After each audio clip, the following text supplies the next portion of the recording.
Okay, we're going to go ahead and get started. I'm sure everybody is going to be here right exactly at 9 on Saturday morning.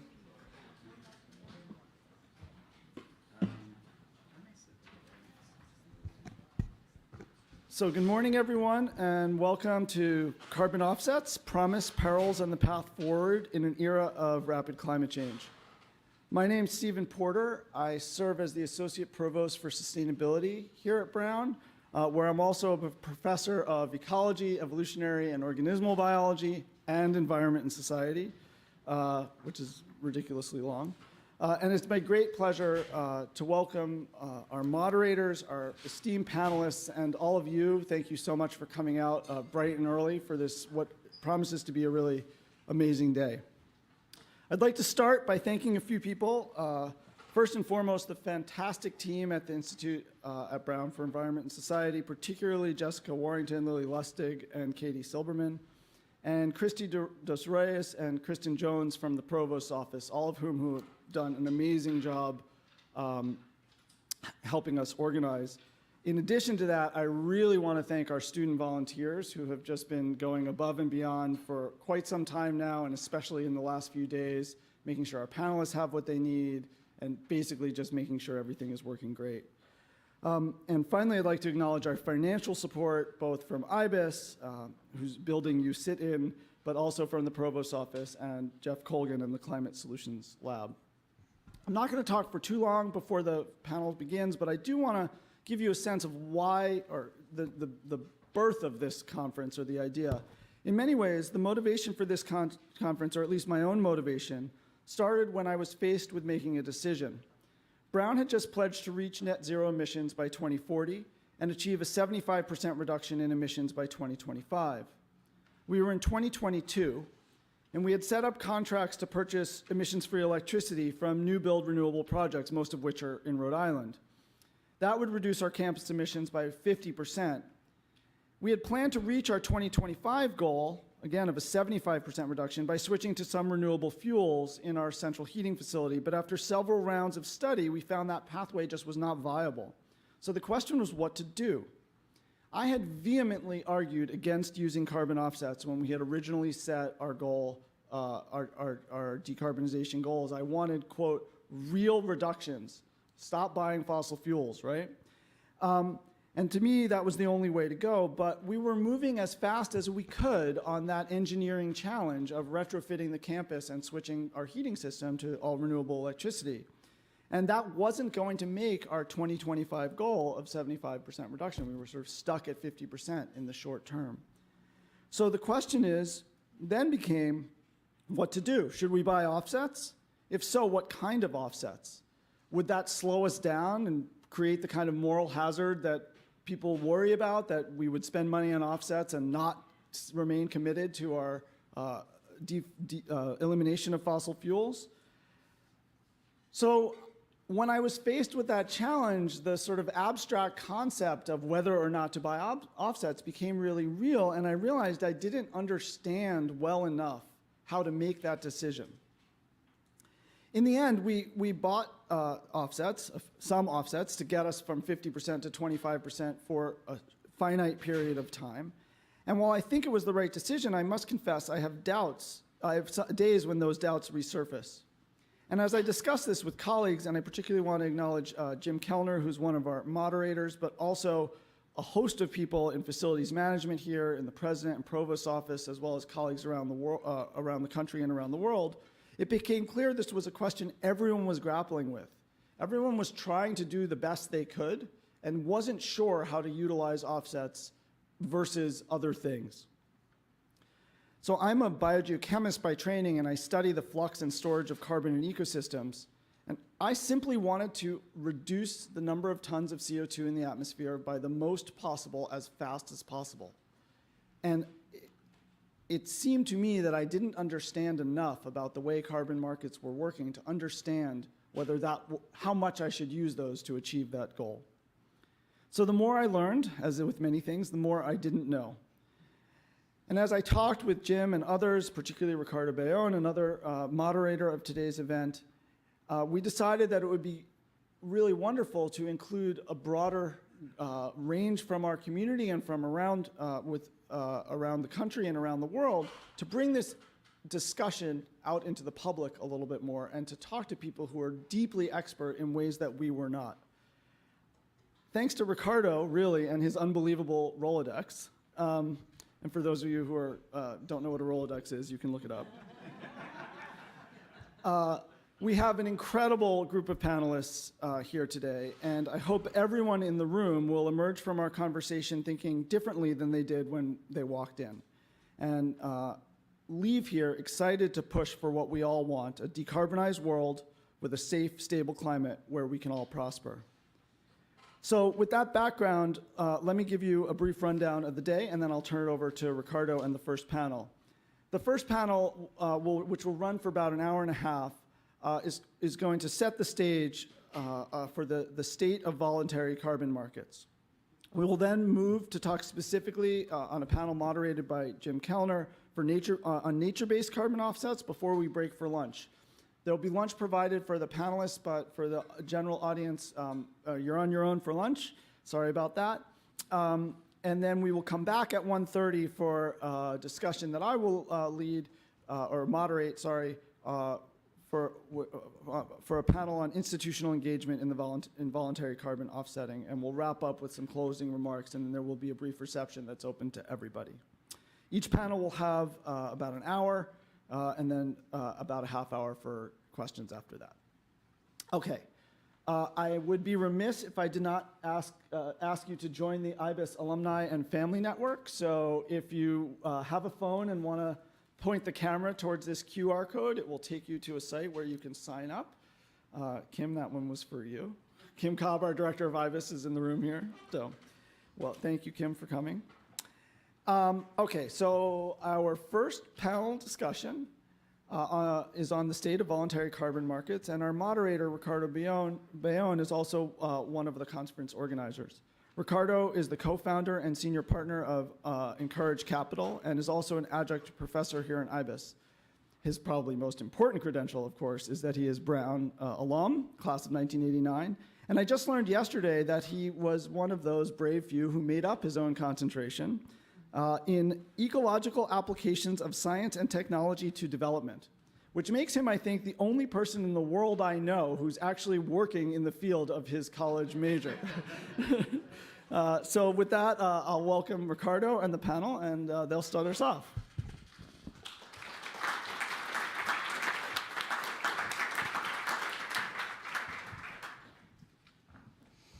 Yeah, thank you, Stephen. Yeah, it's funny because I did use the Rolodex comment one time in my class, and a bunch of people were like, what's a Rolodex? So for those of you who don't know, it was scrolling and clicking before there was an iPhone. All right, it was the most beautiful scrolling, turning thing to get your addresses from. Really advanced. Now you have to explain to us these QR codes because we don't understand all those things. So yeah, thank you for coming. I'm Ricardo Bayonne. As Stephen said, I'm a partner and founder at a group called Encourage Capital. We're an impact investment firm. And I've been involved in carbon markets pretty much since the beginning, since the late 90s, partly because I think they are an interesting example of how do you internalize externalities into our economic system. And I think that is a huge problem with all of the environmental problems we face, that we are not seeing the values and benefits of environmental systems in our economic system. Our economic system is outdated. It was developed, at a time when what was scarce was capital and labor, so it kind of focused on capital and labor. Natural resources were the problem to be dealt with, not something that would become scarce. And I think we're shifting into a very different world, a world where actually natural resources are becoming more and more scarce.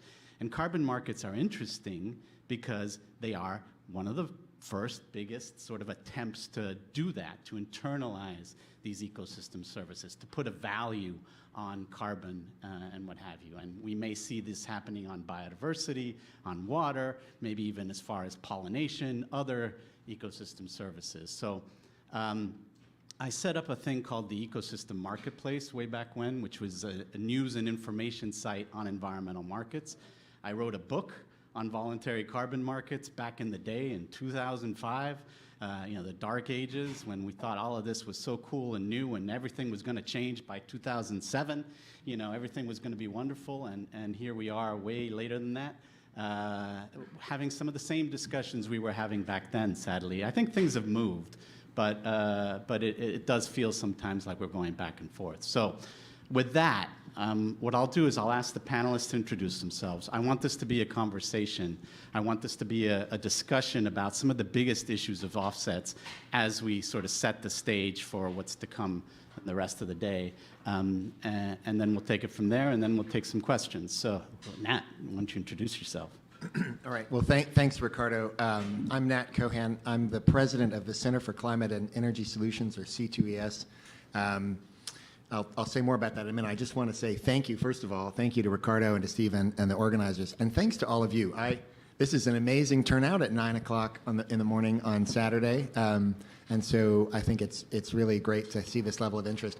I also want to just underscore when the organizers at every place will say, we've got a great, but this is like a pretty, I'm very honored to be on the stage with Rachel and Annette, and the other folks in the panels to come are a pretty amazing lineup. So thank you for including me. So C2S, just briefly, because Ricardo's going to cut me off otherwise, C2S we started off about 25 years ago as the Pew Center on Climate Change, one of the first organizations really focused on climate.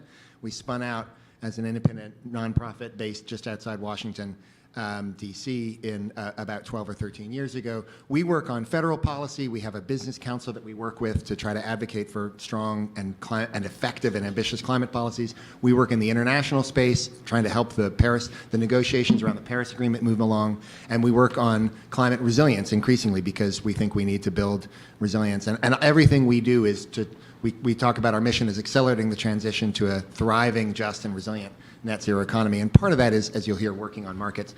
Just for me, so you know where I'm coming from, I'm an economist. I taught economics at the School of Management at Yale for a number of years before leaving the academic world and diving into the policy world. I spent a lot of time at Environmental Defense Fund, which is also a very markets-oriented group, and I spent a couple of years in the Obama administration and the National Economic Council. Thank you. Thanks for keeping it brief, Nat. Rachel, let's see if you can match that. Come on. Well, I'd like to join that in thanking everybody here at Brown. It's lovely to be here. The magnolias are just about to blossom, and it stopped raining, so it's nice. And also, I'm a proud parent of a Brown freshman, so it's really lovely to be here. I'm here wearing my hat as one of the co-chairs of the Voluntary Carbon Markets Integrity Initiative. I've had a peripatetic career around climate and sustainability and finance. More than 30 years ago, you talk about Rolodexes, more than 30 years ago I worked with Professor Bayon in a day when you couldn't actually just email a government to get them to come to a meeting. You had to telex them and fax them, for those of you who don't know how to operate a telex. There you go. So I think some of the NGOs you could actually email at that point, but not governments. You had to unscrew the phone thing and put alligator clips on the phone wires in a modem that was like so slow. And we were living and working in Geneva, and we went to New York for something, and I bought my first sort of laptop in New York, and then I had to cut the cable off, because if you arrived with electronics at Geneva Airport, I hope they're not watching. They would haul you to one side, so you had to look like that. Anyway, never mind. So that back in the day. So since then, I worked in a series of NGOs and international organisations. I had a long career at the World Bank Group on the finance side, and actually managed the bank's carbon markets activity for a period of years. Worked at the UN, and then moved into academia. Was recently the dean of the Fletcher School up the road at Tufts, and now am a professor of practice at the Blavatnik School of Government at Oxford. And then I co-chair VCMI. VCMI was created in 2021 to focus on the integrity necessary on the demand side of the voluntary carbon market. So what should companies have to do in order to be able to use use the voluntary carbon markets with integrity, meaning to be able to help them speed towards their net zero targets, but also to be able to provide a reliable revenue stream for the countries and the communities that can produce the carbon credits or offsets that would be important to the market. So more about that as we get into the discussion. Yeah, we'll get right into that. Annette, you want to introduce? Well, thank you. I'm Annette Nazareth. It's great to be home. I'm a Providence native originally, so I actually, when my parents had me, I lived on Hope Street. So I was in Rhode Island, I think as you can probably tell from the accent, until I was about 21 years old. So class of 78, and the mother of a class of 13 member and proud lacrosse player here at Brown. And so it's really wonderful to be here. I am the chair of a new international organization, independent standard setter called the Integrity Council for the Voluntary Carbon Market. Like VCMI, we were formed in 2021 to focus on the supply side of carbon credits. Our mission is really to, and I believe we're far along in this process of establishing the standards for high integrity carbon credits to ensure that they meet and achieve the goals of meaningfully reducing greenhouse gas emissions. So bringing integrity to this market is incredibly important to us. With VCMI, we like to say that we're creating end-to-end integrity because we're focused on the supply side and the markets on which carbon credits trade. And as Rachel said, VCMI is focused on the appropriate use of credits on the demand side. So we work very closely together and very cooperatively. My background is, after Brown, I studied at Columbia Law School and was a securities and derivatives lawyer on Wall Street, and at some point decided to go into the government. And I ran the Division of Trading and Markets at the Securities and Exchange Commission for 7 years, which is the division that oversees all of the activities of the U.S. securities markets and all the broker-dealers, investment banks, clearinghouses. So I have a regulatory background, and then became a commissioner of the SEC. So I like to think that what I've brought to this engagement is really marrying market regulatory expertise with what we were very fortunate to have, which was really good expertise on the climate science side. So bringing the two together, we hope, will really make a difference in being able to stand up high integrity voluntary carbon markets that can scale and that can really make a difference to our carbon footprint. Thank you, Annette. I think you'll see we have an incredible panel up here of people who are at the heart of thinking about regulating and bringing integrity to carbon markets and carbon offsets. And we're going to talk a lot about some of the controversies around carbon offsets today through the course of the day. But before that, I thought what would be useful is to give a little bit of background about what carbon offsets are and are not. And so I'll take a shot at it, and I'm pretty sure, knowing the three people up here, that I'll be corrected multiple times, and we can get that out of the way before we dive into some of the really nitty-gritty of things that are happening. And some of you who are carbon geeks or wonks will have seen that there's a whole brouhaha out there right now around an entity called the Science-Based Targets Initiative and recent announcements around offsets, and we'll talk a little bit about that as well. Obviously not about the internal workings of SBTI, so don't come here for the gossip, but really about what are the issues that people are fighting about, because I think it's important. So first, people often say, look, carbon markets are huge. They're $900 billion. And that's true, but that is not the offsets markets, and that is not the voluntary carbon markets. You know, 899 billion, and I'm making that number up, but something along that line, are regulated carbon markets, markets set up by governments for emissions reductions. And what gets traded there is not necessarily offsets, although some do include offsets, but it's what are known as allowances. So how does that work? This is your standard cap and trade market.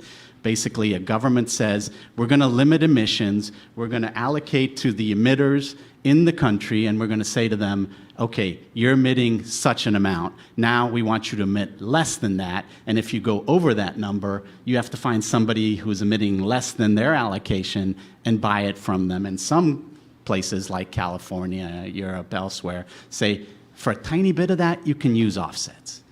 But the brouhaha that a lot of people have around offsets isn't about the regulated markets. It's about the voluntary carbon markets, which probably are only about $2 billion out of that $900 billion that you see around carbon markets. And this is important because, you know, one side, regulated by governments. The other side, voluntary. These are companies doing this voluntarily, no government forcing them to buy offsets.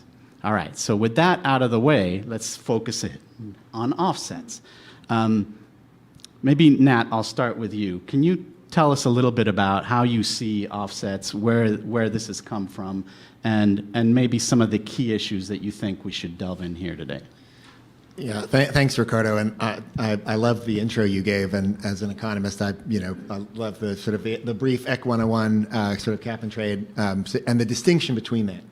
So maybe I'll make a couple points because I know that Rachel and Nat will have a lot to add.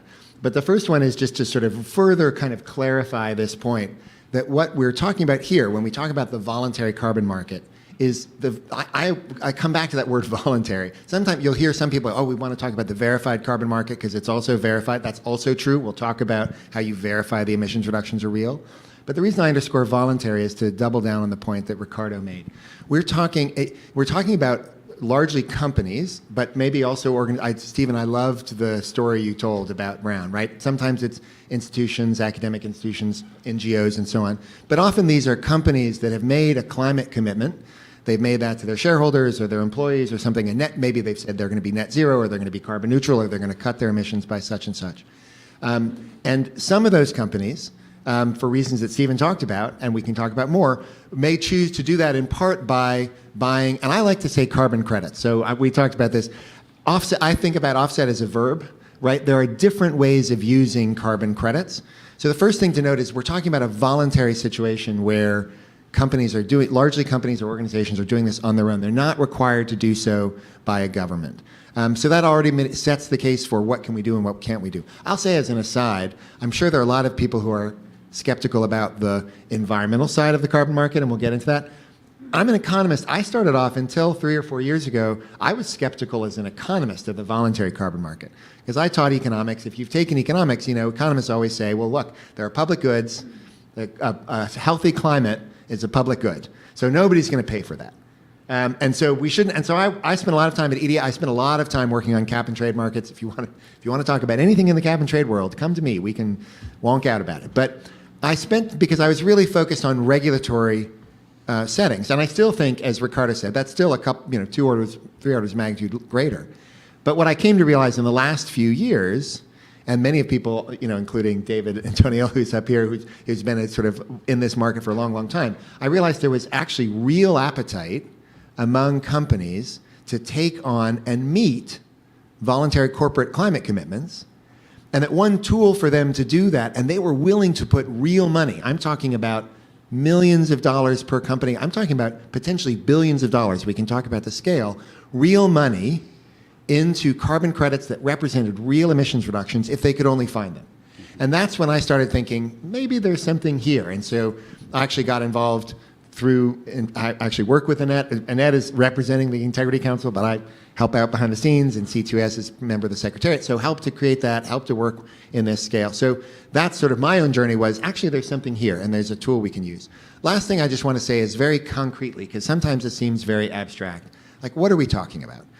So I've talked about what companies do. I'm sure we'll talk more in the nature base. But here's like, there's a lot of different categories of carbon credits. But here are kind of 3 concrete examples. And there are lots more. One category, I used to work at Environmental Defense Fund. We had a program in India that was working on cook stoves, clean cook stoves, methane stoves to replace dirty open air wood stoves that had huge air pollution problems, all sorts of environmental knock-on effects. You reduce emissions if you capture methane from the manure and you burn it in a stove instead of gathering wood and burning it in a wood stove. You can measure those amount of reduced emissions, and if you can measure and monitor the use of the stove and so on, you can say, okay, there is a reduction in emissions. It may be a ton per household, so it may be small, but there's a reduction in emissions there from that shift to a cleaner cook stove. If you can measure that and credit it, and that's what other organizations do, that can be a little extra finance to that rural household to help them buy the stove, help them sort of do other things, and then that represents a benefit to the environment. So that's one example, very small scale. A larger example, we'll talk about nature-based, I've worked a lot on what are called jurisdictional scale programs. We can talk more about what that means, but think about an approach to saving tropical forests that takes place across the entire size of a country, like Costa Rica, or a state like the state of Mato Grosso in Brazil, which is one of the biggest agricultural producers in the world. And if you can measure emissions reductions from saving tropical forests across that entire state, you measure those, you verify that those are happening, you can create carbon credits at that massive landscape scale, which could be millions of carbon credits at a time.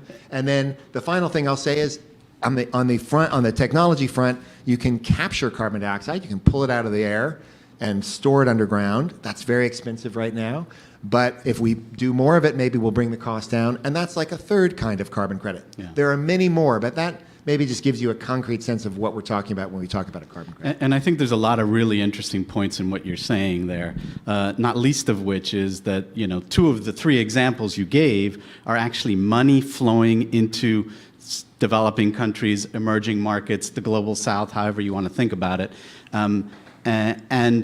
It's one of the few mechanisms for channeling money and capital to the global south through these markets. And yes, governments have said, we're going to set up these multi-billion-dollar pots of money that are going to channel money down to developing countries to help them decarbonize.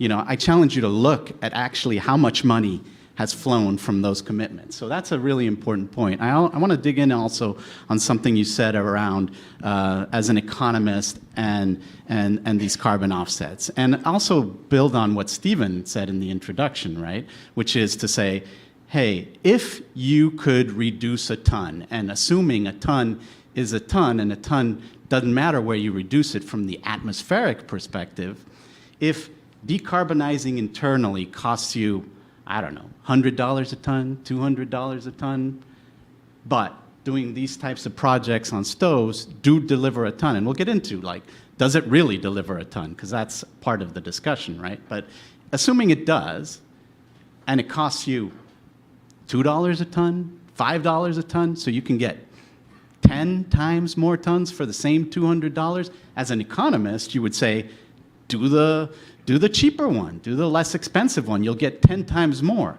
Now, if you ask yourself, well, maybe half of those are not real, you're still getting 5 times more, Even if it's 80% of them are not real, you're still getting 2 times more, right? So am I thinking about this right now or not? Yeah, I mean, there's a lot in there, and I'm sure Rachel and Annette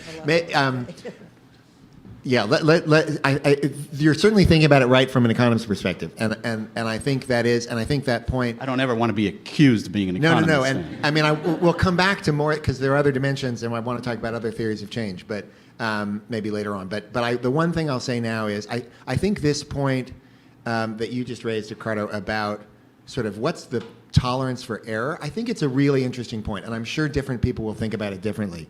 But I do think it's interesting to think about the idea that, okay, because we can, just in terms of the numbers, it likely is so much more cost effective to, if all you're thinking about is the number of tons you want to reduce, and there are other metrics we can talk about in the long run, but if you're just thinking like, how do I reduce more tons sooner, then you do want to look at that cost per ton. And I think there really is this interesting thing. There's this interesting question about like, how sure do we need to be about the quality of the ton? Now, if 80% of the credits are bad, that's probably just not good. And we're not going to have a healthy market. But suppose 10% of the credits, and not that they're fraud or that people are doing bad things, but just measurement error and so on. But if 10% of the credits, you might think, oh my gosh, 10%, that's terrible. That's a big fraction. But I would probably rather have $10 billion flowing into carbon markets at $20 a ton. So we're talking about 500 million tons a year, and 500 million credits a year, right? And let's say 90%, let's say 10% of those are bad. So you're actually 450 million, or not bad, they're just not real. I'd rather have 450, even 400 million tons getting reduced in a year, rather than have a much smaller market where we were 99% sure that everything was right, but that much smaller market was only $1 billion. Yeah. And so that I think is the time. And we can talk about that tolerance for error, but I think there's another point that I think Stephen's introduction opens up here, which is, yeah, we can fix what's going on at Brown if we give us 10, 20, 30 years, whatever it is. Or we can buy offsets now, but there is also a time value of carbon, right? Having carbon reductions now is better than having the same carbon reductions 10 years from now, right? Because you're actually reducing for the full 10 years until the other solution comes in, right? That ton is out of the atmosphere for those full 10 years. So there is that time value of carbon. But let's dig right into sort of the problems and the critiques of the voluntary carbon market that are out there, right? I'd say there's several layers of them. One of them is to say, these tons aren't real, they're not happening, we can't tell that they're happening, right? And that's where I want to turn to Annette at some point to talk about, so how do we know, and how do we know that that's real? The other critique is that these are just greenwashing. They're pulling our attention away from the really important stuff, which is decarbonizing internally, and that's what we should be doing, right? Not taking our attention away from that fact. And that's more on the demand side for the carbon, and that's where I would love to hear Rachel's views on that. And then if you want to get really wonky, there's this whole concept of additionality. Would that reduction have happened anyways? And if that reduction had happened anyways, then we're not really changing the system, and we're allowing somebody to emit somewhere else. So that's a problem. But there are a lot of different ways to think about additionality, and we'll hear about some of them today that might actually be better going forward. So let's dig into integrity, or if you want to jump in on anything that we've said before, Annette, maybe you can talk a little bit about the work that you've been doing. Sure. Well, to follow on some of what Nat said, I think about the carbon markets as like this gigantic international project finance effort, right? And today, it's not done on markets, it's done bilaterally, and that goes to what Stephen said, right? So the problem we have today is to really purchase a carbon credit, you have to individually negotiate. You can worry about quality, right? So you can't scale up a market. You can't do this in any meaningful size if every time you have a transaction, you sort of have to hire somebody to do the due diligence who's got the background to know whether you're investing in a good credit or not. And I mean, that's a problem. And so we've seen some very good credits, and we've seen some not so good credits. And, as you read in the press, I mean, sometimes people who did hire those smart scientists to look at these things and kick the tires, even then, the projects may not have delivered. So what we have today is a market it's opaque, It's not as transparent as it should be. It's very difficult to understand the pricing. It's not liquid. It's all the things that, as a former market regulator, you'd say that's a market that we don't want to emulate, right? What we want to emulate is highly successful liquid capital markets. And the really exciting opportunity here is, as you said, Ricardo, if you can use the capital markets to bring finance to the global south, where a lot of these opportunities for projects exist, right? We were the big emitters in the global north, and the global south is suffering the first and worst impacts of climate change. And and if we can get finance to them, and as you say, governments have provided all sorts of things that we haven't delivered on, but if the private sector can actually use carbon credits to deliver capital to the global south to pay for real, verifiable projects that reduce and remove emissions, it not only can really have a positive impact on our reductions and removals, I think it has all of these additional benefits because it really is affecting positively, if done right, the economies of the global south. I mean, we could potentially create, I like to think, a whole generation of green-collar workers, people who now know how to, work on these projects that benefit us all, that they get paid appropriately for it, that I know some folks here are working on different projects that we have on, benefit sharing and things like that. You can there are just so many additional benefits that could come from this, I think, that are very exciting. So, and as you say, a lot of the focus for the Integrity Council is on how do you ensure that these credits are high integrity. And so if you want me to go on in that a little bit. Talk a little bit about that. Our mission, really our North Star is to, was to come up with these international standard for what that meant.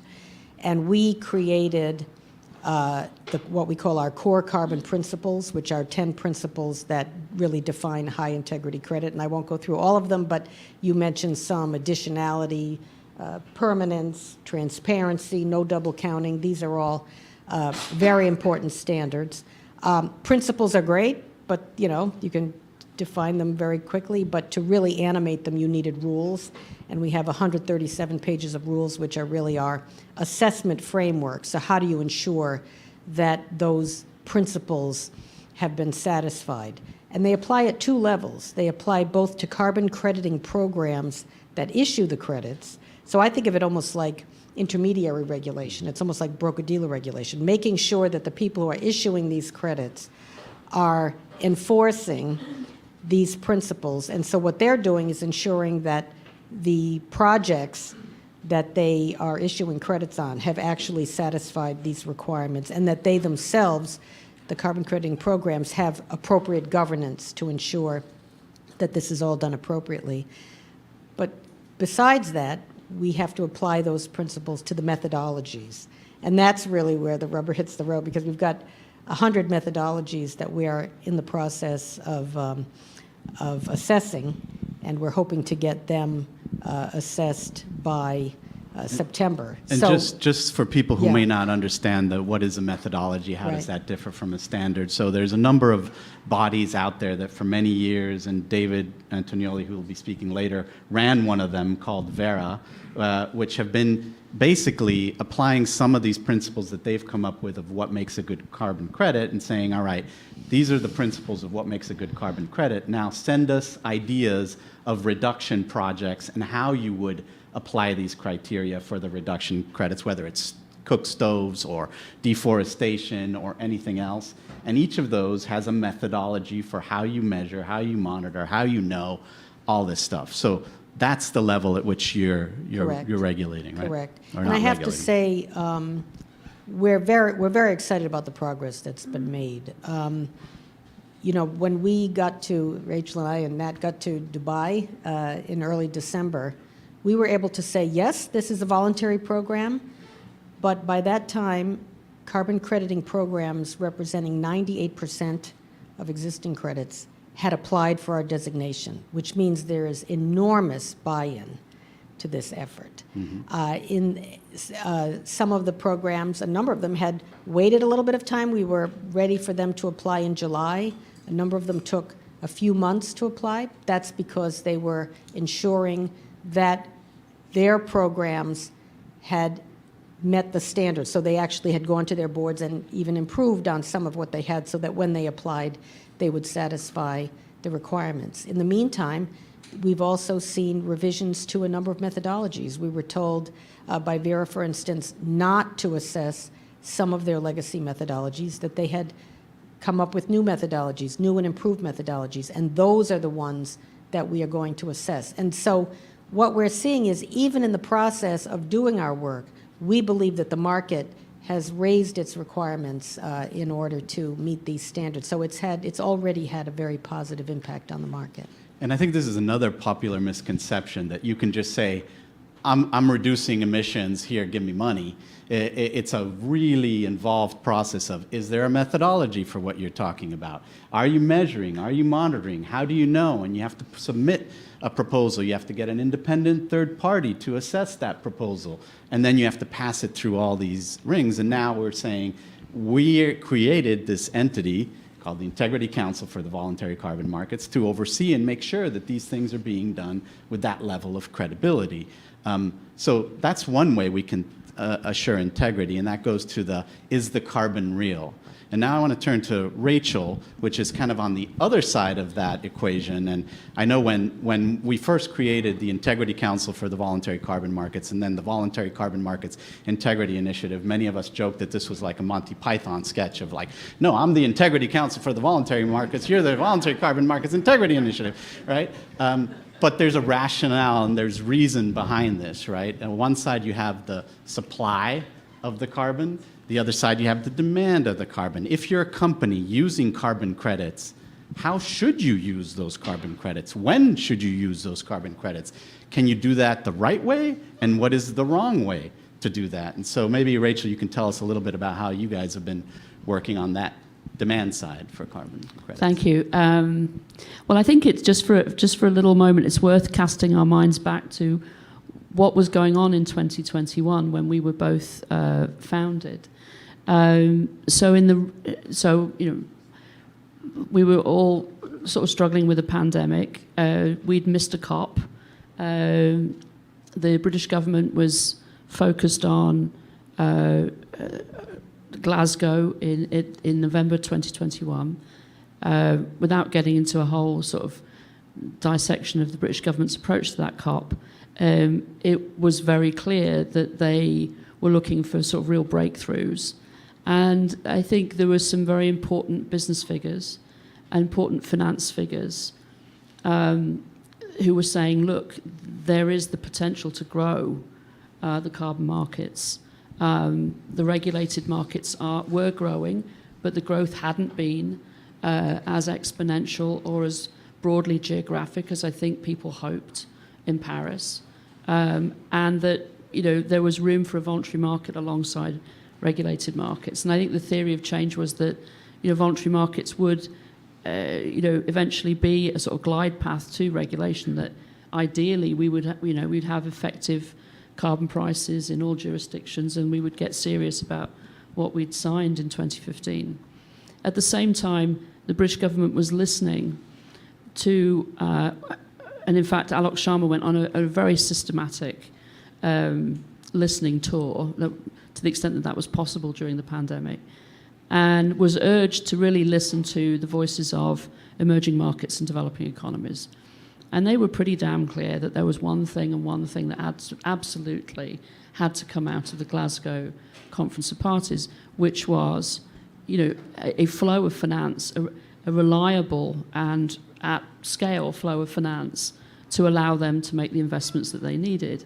And enormous frustration across all of the different issues in finance that weren't working, but also in a deep interest in a functioning carbon market. Why do I say all that? Because what was also going on in 2021 was, you know, a toxic level of mistrust, right? And I think that still exists today.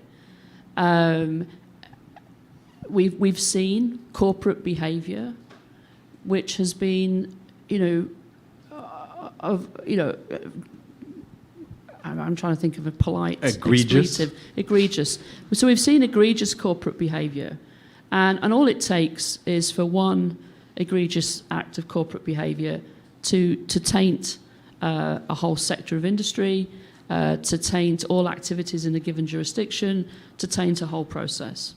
And we didn't just see it once, we've seen it again and again, and we've seen certain sectors of the economy,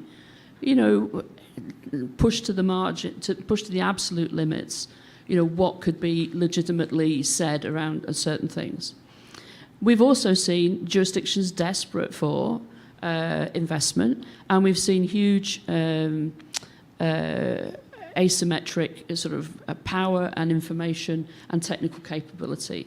And all of that has shaped, in the past, bad things that have happened in voluntary markets, right? But the bad things that have happened in the broad area of corporate accountability when it comes to climate. But in the sort of 5-6 years after Paris, an extraordinary number of countries had set companies had set net zero targets.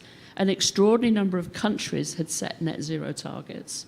And so you were beginning to see a real building up of demand for a way to be able to meet those net zero targets. So now let's go to the corporate. So you're a corporate, you've set a net zero target. Hopefully you've had that approved or signed off on by a science-based target authority, right? And those are voluntary as well. And there's more than one of them, though the one that is perhaps the most important or more widely used is the Science-Based Targets Initiative. So you've set yourself a net zero target and somebody's said, it's legit. You then have to manage over time, it's a transition, right?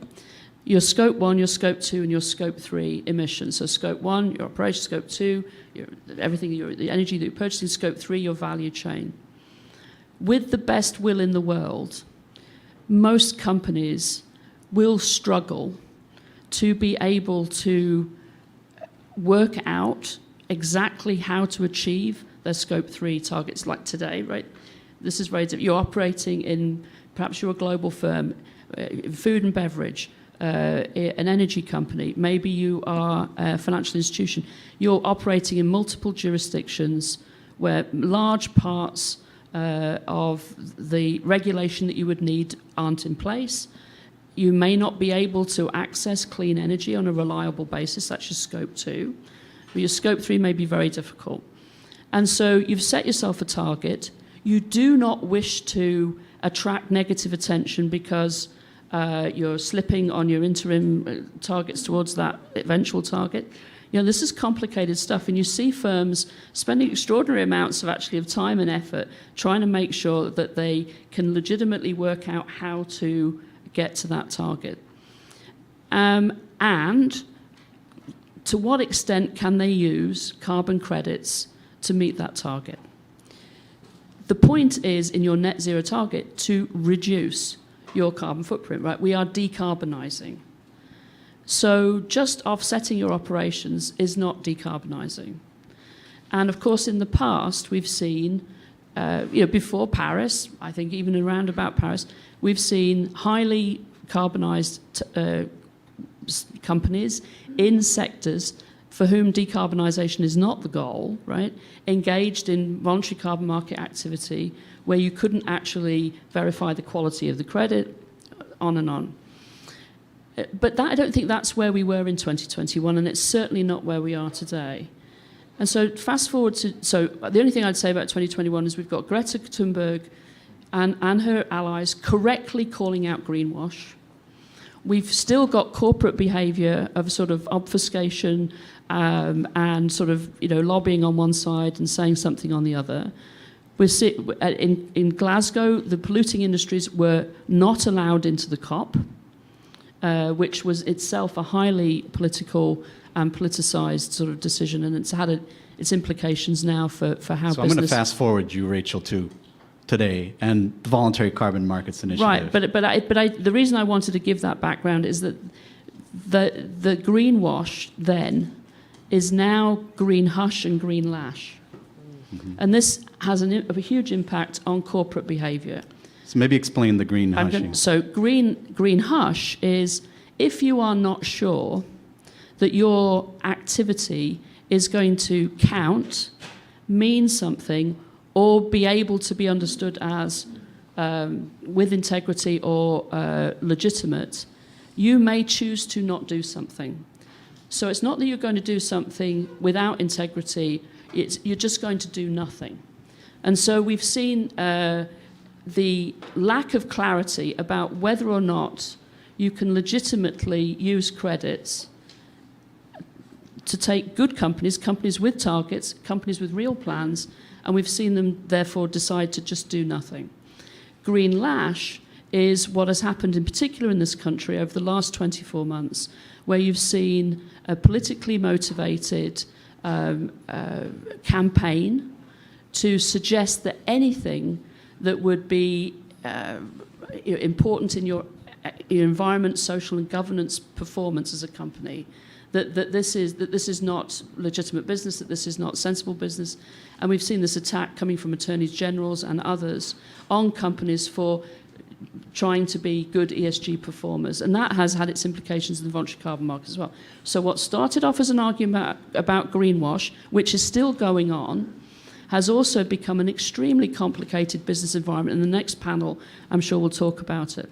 So VCMI's approach is on the basis that if you have a target and you have a transition to get to that target, and in the reality of what it means to operate, and it would be different for different companies in different sectors, in different jurisdictions, is there, once you can show that you are committed to decarbonising, to reach your target, is there in your transition a time-bound, circumscribed use of carbon credits in order to get to that point?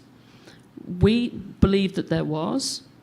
We created a code of conduct, which sort of, again, learning the lessons of standard setting and regulation, sort of tries to incentivize you and allows you to have sort of platinum level performance, gold level performance, silver level performance, because different companies in different jurisdictions in different stages of their transition can't all meet the same standard at any one time.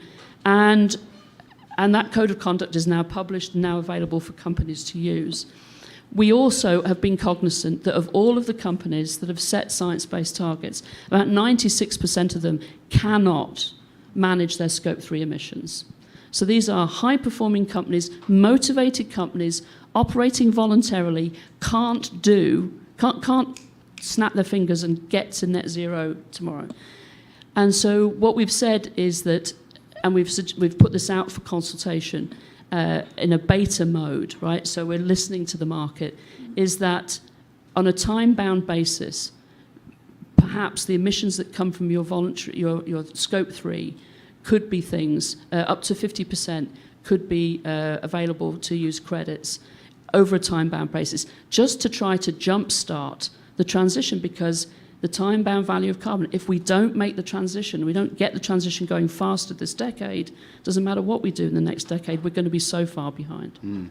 Yeah, no, I think it's a really important point, this question of, like, it is really hard to deal with your Scope 3 emissions. Think about it. This is everything you consume, all your customers.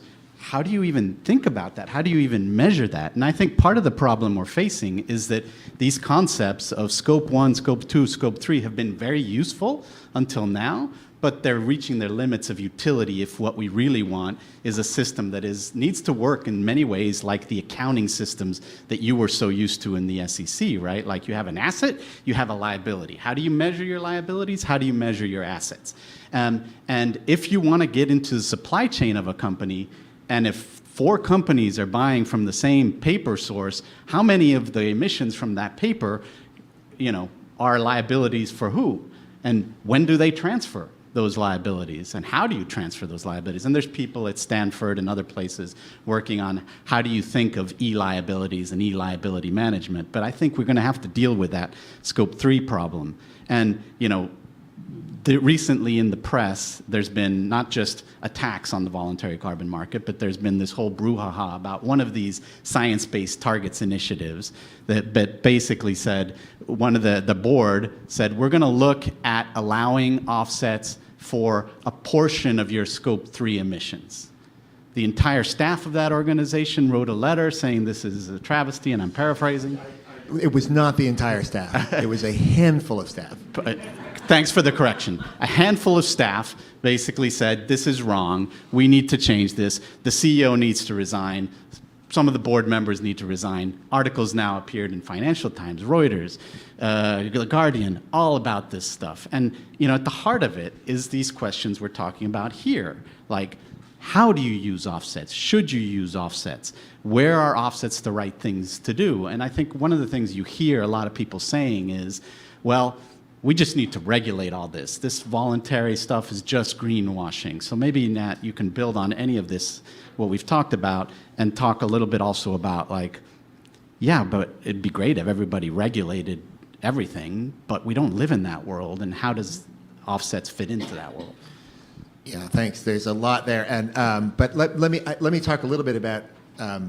I think about this a lot about sort of theories of change, and so I want to approach it from that way. I'll say what I mean, but I also want to be doing. I try to put myself in the shoes of folks at sort of in the SBT, like those staff, because I think we need to understand there are different approaches to getting to the same goal, which is addressing the climate crisis. Right. The first thing, just briefly, yeah, we could all stipulate that. Government regulatory approaches, mandatory approaches to this would be better.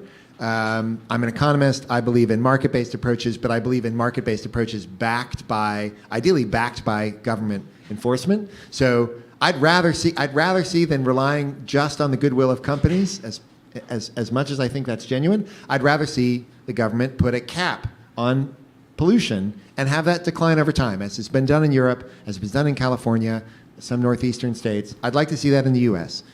Spent a lot of time on that 15 years ago. It didn't work out.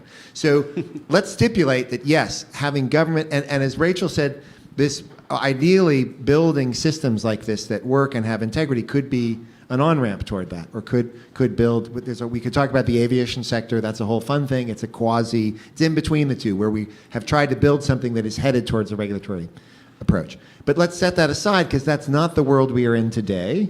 If anyone wants to talk about the politics of climate in the U.S., come and talk to me. But we're not there now. And so what do we do with the world we have?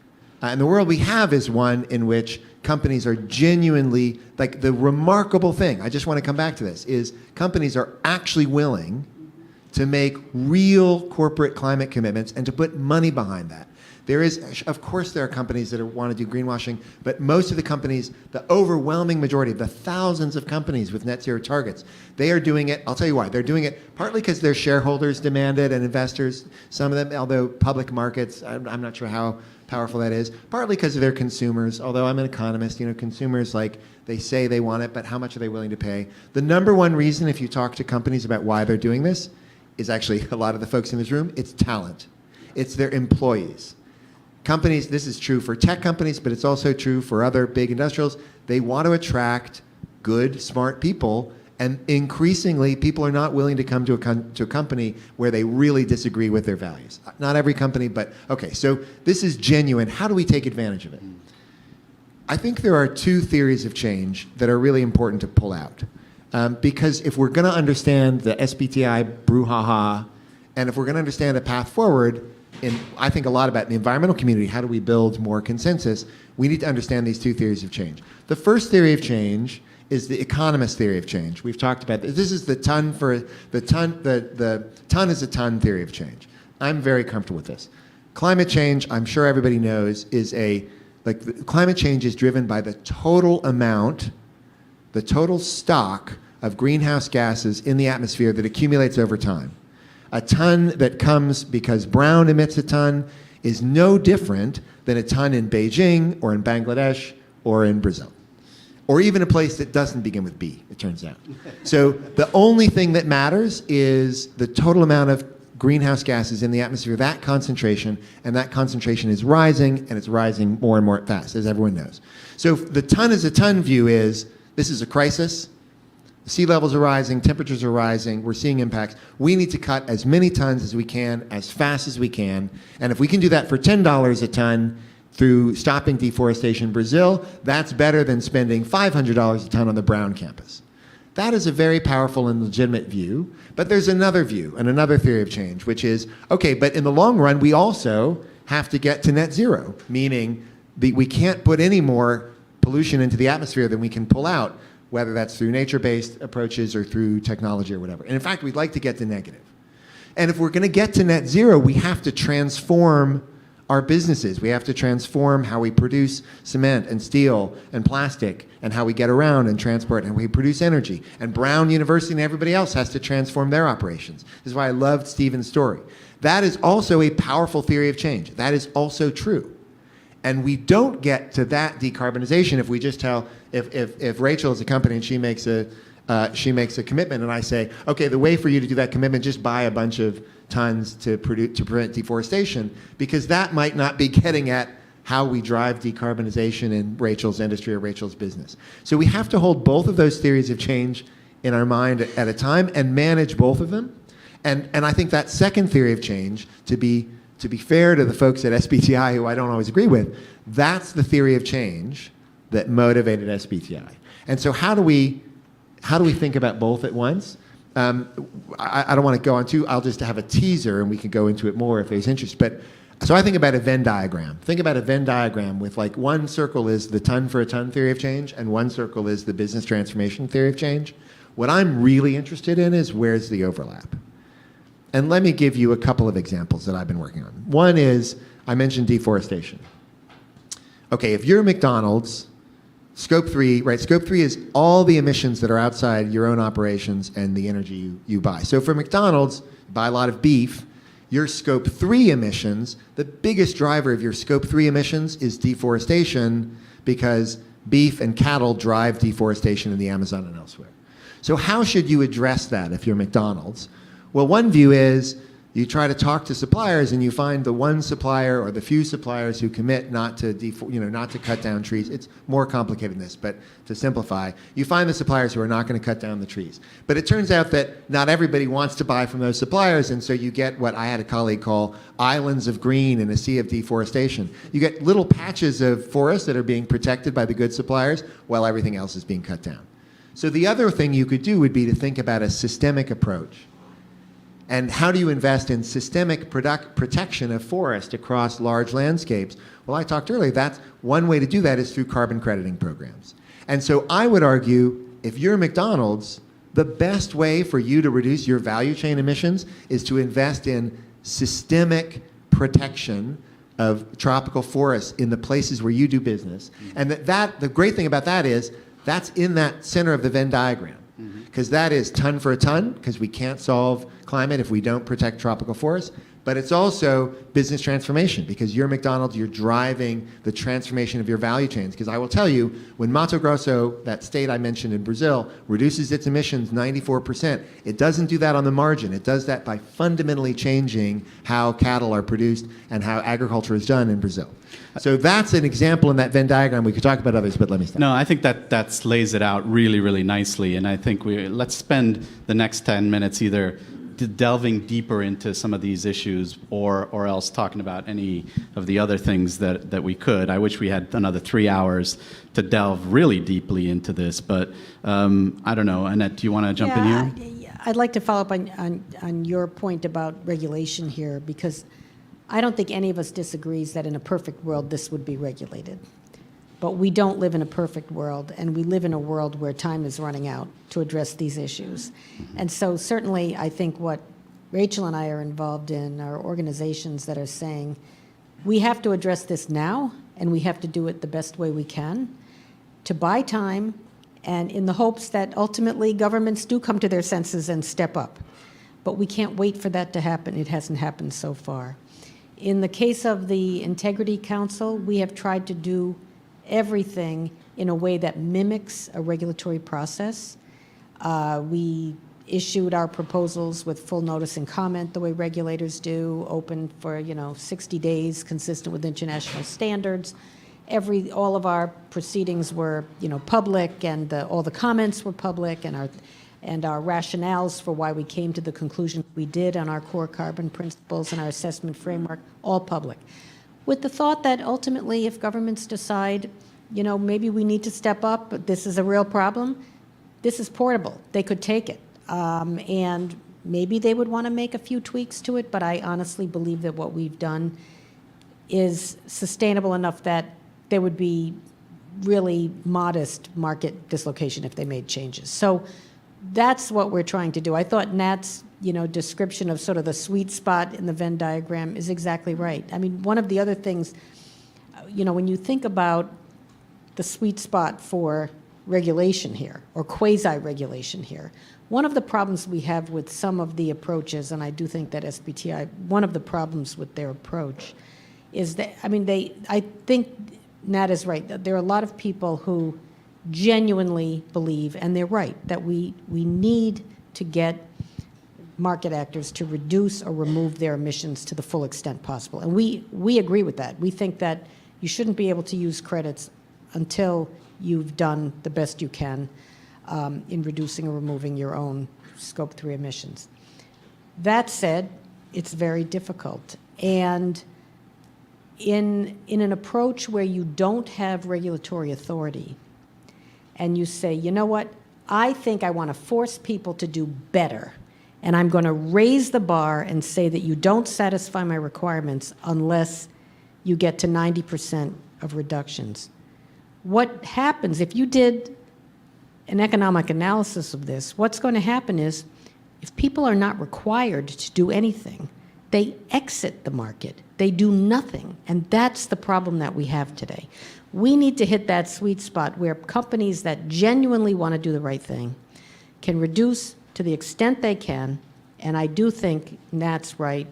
The vast majority are really genuinely doing what they can, but they're missing the targets. They are missing their targets, and they want to do more, and we should permit them to use carbon credits to contribute to and to accelerate their transition to net zero in these early days when it's so critical that we start attacking this problem. And I think it's even worse than that, because in many cases, like there's a lot of studies out there that those companies that use offsets are actually the ones that are decarbonizing the fastest. So, they're the ones that internally are doing more for decarbonization than their peers, because their peers are, as you said, doing nothing. And then we add a layer of complication in the sense that we take a look at Delta.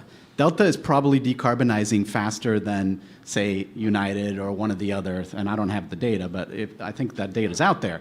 And if they are, and they're doing offsets, but they're the ones that got sued for actually doing offsets, not the others who are not decarbonizing as quickly. And so you have actually negative incentives being placed on those that are moving quicker.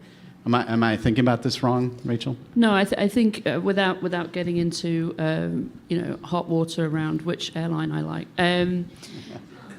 let the Brown lawyers deal with you later. No, Airline X and Airline Y. Yeah, exactly. No, but I think we've got ourselves into a difficult position where in this teacup. Where we're arguing, and I mean that, right? It's not a tiny little espresso cup, but it is a teacup. There's an argument that's going on at the moment because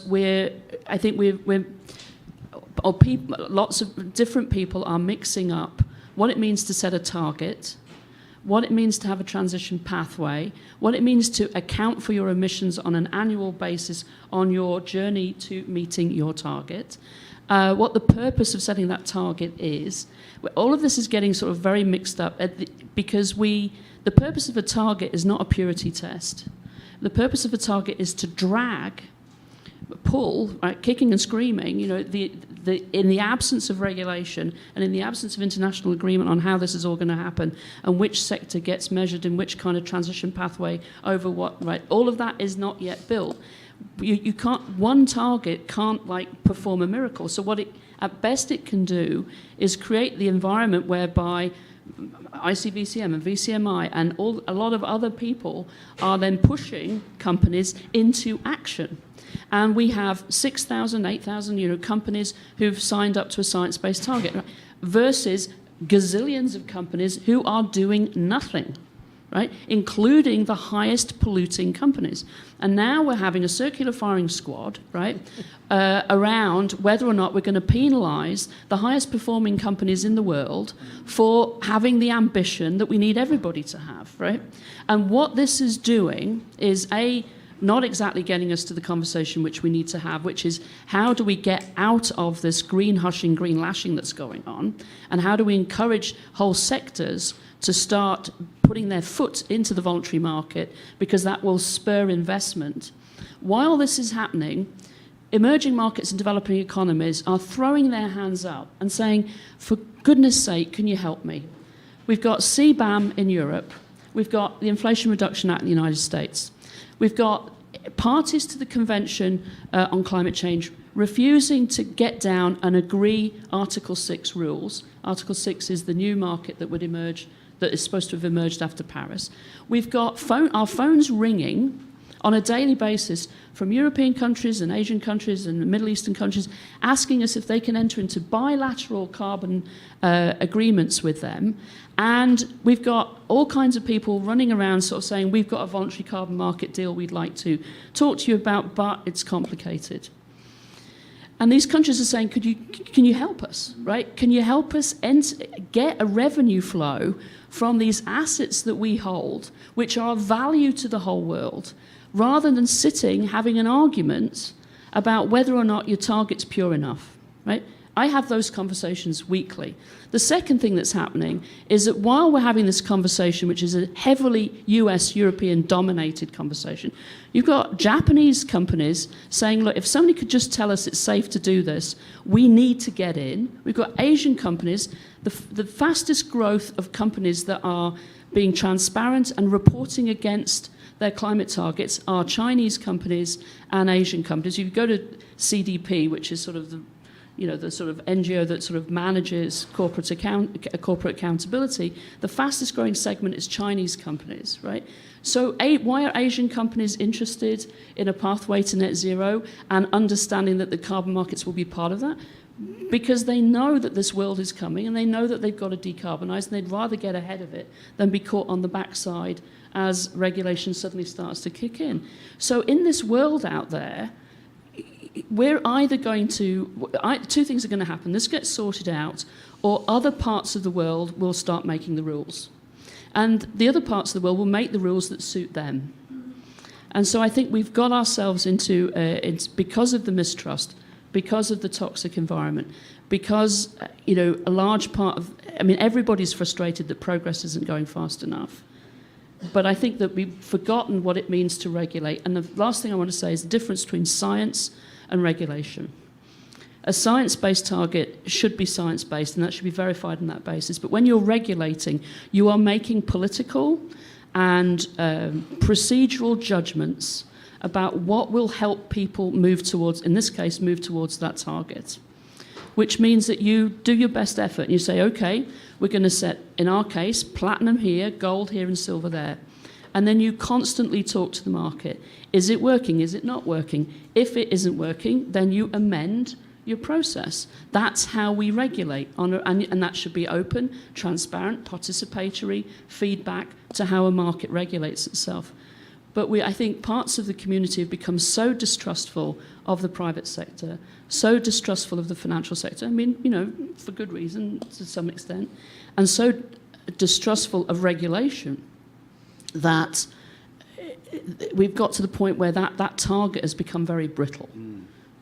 And I think that issue of trust underpins a lot of questions we have, right? Like, all studies show that we're losing trust not just in government, not just in business, but in institutions, the church, universities, you name it. So I don't think anything works when you don't have trust, right? Like, no markets will work. You can't have contracts. You can't transact. Nothing works if you don't have trust. So we have to find ways to build trust as a society, but also for the voluntary carbon markets. And I think the points you're making are incredibly interesting in the sense that that Venn diagram that you laid out for us so brilliantly, Nat, it says, the two views of the world, both views are kind of saying, or one of them at least, is saying, I've got science behind me. But the truth is what Rachel said, this is not about science. There's science that tells us where we need to go and the sorts of things we need to do, but there's very different policy approaches that may get us there.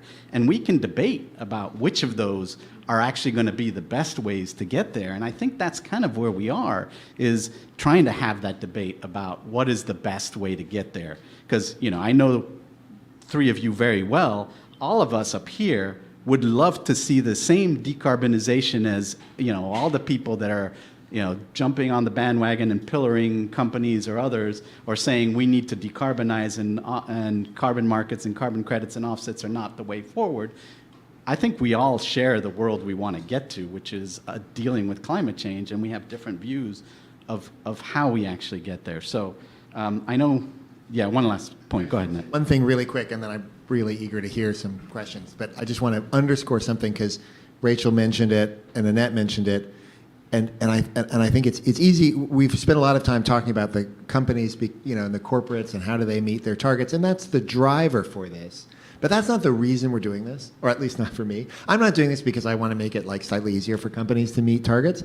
I'm doing it because we are hundreds of billions of dollars short of the climate finance we need every year going into the global south to cut emissions and really build sustainable development and sustain local communities. And what I always say, Annette and Rachel have heard me in that, like, as soon as we have enough climate finance, I will stop talking about carbon markets. And so if anyone tells me, actually, we had that billions, you have the $100 billion, you just don't know it, we're not there yet. And is this going to solve it by itself? No. If we're successful in everything we're working on, we could scale up from $1 billion, maybe $2 billion a couple years ago, I don't know, 10, 20, like if we hit $20 billion a year in the voluntary carbon market, that would be amazing, because as economists, that would be $20 billion of public good investment. Maybe more than that, but every tens of billions of dollars counts. So that's why I say, like, that's what we're in it for. We're in it because we need that finance to flow, and we have those opportunities. So how can we do that in a way that cuts emissions and accelerates that decarbonization? And I think one thing we haven't really gotten into here is that a lot of these projects are not just about carbon. We can't look at the world only from a carbon perspective, right? Like, we are also facing a water crisis, a biodiversity crisis, all kinds of other crises on the environmental front. Many of these projects that we're talking about funding through the carbon markets, which is currently one of the only places where they're getting money, also have social benefits, health benefits, biodiversity benefits, water benefits, and if we do them right, you know, we can multiply the benefits we get from all of these things. I think there is a legitimate question of how we do them right, and you know, there is room to criticize carbon markets and carbon offsets, and we need to get them better. And I welcome the end-to-end integrity initiative that VCMI and ICVCM are bringing here, but also we can't, you know, throw the baby out with the bathwater entirely, and we need to think about, well, what are the ways we channel money to getting to where we want to go? So unless Annette or Rachel, you guys have any last words before we go to questions? All right, I see a question over here. Please use the microphones, because for the live stream, people won't be able to hear you from that phone. So just come on up and get in line for the microphone. You bet.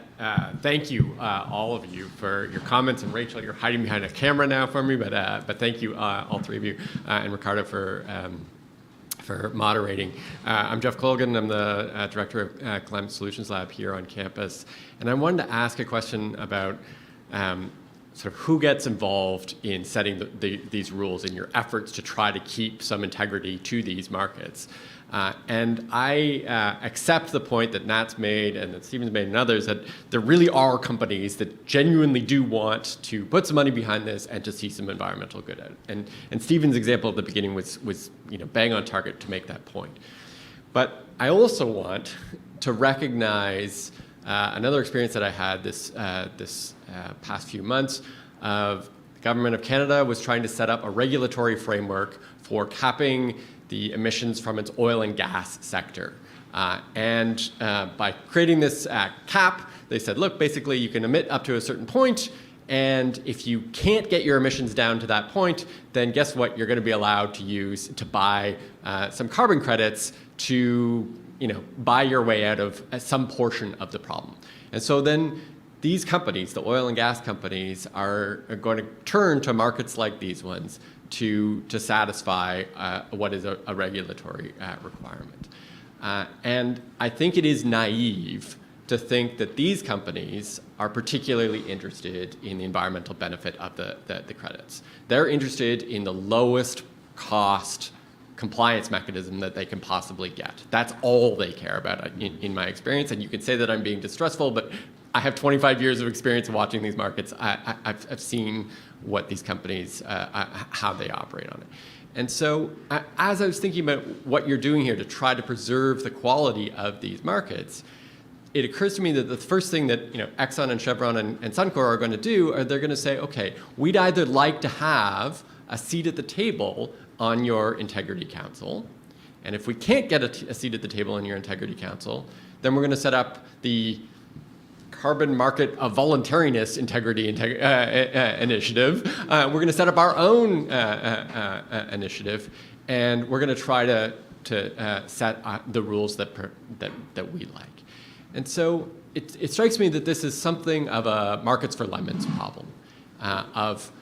You've got another set of actors who are going to have very different set of preferences that are going to try to affect these rules. And I wondered what your thoughts are on preserving the integrity of the Integrity Initiative. Like, how do you kind of keep that as pure as you can as you're doing this work? Yeah. Thanks. Who wants to go? Yeah. Let's do two more questions. Don't worry, we'll give you an answer. And then keep going. Yeah, go ahead. Hi, my name is Natalie Steinemann. My question goes in a different direction, so I hope this doesn't distract. But you've all talked about how this is an imperfect market, how one of the big problems is trust. And you said something that a ton is a ton, but really the problem of the market that a ton isn't a ton, right? So each ton has, in a way, a confidence measure assigned to it, which is our trust in that this ton is really reduced. And so, that is also reflected in the price that people are willing to pay for that ton. But where it isn't reflected is the amount of carbon that a company is allowed to, in a way, reduce its own budget by, right? So I'm wondering if there's any movement towards saying, if I'm only 30% confident that this ton really results in an actual reduction, does a company only get 300 kilograms of carbon reduced rather than a ton? Is there any such movement? Yeah. Let's start with that before we get too far down the line. Does anybody want to answer Jeff's question? Yeah, let me. So first of all, let's talk about the oil and gas sector. At the moment, there is no oil and gas company that has a credible science-based target. Therefore, there is no oil and gas company that can operate using the code of conduct of VCMI. So we didn't say oil and gas companies can't participate. We've said you have to do this. You have to have a credible transition plan. You have to be able to, and if you've got all of that, then under certain, you may choose to use up to a certain amount of credits for your, but because no company can get there, right? So if they spent less time hand-wringing about, it's hard to set a science-based target, then they could potentially participate in a high-integrity carbon market, but they can't. And of course, we know that they spend a lot of their money sort of making sure that these efforts don't go forward. So first of all, we've set they can't participate at the moment and call that integrity. That will have implications for them in certain jurisdictions around the world where these things are now going to sort of fit into how supervision and disclosure and everything else are going to take place. The second thing I would say is that the oil and gas industry has been mithering for years. Mithering is a dialect term from the north of England, has been sort of, chuntering away. that it's going to it's going to do its own thing, and it's never done it. So there is a fear that different sectors could go off and sort of set their own targets, and I think that this drama around SBTI actually makes that more likely, not in the oil and gas sector, but say mining and minerals or steel or cement, some of these really highly carbonized sectors which are working on really aggressive transition pathways and where you're starting to see real movement, but they just can't live by the way that SBTI at the moment is understood in the market, and it's preventing them from participating. So I think that you might start to see sort of sectoral initiatives, but I think I'm not sure that's probable. But I don't think the oil and gas sector will be able to do it. And then really this comes back to how Canada intends to meet its net zero target. And of course this is a huge political issue now, will be up until the election, and will obviously be a major factor in who wins the next election. And of course we can get into a whole conversation of what happened to their carbon market more broadly. But so I think that, yes, I think part of your concern is obviously legitimate, but the point here is that this market can't. I mean, what do you expect the market to do? It can't solve all problems, but what it can do, if it has integrity, is provide a way for companies to invest more quickly and more in their transition. It can provide a revenue stream. It can, with integrity, be transparent. Prices can improve. The final thing I would say is if you look at the market today, the people who are active in the market are tech firms buying removals credits because they can afford to and because they've got a handle on their business model. What we really need, if we go back to the point that Nat, and we've all made, but Nat made very eloquently, is that what we're really trying to do is get to a better place in our transition to net zero as a global community. Then we really do need steel firms, cement firms, heavy manufacturing, shipping, everybody else, using the carbon markets to speed their transitions. And the oil and gas sector, once it gets its head around the fact that it's going to have to get to net zero too, they can join in too. But they're not there yet.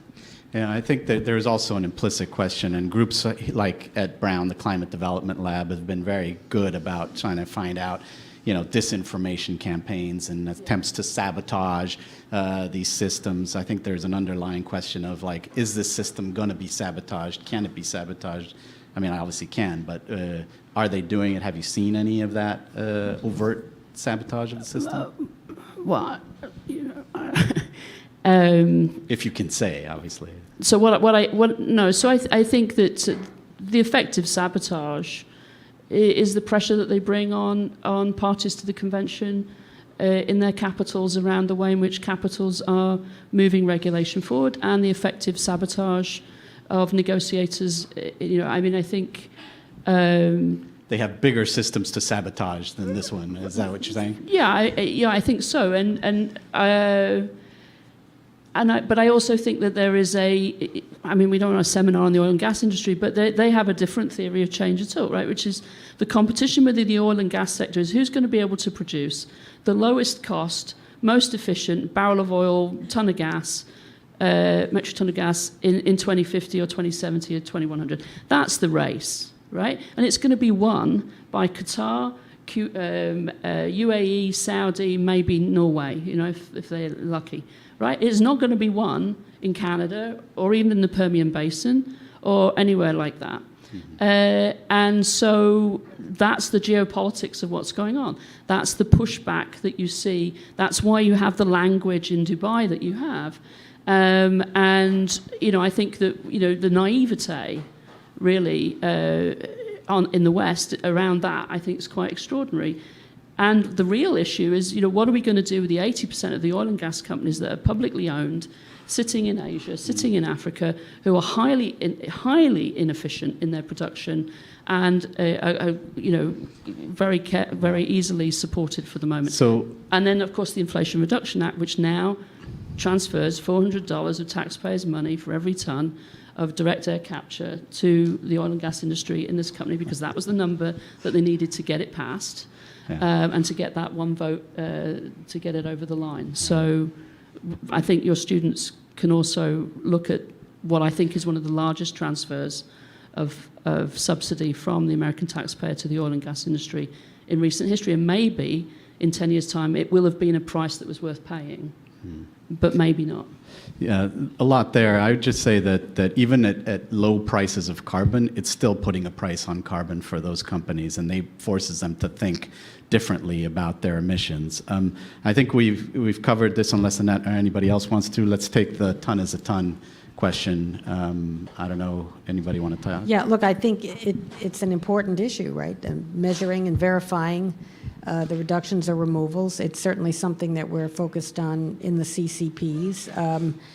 You know, there is a lack of trust because there has been a lack of standardization around, you know, measuring the tons and delivering on the promises of a ton is a ton. And so I think what we're seeing with these methodologies that we're assessing is, you know, having greater confidence that the methodologies are meeting the targets to remove emissions.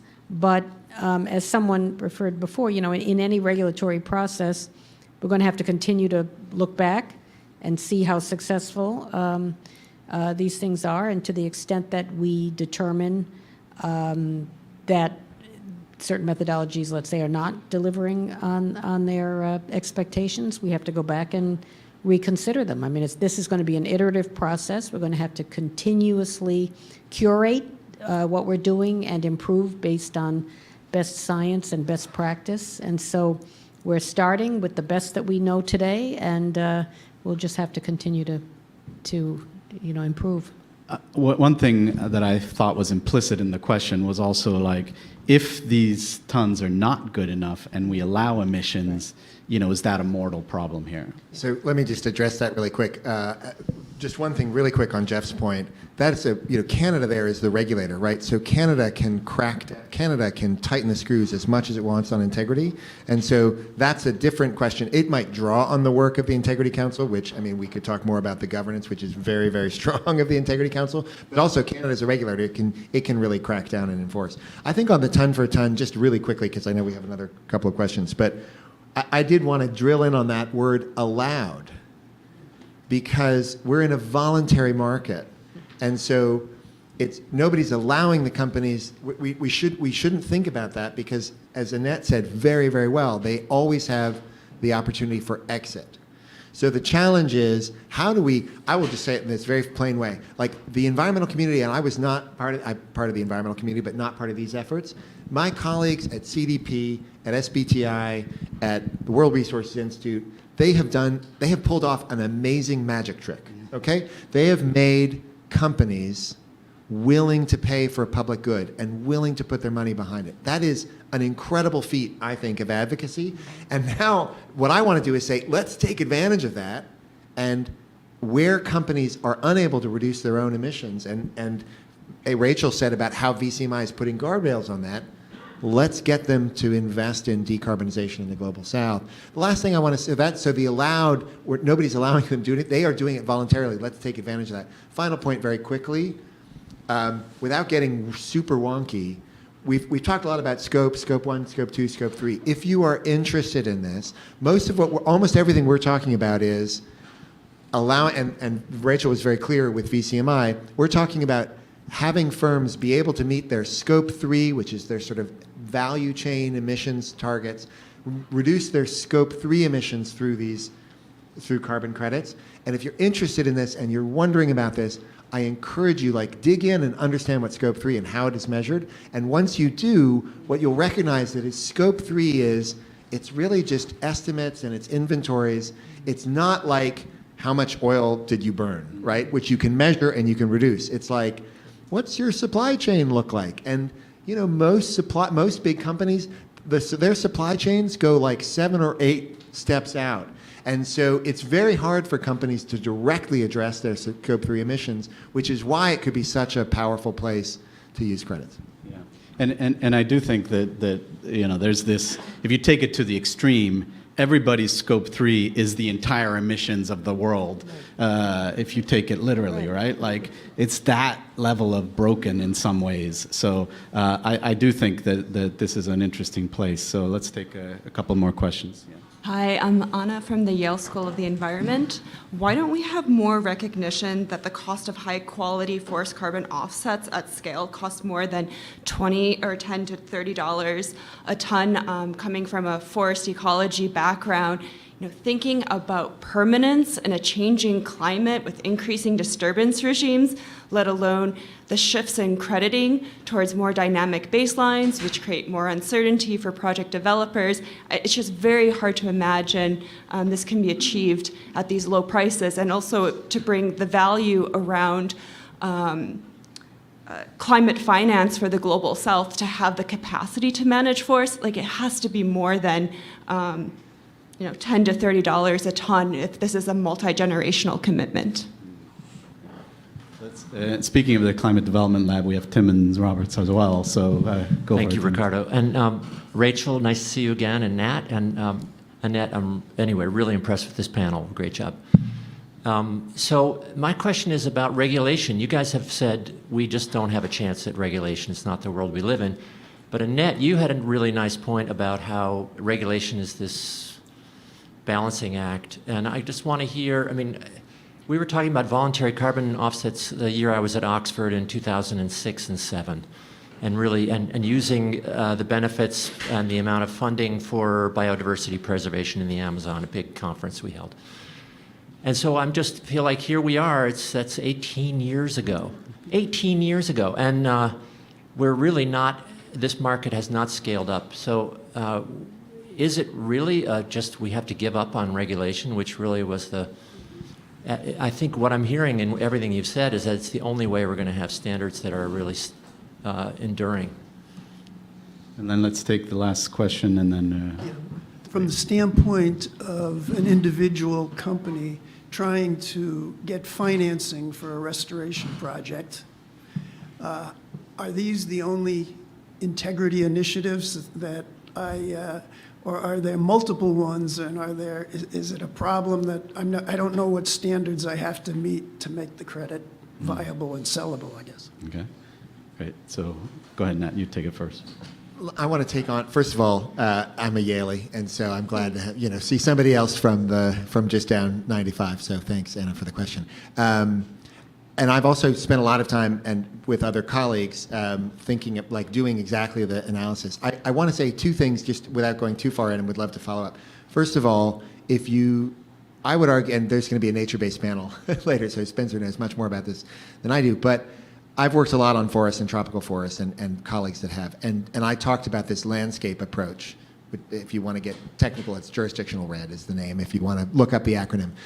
But actually, if you think about a landscape approach, and you think about what does it take, because then you're talking about programmatic policies that take place across an entire jurisdiction, a state or a country, to protect forests and reduce emissions. There are a lot of things you can do. You can improve land tenure rights, you can protect indigenous peoples, you can invest in satellite monitoring, you can invest in enforcement, you can pay small landowners. So I have a colleague, Ruben Lubaski, who was at EDF for a while and is now elsewhere, who has done some of the best econometric work on this. And if you do econometric work of what does the supply curve look like, what is the actual cost of protecting forests, you can get a lot of tropical forests protected at $10, $20, $30 a ton. But if you're doing it at a systemic level, right? So you're protecting millions of tons, and you're getting tens of millions of dollars. And that's based on real careful analysis of what the risks are to the land. So you're right. The price needs to be appropriate, but I think there's some good econometric analysis, probably toward the upper end of that. But that makes it feasible to really do it at scale. I'll also say one last thing, and this is probably more for the nature-based issue, but I know Spencer will go into this. The issue of permanence is a really important one to dig into. Permanent that's a big word. Permanent is like hundreds of years. And if our As a friend of mine standard- used to say, forever is a very long time. Forever is a very long time. And this is relevant because there are conversations in California going on by some well-meaning people, some not so well-meaning people in California trying to put this in legislation. If our standard is that you can only get credit for a permanent ton, and meaning that you have to be able to ensure that it never ever goes back into the atmosphere for hundreds and hundreds of years, because that's how long a ton of emissions last in the atmosphere, then we're giving up. Like, we cannot solve climate change if we don't protect and if we don't halt and reverse tropical deforestation in the coming decade. Like, we just are out of luck. And so if our goal is, well, you can't get a credit for that unless it's permanent, that's going to be a real obstacle. Last thing I'll say, because I know others will, but last thing, I'm just kidding. You're just getting going. Just getting going. Yeah. But we ought to be I'm gonna thinking cut you off differently now. about permanence. If when the state, I'll just say this thing, you can watch my TED Talk if you want more.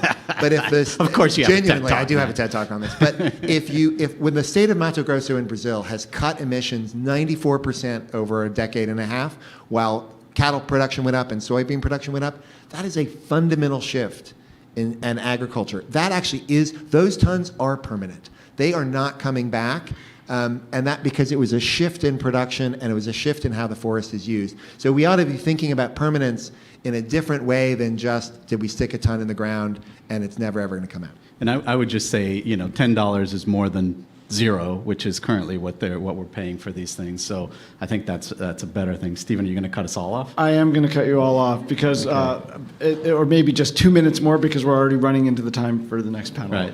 Yeah. So there's going to be a lot of talk about nature-based solutions, so we won't go in there. Does anybody want to take the second question? Timon's question of like regulation, and is that really what we're saying? That Yeah, everything no, is I think it would be wrong to walk out of the session and think that there isn't movement. There is extraordinary movement. There's extraordinary movement around the treatment of carbon, jurisdiction by jurisdiction. Not as fast or as comprehensive as we would like, but there is movement. There is extraordinary movement in the regulation of corporate behaviour. From the move from voluntary to mandatory of reporting, the TCFD, corporate reporting on their even emissions. SEC disclosure regulations. SEC disclosures. So if you look at Europe, you look at the UK, look at Australia, look at Japan, look at what's happening in India now, look at China, look at SEC. So it is moving, and you're also seeing the beginning of, I think, of cohesion in the ecosystem of how do you report the move from voluntary to mandatory, who sort of validates that reporting, how transparent is that reporting, how can it be used for other investment and other decisions. You're also seeing extraordinary movement in the way in which perhaps pieces of regulation that we haven't thought about before, advertising standards authorities and consumer protection bureaus, making rules about how corporates may or may not think about or use the language of carbon neutrality or net zero targets. You're starting to see, obviously, strategic litigation backing that up as well. So there is a lot happening. Now, if you're a corporate, you've got to make sense of all of that. And, that's one thing if you're sitting in the big corporate office of a global conglomerate. It's very scary if you're halfway down a global value chain and you're trying to work out what all these different tectonic plates are doing, and it's not all joined up. And more on that over coffee. And then finally, I would just say to the last question, I think it is very confusing if you're a corporate. Which registry do you use? Are you confident in them? Where are they in their journey? What's their relationship to ICVCM? So I think this will start to clarify. And as the market matures, then you'll get better prices.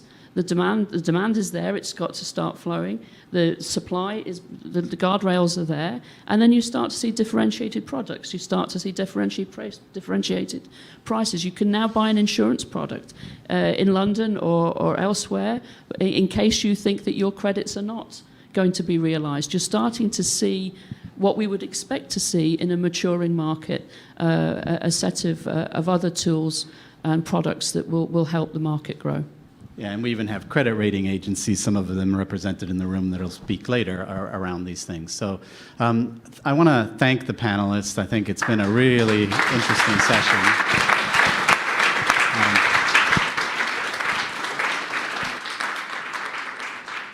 and I'll just say one final thing, that remember that the alternative to a world with carbon credits and offsets may not be a perfect world with everything working, everything measured, and everything accounted for. It may also be a worse world where none of this is measured, none of this is regulated, and few people are actually doing anything on the ground, and less money going to developing countries or forests or whatever you care about on the ground.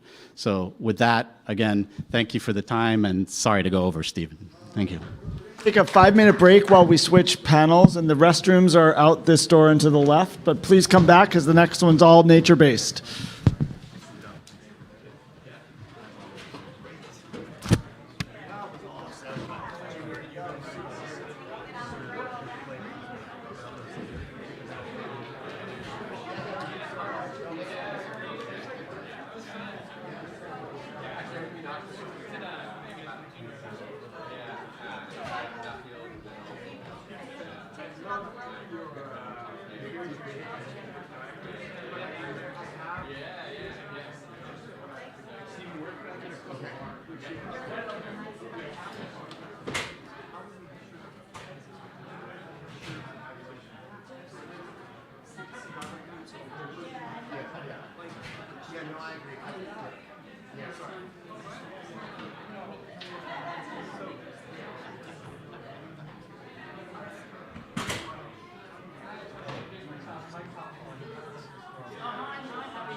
The short version is, I think we need.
Okay, so we're going to start pulling ourselves back together. I know it was a short break, but we have so many great things to talk about.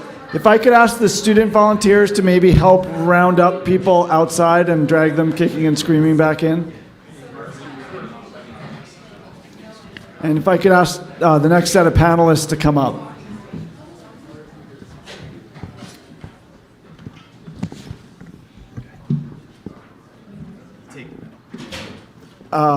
Okay, so it looks like there are still people outside, but I'm gonna just get us started. So Jim Kellner is going to be the moderator for our next panel on nature-based climate solutions, or nature-based carbon offsets, sorry. And we're starting a little bit late, so Jim, I'm giving you the official start time of 10:55, giving you an extra 3 minutes, just so you, because I like you. So go ahead, Jim, take it away. When do you stop? You have an hour and a half, so you're going to stop at 12:25. Good morning, everybody.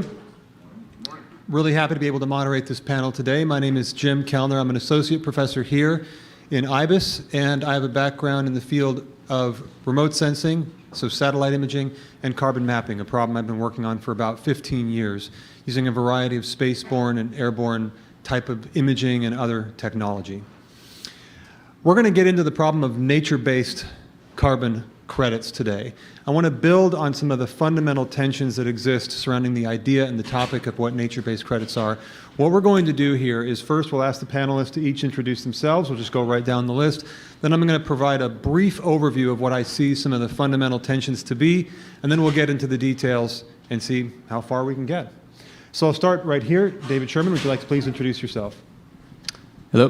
All right, this is on. Hi, I'm David Sherman. I am class of 2020, actually, from Brown. So what that practically means is I didn't know how to walk when carbon offsets were invented, but also I'm part of the generation that is going to have to play a big role in fixing this. So excited to be up here right now. I'm the co-founder and chief technology officer of a company called Perennial, and what we do is we monitor the greenhouse gas impacts of agriculture. For those of you who haven't heard of agriculture, it's this new thing where you can plant things in the ground to grow food. No, seriously. It's actually a very, very large potential lever on climate mitigation, and also it's right now a huge source of emissions. In terms of my background, I got started in climate around 10 years ago, growing up in Colorado, which is kind of this big center for atmospheric research. And I was working in a lab at NOAA, and I was the intern who would go and take the atmosphere samples from the collection site back to the lab to get analyzed. And that was right when the sensors started to read about 400 ppm and cross that threshold. That's parts per million of CO2 in the atmosphere. And it was a big foreboding. It was what inspired me to kind of focus on this problem.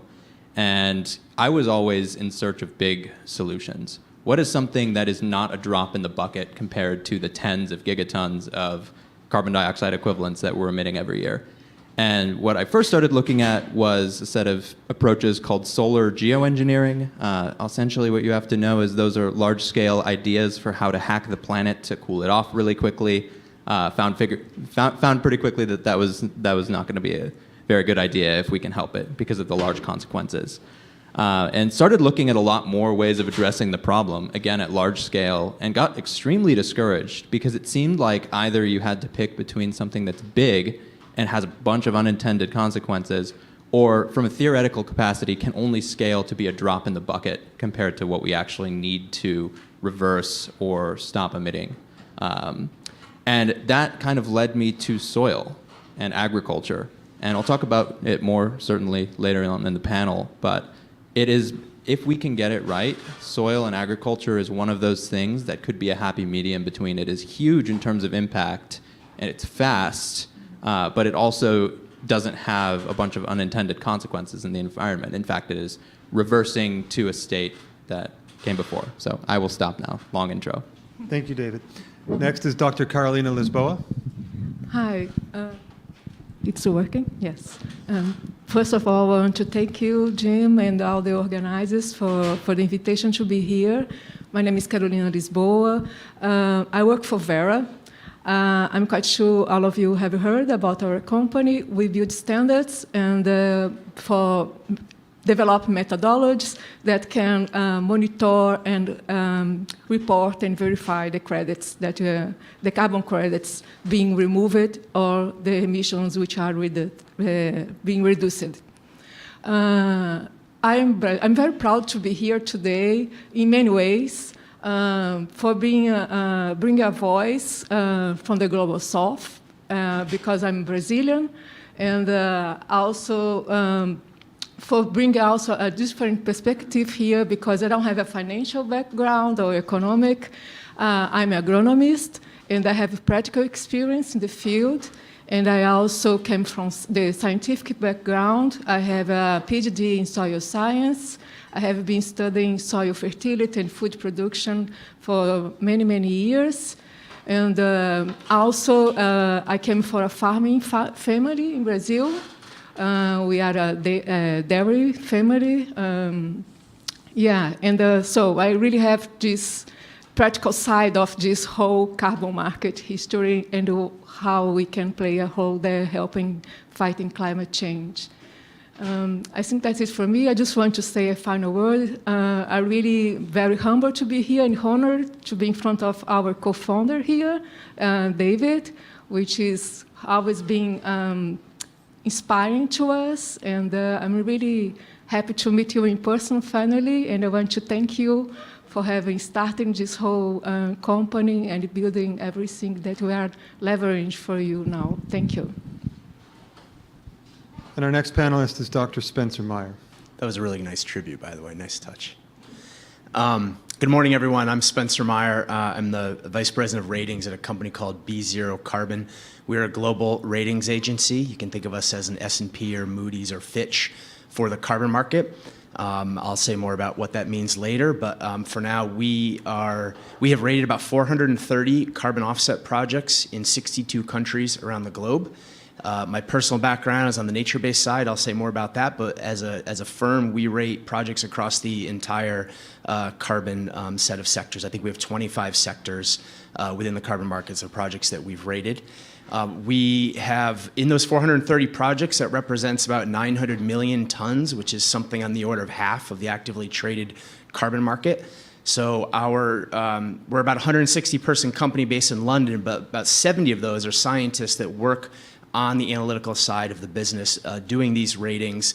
And so, these scientists have reviewed, a huge number of projects around the world, and we work on a continuous risk framework we'll certainly talk more about later as well. We really view ourselves and the idea of ratings as a central part of building the market infrastructure that Annette talked about this morning, really moving the market from this sort of bilateral work that requires so much due diligence into this sort of, infrastructure-based sort of market that can transact efficiently in the market. We believe ratings are an important part of the future of that. So that's the company that we've built. The company overall is about 4 years old, but we've been a full-time independent ratings agency for 2 years. I'll talk more about that as well. My own background is as a forester and landscape ecologist. My PhD's in forest management. Before coming to B0, was the head of science at a US-based forest carbon project developer. And before that, I spent about 20 years in NGO and academic doing work on forest conservation related to climate and water in particular. Also worked in foundations, sort of bringing together some of this work with the philanthropic community previously. And I really joined the climate tech startup space a few years back simply because I was impatient, and I really saw markets as the only way to scale this thing until there is regulation someday, and we heard a lot about that this morning. But for me, that ability to scale and scale quickly because of the urgency of this particular problem that we're all fighting just really demands that we build a market for that. So that's why I'm here, and I'm really glad to be here with my fellow panelists and Jim and the rest of you. Thank you. Thank you all. Thank you all for being here.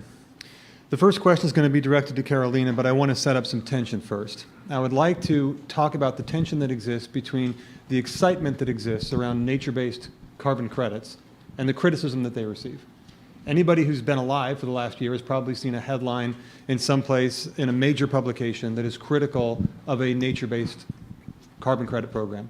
It could be a forest program, it could be a soil agricultural program somewhere in the world. They get criticized for all the reasons that we heard about on the first panel. It isn't real. It's greenwashing.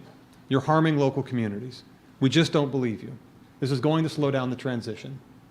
That's one side of the ledger. But yet, there's tension. And the tension is they're popular. The tension is the government is incentivizing this to come to life. The Inflation Reduction Act had $300 million in it for the development of nature-based carbon solutions.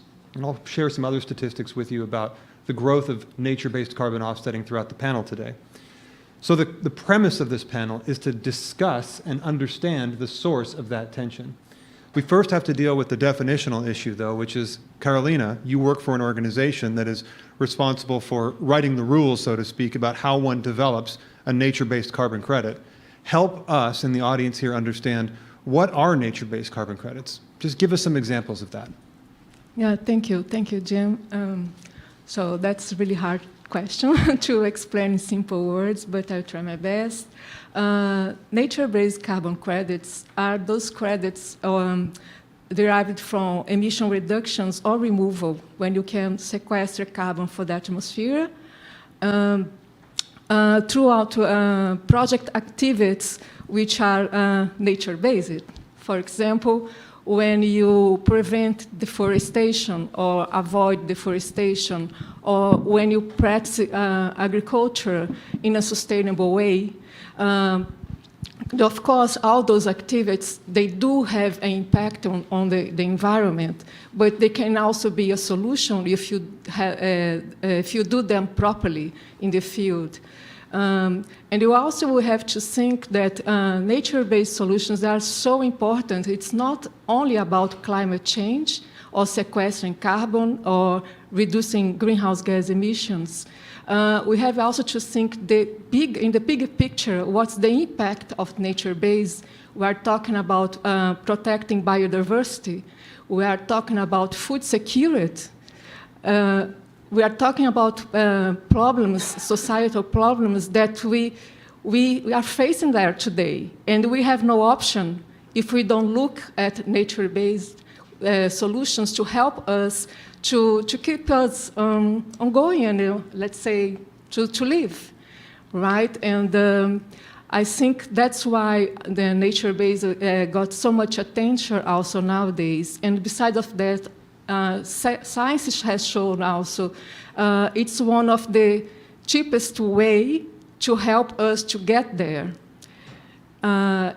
It doesn't mean that's the more important or the easiest way to go. It's one additional option that we have, because we have heard here before how expensive and difficult it is to decrease and change your, for example, industrial process to decrease emissions.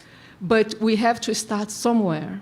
And I think nature-based projects can help us to get started. So can I follow up and say, imagine that I'm a rice farmer, okay, and I would like to enroll in a program to produce carbon credits. Or I could be a soybean farmer, it doesn't matter. Or some other kind of nature-based program. Could you give us a little more granular sense of what it would actually look like for that person to have to work with a Vera methodology to produce a carbon credit? How does that actually happen? Well, everything starts with a project developer who would be interested to invest in nature-based solution projects. They have first to get a group, let's say, of farmers who are also interested and committed to change field practices to help the fighting climate change or to produce food more sustainably. And when they have this group of people getting together and want to do something good for nature, they can choose one of, we have several methodologies in Vera. In the AFOLU sector, we have more than 20 methodologies which set the standards, which are the regulations. And we basically, in these methodologies, we have rules and regulations to comply with the core principles of a good quality carbon credits. And then we also have a set of equations to make those calculations. And how do you get the data to feed the equations to make your predictions or estimations?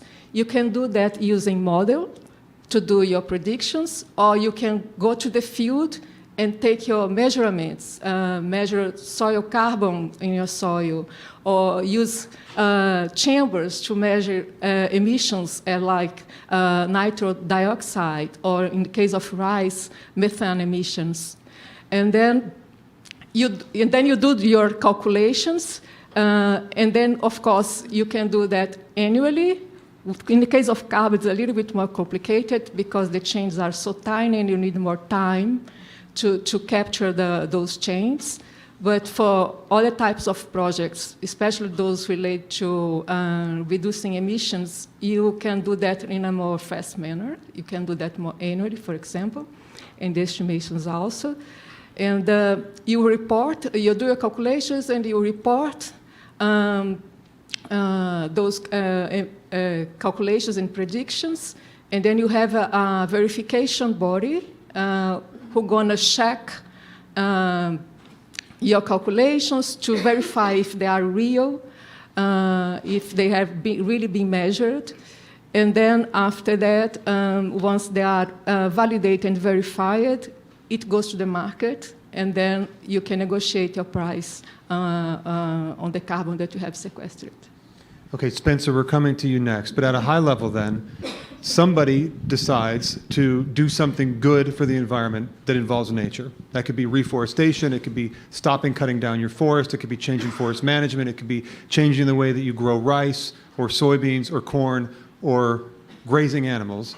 And if there's a carbon benefit there that is calculable, and that's what you do, that's what Vera does. It says these are the things you have to do to generate a calculable benefit. If you do those things well, then you have a carbon credit at the end of it. Yeah. Assuming that there's an actual positive benefit. Yeah. Spencer, how does your organization then think about thinking through the effectiveness of that? I mean, we've talked a lot about quality, and say somebody follows a protocol, okay, Yeah. how do I know it's any good? So I think we would argue that there is no test you can pass at which point you are certainly a ton. We just don't believe that's a thing at this point in time. Carbon credits are not a commodity. We would love them to be a commodity. Maybe at some point in the future they will be. And even though in the atmosphere there is global fungibility, a ton literally is a ton, the things that we produce are not yet all the same. And so what we think about is we take a continuous risk approach to evaluating carbon credits. There are ones at one end of the spectrum that we're really pretty certain are very close to, if not a full ton. And there's ones at the other end of the spectrum that are like probably not that much of a ton, and everything in between. And over time, we want to move all those up and to the right. We want all of those to become much more like a ton. And the work that ICVCM and VCMI and other initiatives are doing are pushing everything up and to the right. They're raising the standards. They're reinventing the methodologies. We've seen, just in the last 6 months to a year, we've seen a lot of new methodologies come online by Vera and other standards. They're all improving these things and moving them up and to the right. And this is like really, really important because it's getting rid of, over time, it will get rid of the credits in the market that are down and to the left, the ones that are less likely to be a ton. In the meantime, the way we think about it is this risk continuum. So we have a whole risk framework we apply to all carbon credits no matter what the sector is. And then we have a specific methodology we look at credits within specific sectors. So there's a red, or we call it an avoided deforestation methodology, for example. We have another one for cook stoves. We have one for improved forest management. And we even have one for direct air capture at this point. And so we look at a number of different factors, and the 4 key factors that'll sound familiar to most of you are additionality, over-crediting risk, non-permanence risk or durability, we can discuss those nuances there, and leakage. And every one of these categories... Can you define those for us, Spencer? Yes, okay. So additionality is, the basic idea of additionality is like, would this project have happened if not for the carbon finance? Over-crediting is really how accurate or how good is the accounting that comes up with the actual number of credits that you've produced. The methodology allows you to issue 100 credits. Is that likely to be 100 credits, or is that potentially inflated because of a bunch of technical or accounting or measurement error reasons? Non-permanence risk is the risk that the carbon benefit does not last forever, which is the standard, which we'll talk more about. I personally have some problems with that as the standard because I think it's sort of a fiction in a lot of ways. And I know we'll talk more about that. And then leakage is the idea that someone fixes something over here, changes a management practice here, and either the very same person on a different field over here does something different. That's what we call activity leakage. Or the market adjusts somewhere else, and we have market leakage where a commodity producer will just produce more of something over here because the market still demands that same commodity for the same cheap price. They can no longer get it from this person for that price, so they go over here and they buy it from this other person. So those are the four key categories. There are others. There's sub factors there, but that's the top level. And we view all of them as a continuum from very high risk to very low risk. Those all add up in our risk framework to an 8-point scale. You can go from a AAA down to a D, just like the financial public debt markets is how we rate projects overall. Imagine this scenario. Okay, there's a soybean farmer in Kansas, develops a project, uses a Vera methodology, comes to the end of it and says, I have this many carbon credits. They would like your stamp. Do you review what? Do you review the methodology? Is it an accounting kind of review? Do you actually go out to the place in Kansas and take a measurement in the field? What is the extent of the diligence that underpins the rating? Yeah, so the diligence that we would do on any particular project would be a several week to a couple of month long process. So this is not someone reading a report and giving it a thumbs up or a thumbs down. We have about 70 analysts on our team that do this across the sector. So this is a very in-depth due diligence process. We have scientists who specialize in each sector, and so they would already be intimately familiar with the methodology, so they don't need to go learn that for the first time. They know all the methodologies. They have studied them inside and out. In many cases, they have provided public comment on revisions of methodologies and things like that. What we are looking at B0 is the implementation and execution at the project level. It is not our role to revise the methodologies. There's organizations that do that already and are doing it well and are iterating rapidly. Our job is to say, did the execution of this project actually deliver, or what is the probability that it delivered the number of tons it said it did? So what our rating really means is the likelihood that every credit is either 1 ton CO2e avoided or removed or not. And so it's really focused on the carbon. We can talk about co-benefits and other safeguard risks another time. But it's really focused on the likelihood that that credit actually produced a ton. At a AAA, we're really, really close to sure that it produced a full ton. At a D, we're pretty sure it didn't produce a ton and everything in the middle. So what we would be looking at is how the project implemented the rules within the methodology from an actual implementation perspective. So methodologies might allow you to set, baselines is a really critical part of the baseline is, this is what would have happened if we didn't come in and do this project, and then here's how much carbon we accumulated as a result of this project. And the delta between the two, more or less, is the number of credits you're gonna get. And so we look very carefully at the baseline. Was it reasonable? In forest management baselines, a common problem is a net present value style approach that says a reasonable actor would have used a net present value with a specific discount rate and would have logged this entire forest over 30 years. If we find close to zero evidence for any other landowner with similar criteria in the county, the state, the region, the country that has ever behaved or currently behaves like that, we are going to say that is a very risky baseline to assume. And we are going to create our own baseline based on what we would think are reasonable expectations of business as usual practices, and we're going to recalibrate. And so in that case, we might say there's very high risk of overcrediting because the baseline was unreasonable. The same principle would work in an agricultural field, in renewable energy projects, or even in cook stove projects. But the details and the science around those baselines obviously varies considerably. So we've heard a number of words here that are associated with the criticisms. We've talked about additionality. That's, would it have happened anyway? For example, in soybean farming, one thing people can do to satisfy the additionality criterion is engage in cover cropping, which is where you plant a crop between the crops over the winter. But I know a lot of people who do that anyway. They're not in a carbon program. So if somebody's claiming that they're in a carbon program and, hey, they're cover cropping, well, would the cover cropping have happened anyway is really the question. He talked about baselines. That's where you set your threshold. What is the standard against which you're being compared? All of this stuff. You talked about durability or impermanence. That's all part of the criticism. Here comes the tension. Voluntary carbon markets, Ricardo was right. It is in fact $2 billion in 2022. In terms of the voluntary carbon market, nature-based carbon credits made up 46% of the market share in 2022. Which kinds of credits do you think are the most valuable? Nature-based credits or technology-based credits based on an actual analysis of transactions that occurred on the voluntary carbon market? It's nature-based. Nature-based credits, the average price in 2022 is $10.17 per ton. For technology-based credits, it's $4.76. That's the tension. Nature-based credits are receiving the brunt of the criticism and is where the uncertainty actually exists around what is a ton, this question about whether a ton is a ton. And yet, there's enormous demand for them, and they're the highest price. So David, you work for an organization that is thinking about how to generate carbon credits in agriculture. I know you think a lot about these controversies because they impact your bottom line.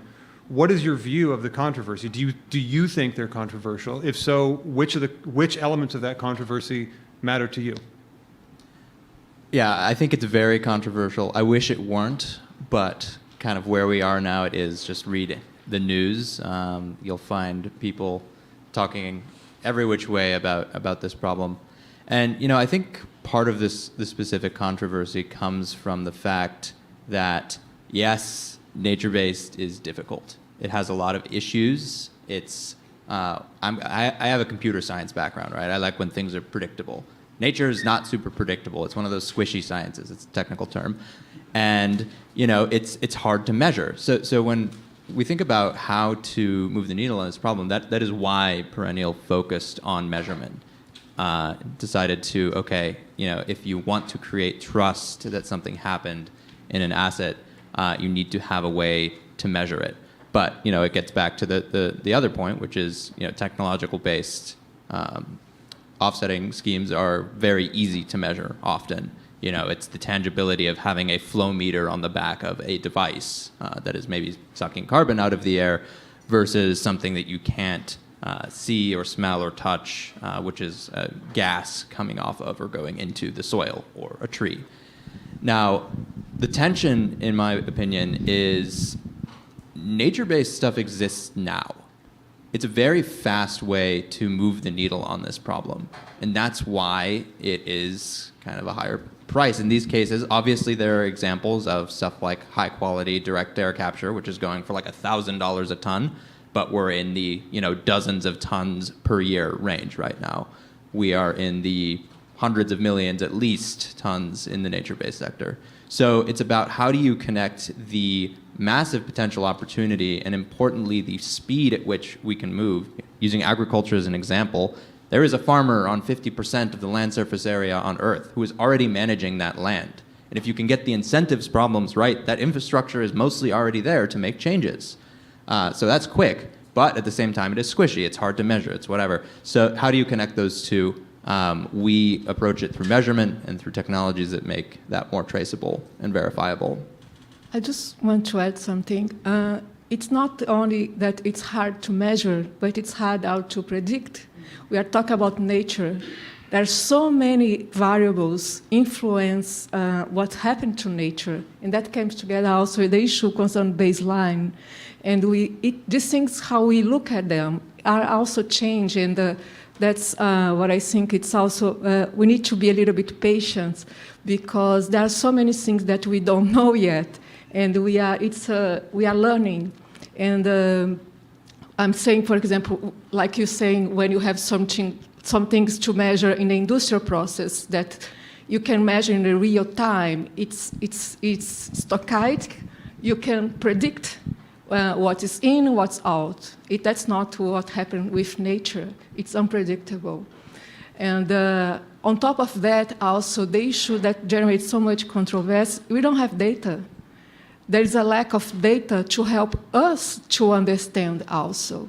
And there is also a very low investment to produce that data that we need to measure this with more confidence and decrease the uncertainty, therefore make the estimations more strong and less unpredictable, to say.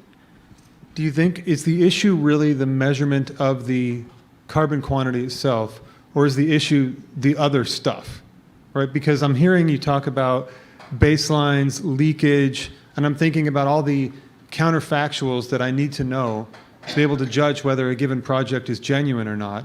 And those counterfactuals don't exist. I have to invent them, or in some statistical way, right? This is not a clinical trial where we get to assign groups to a treatment and a control and look at the outcome. We only get the outcome. What do you think, Spencer?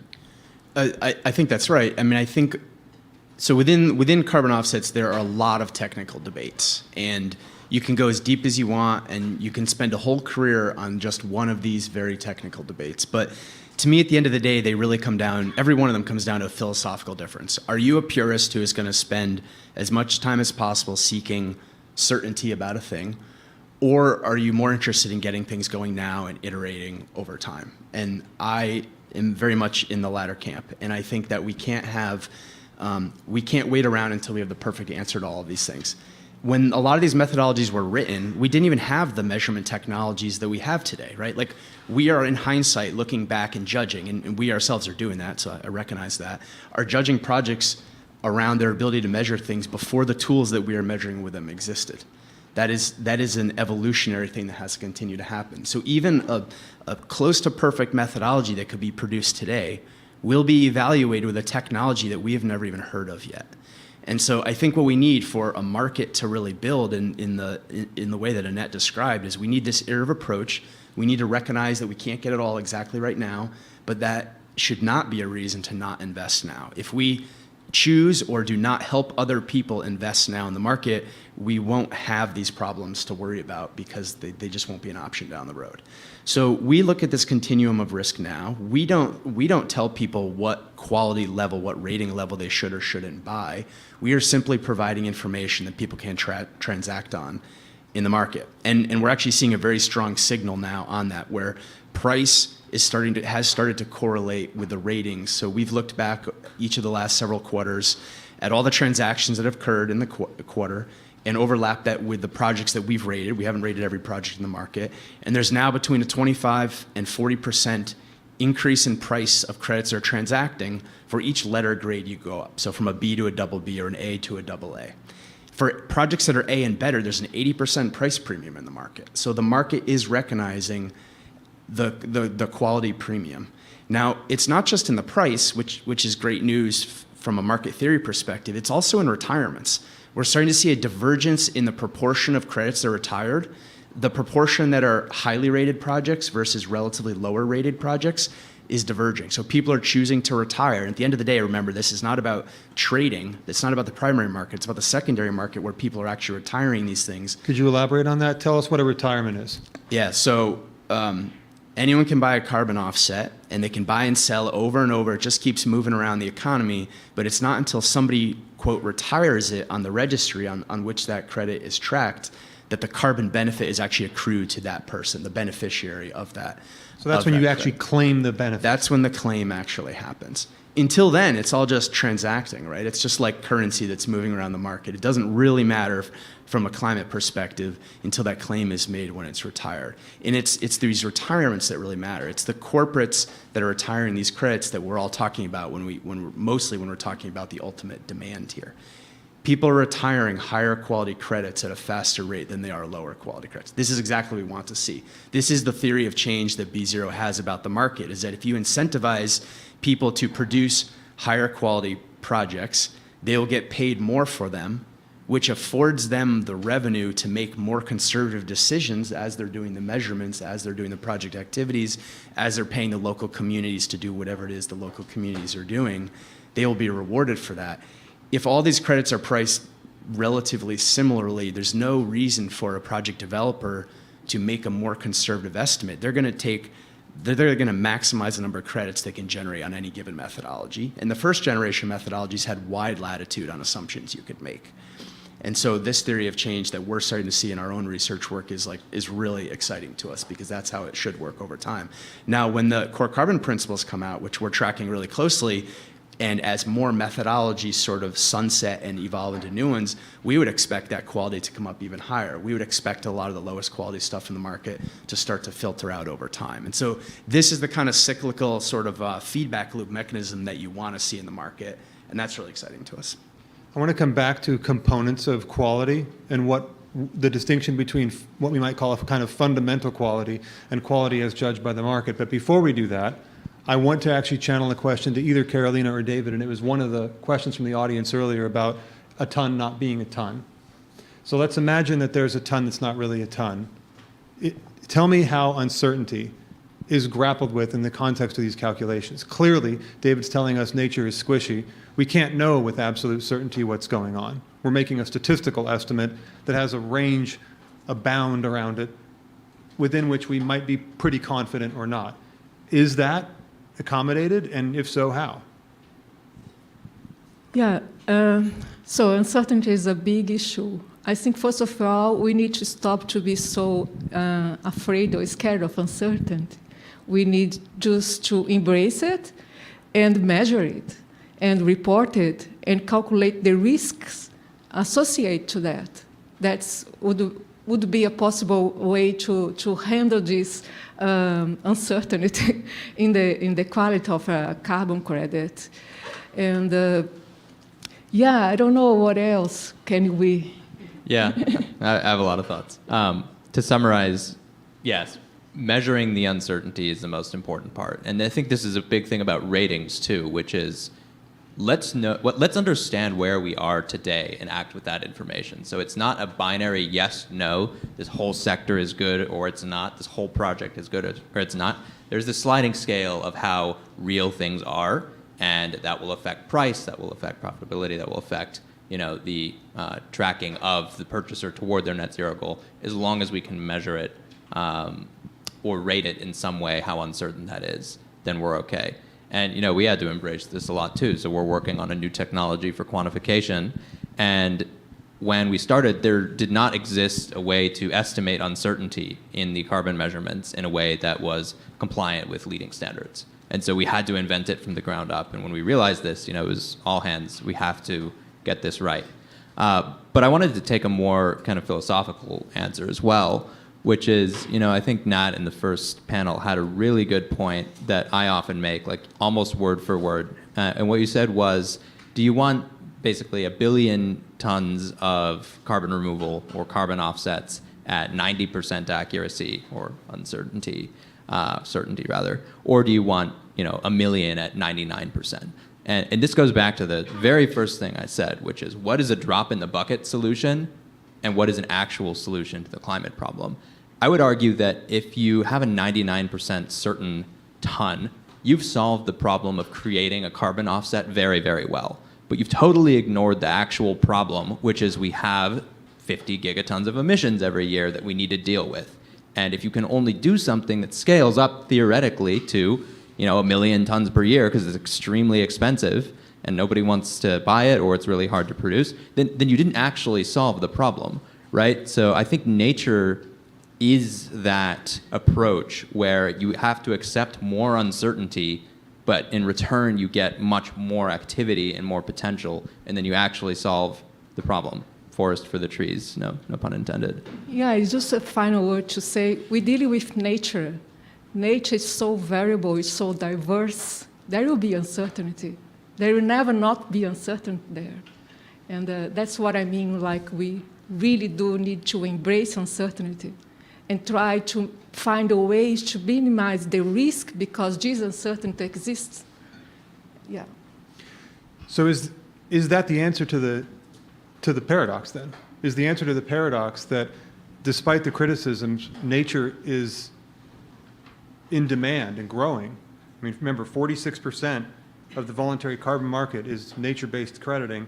Agriculture increased by 283% year over year between 2021 and 2022. Is that simply because it's the thing that has the ability to scale to meet the demand? Yeah, we solved it. Paradox is done. This panel will go down in history where we solved the biggest problem. No, I think it's part of it, right? I think there are a number of other things that, I don't want to jump the gun here because I know we were going to talk about it, but permanence, the time value of nature-based carbon. So this is something where, this is the other big part that I think is not really accounted for in the frameworks today, is just like nature will always be uncertain, carbon stored in natural ecosystems will always be temporary on some scale, depending on how you want to define that. And so how temporary should we go? Like what is too small, but also for things that are, not 100 years, which is sort of the standard today of how long you would need to keep something in the ground. How can we actually account for those at the framework level, right? How can we, if you sell a 20-year credit or it gets reversed after 20 years, make sure that gets re-upped? Or how do you stack them in such a way that you would have a longer, kind of perceived permanence to it? That's back on the criticism side. Yep. Spencer, you want to take that? Yes, I think this debate about permanence is really tricky because we know scientifically that in the atmosphere, the carbon does effectively stay there forever. So the desire to have things be permanent is really meant to counteract, yep, the carbon's up there, like that's not going to change. That's the science, more or less. The issue is that we don't have in society the mechanisms, we don't have the equivalent mechanisms. It's just not a thing. There's like virtually nothing in our world that in our markets, in our society, daily lives that we consider permanent. Like that's not an option. So our job as people in the carbon markets and society is to find the link between the markets and the legal frameworks that we have that can best approximate or incentivize us to get to something that looks like permanence. Like that's the middle ground, that's the interesting part. The debates around like whether your particular carbon offset is going to last for 40 years, 100 years, 1,000 years, or forever is like boring, frankly, at this point. To me, I think we really have to focus on how do we link the mechanisms to it. There's other bigger issues like, even if within one country you could come up with some legal framework for permanent, there's no international law on which that works. We've consulted with a team of lawyers that are thinking about how would you even come up with transactable units in an international legal context that guarantee something forever. So at B0, we take a somewhat controversial view in that we look at non-permanence risk based on the contract length of the project itself. We recognize that's not the same thing as permanence. And at the same time, we're really interested in this idea that we want to know the likelihood that the project actually delivers on what the project said it would deliver. The project varies depending upon the methodology and what standard it's on and all that. So that's where we look at the primary non-permanence risk. We also are spending a lot more time thinking about the durability, and that is this longer societal system-level impact. At the first panel, a couple of people, I think Rachel and Nat made really well about you're changing the economics of a system, of a community, of an agricultural subsector. That is a permanent shift that has durability in that landscape. That's very different than the actual contract and the number of credits. So it's a very difficult topic. It's very complicated. There's been a lot of debates around it. But again, it comes back to this paradigm I said earlier, like you're either a purist who are going to wait till you have a perfect solution, or you're going to get things going and figure it out as you go. And yeah. So it seems like the market should care about the duration of that contract and also about the durability of the carbon credit itself. And those are not the same thing, as you noted. The durability of the credit itself is how long is this carbon actually going to stay in the forest or in the ground or wherever. We could think about making a deposit in a bank account, it's going to be held there. The contract is about your ability to deliver to me that which I am buying from you. Yep. Right?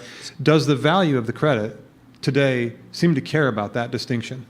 That's a complicated question. There's not a clear answer to that. But let me try to use an analogy. When you buy a car, let's imagine you're a person that keeps a car for 10 years. I know a lot of people don't. But you don't look around for a set of tires that are going to last you the full 10 years.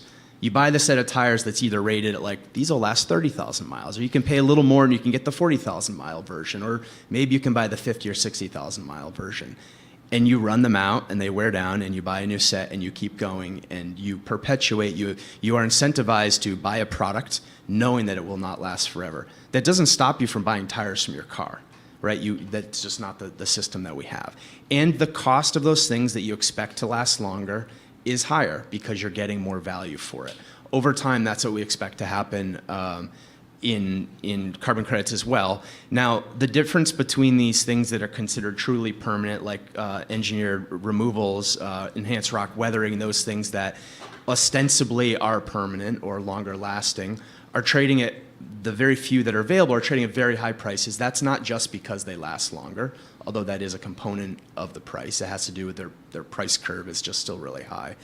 Within the nature-based sector, there's some anecdotes that people are paying more for things that last longer, but I haven't seen any evidence that it shows up like in a real sort of data-driven kind of analysis. But over time, you would expect that to happen because we know all nature-based credits are in some form temporary. It might be that people have to replace them. You buy one and it lasts you 60 years, and maybe in 60 years you have to buy it again. Those ideas haven't really been written yet. Those mechanisms haven't been written yet. And I think that's something the market on the claim side will have to solve over time as well. But we're just not ready to solve that quite yet in my mind. Carolina? I just want to add that this issue with permanence also is very much related to the science behind it, because the emissions that we have, the calculations for carbon equivalent today are all based on the 100 years predictions for the warming potentials of those greenhouse gases. And I think we need also to watch out for these new metrics. For example, when we talk about methane and the GWP20, for example, to see the value of certain types of gas that can make huge contributions in the short term, and how we're going to price that also. And I think also not only focus in permanence, but also have a look and calculate the risk of reversals, which is perhaps more manageable to handle than the issue of permanence, that it's so far away and we cannot really predict it. Okay, so in response to that, there's a question coming to you, David Sherman. Reversals was just used. Talk to us about reversals, buffer pools, and dynamic baselines. Oh, good. All right, so the glossary of terms here. Reversals are used to refer to events which would kind of threaten or re-emit carbon that was stored somehow or avoided to be emitted somehow. So an example of that is you protect forests and you claim avoided deforestation credits for that, and then the forest burns down.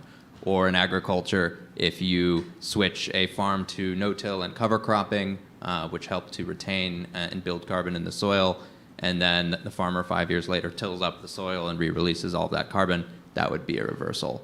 One of the proposed kind of ways to mitigate that is what's called the use of buffer pools. And this is a methodological thing at the level of the registry or the registry standard, where it is a shared pool of credits that come in from all of the projects and are used to compensate for reversals. So what this looks like in practice is maybe 20% of the credits that get quantified from a project go into this pool instead. And they can't be retired, they don't get sold, they go into this pool.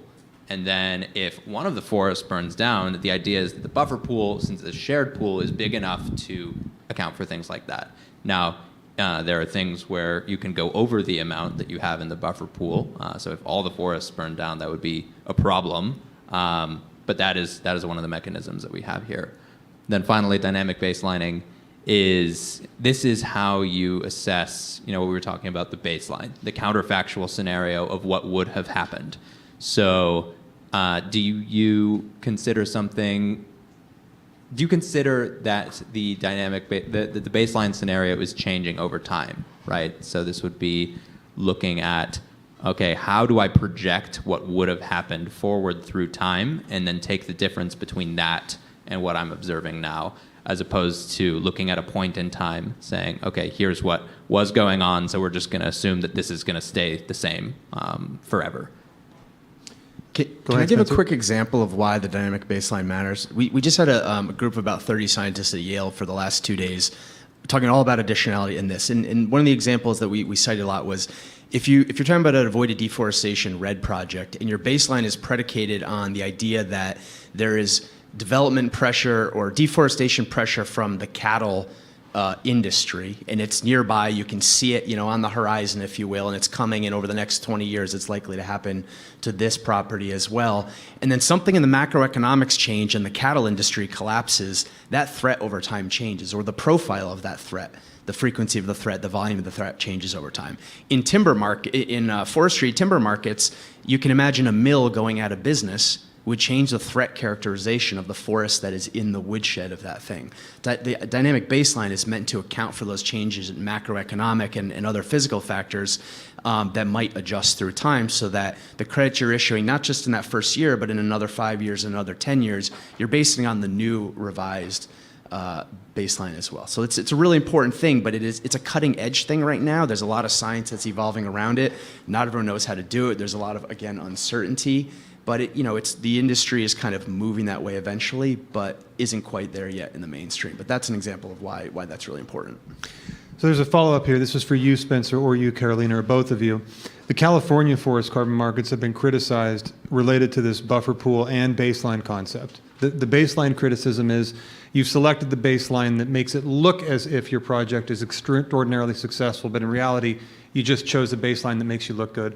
The buffer pool concept is that it's not big enough. It's specifically been criticized as undercapitalized, meaning there aren't enough credits in the buffer pool to actually make whole the project, given the rate of forest fires that are actually happening in California. So the questions are, for you, Carolina, at a methodology level, is that something that's thought about? And for you, Spencer, at the ratings level, is that something that's thought about? I think with with baseline assessment, we have improved and learned a lot over the years. Like before, we used to look in the historical period and establish a baseline. With this concept now, with dynamic baseline, we can make a comparison estimation of what is really happened, not what happened before, but it's more a real-time comparison, because you are dynamic and we are evaluating two scenarios against each other in a real time. I think that was a huge improvement for assessment of baseline. We certainly look pretty heavily at buffer pools, and here is where we look carefully what the methodology requires and what the project actually contributes to the buffer pool. And this, there's a number of different categories of risks where buffer pools matter. I mean, the first is non-permanence because of the reversal risk.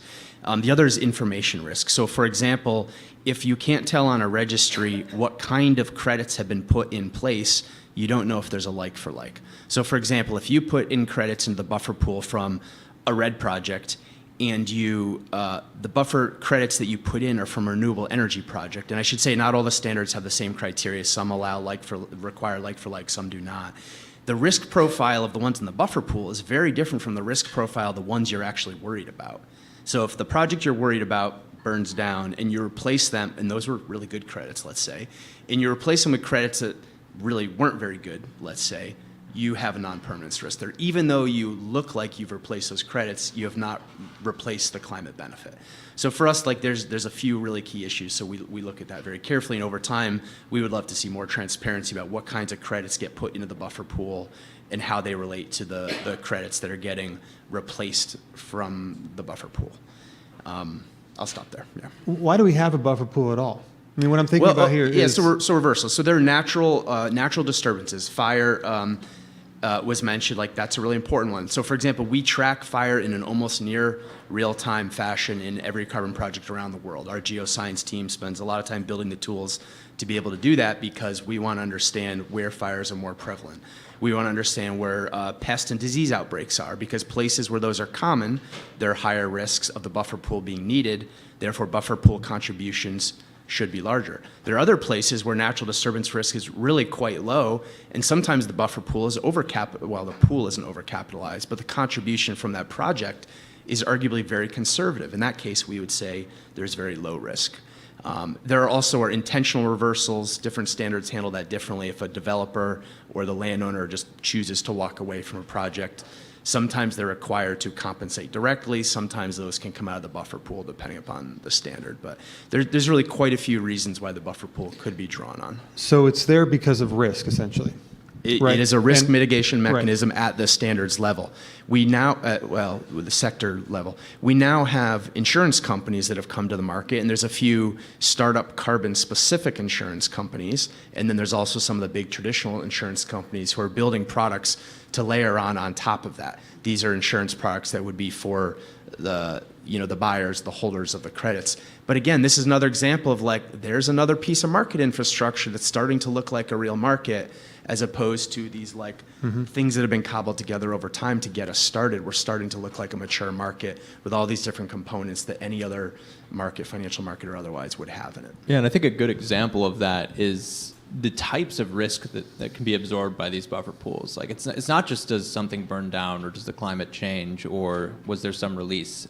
These things also cover the topic that everyone has been discussing, the projects that turn out not to be real, right? You find out someday that a project was not real, it's a big scandal, it's whatever. What people don't talk about as much is that can get absorbed through the buffer pool. And there are some dynamics there, of course, and we need more of this, but that's a good way to protect against other things that would threaten the market, I think. And if we can standardize those and make those a little bit more clear, that's the direction things need to head.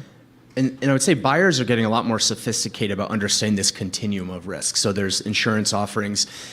Some of the marketplaces or carbon aggregators are starting to build in risk into how they design their own portfolios of credits and producing sort of risk mitigated credits. And we'll hear from my colleague Jen Jenkins from Rubicon in a little while, where they're doing that and providing this sort of risk mitigated carbon offset product essentially into the marketplace. We have a lot of people coming to us directly. I've been talking a lot about what we call ex post ratings. Those are ratings we do about projects that have already issued credits in the market. But for every one of those, there's a whole bunch of other new project finance that's happening as we speak that's looking to develop the next generation supply.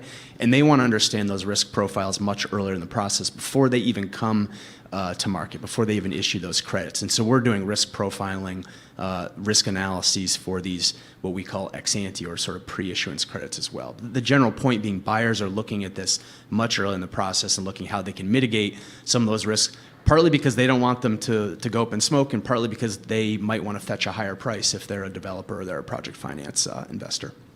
So a follow-up before we go to Carolina about co-benefits is one criticism I've heard from people in this room is that insurance is never going to work on this. And the reason they say is that, well, I'll give you the story. Imagine that I'm a company that's bought a carbon credit. We heard about Brown's effort to purchase carbon credits this morning. Okay, and it turns out that there was an error. It was a good faith error, but there was an error and the credits weren't genuine. And so an insurance company says, Professor Porter, we're very sorry. Here's your money back. And he's going to say, but I want my atmospheric damage avoided that I paid for. Right? It's not just a financial problem because the nature of the product that you're purchasing is both a financial transaction, but also about doing something out there in the world. Spencer, or anybody who thinks they could speak to this, are insurance companies thinking about that? Like, this doesn't feel like replacing the roof on my house. Well, it feels like something different. That is a debate that's happening right now. Some insurance companies are replacing like for like, and some are replacing with cash. And that's like an ongoing debate that's happening. We'll see which philosophy wins. But I agree, it's not the same thing as replacing the roof on your house. I would suggest that the amount of things and the diversity of things that get insured today, like if there's money to be made there for an insurance company, they will find a way. And yeah, you quantify the risk. You make an actuarial table for this. It's an entirely new practice, but they will find a way. Insurance companies are already looking 50 to 100 years out, pricing in climate change today. So we'll find a way. It's just this whole kind of set of categories of when you get the incentives problems right and prove that there is a market here and money to be made by filling certain roles in that market, then it'll go. So I don't know how. I'm not an insurance person, but I have faith in our AIG and whatever else. It's literally the only one I can name, but I have faith that they'll figure it out. I should say that our ratings are being used in at least 2 of the insurance companies who are using ratings to start parameterizing their own risk assessments. Carolina, you talked to us about some benefits. You were talking early on when you were defining nature-based programs, you mentioned co-benefits of biodiversity, you mentioned food security. I wonder if you could speak to that and the degree to which those are or are not in the ratings. And where I want to go with this is I want to go to a bigger conversation about what co-benefits are in the broad sense, what they are in particular from each of your viewpoints, and then end with you, Spencer, on how or not co-benefits are ending up in the ratings. So what are some examples of co-benefits, and are they actually in there? Like when a person purchases a carbon credit, to me it's a ton of carbon, and the co-benefits are just a positive externality. But are there situations where it's actually built into the definition of what the carbon credit represents? Yeah, the co-benefits of carbon credits, they are not really measured direct or giving value to that direct to some programs out there. But there are other programs that you can stack, for example, programs. In Venn, for example, you have the VCS programs where you measure the carbon that you sequestered, but you also have another programs that you can measure the co-benefits of generate these carbon credits, and you can also measure them it's to some extent. But there is a lot of debate there about how to measure these co-benefits, and because it's also contextual. Each project, you generate different co-benefits.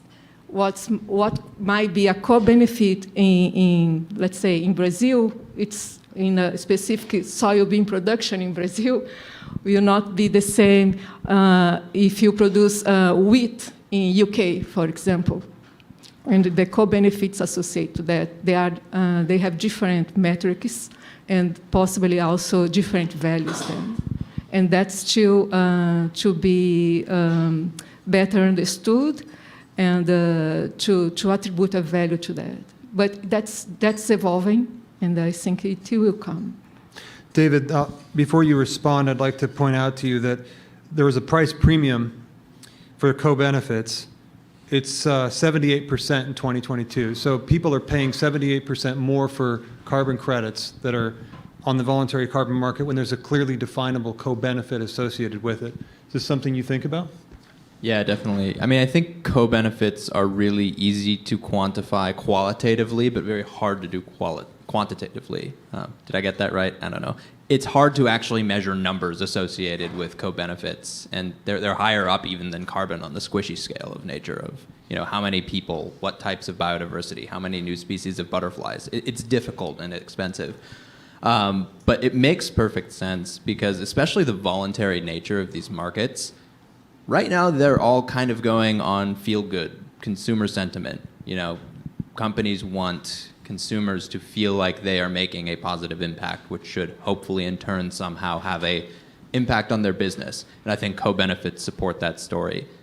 It is also very easy to tell a story, relatively speaking, compared to carbon of we saved this many species, we helped a lot of local communities, and other things like that. So, what I think is interesting about this is rather than trying to build these into a credit necessarily, I think we're starting to see a little bit of a shift toward direct investment into actually starting new projects instead of purchasing the outcomes of projects that have already happened, right? And so then you can sort of claim those co-benefits along with the carbon yield of that project in a way that is more holistic, where we actually put up, $10 million and restored this forest, and here's what happened. And we don't know exactly how much carbon that's going to come out with, but we're going to claim the stuff that it does. So it's a subtle mental shift. And Jim told me this anecdote, again, of Stephen, of thinking through the offset strategy of, there was the idea to do CFC destruction, so chlorofluorocarbon destruction, destroying this very potent greenhouse gas that comes from refrigerants. And your thinking was, I don't want to pay for somebody who has already destroyed some CFCs. I want to pay somebody to go take more CFCs and destroy them. And I'm like, that doesn't make sense. And I thought about it, and I was like, wait, that actually does make sense. You're paying for an activity that is, by definition, additional because you paid somebody to do it.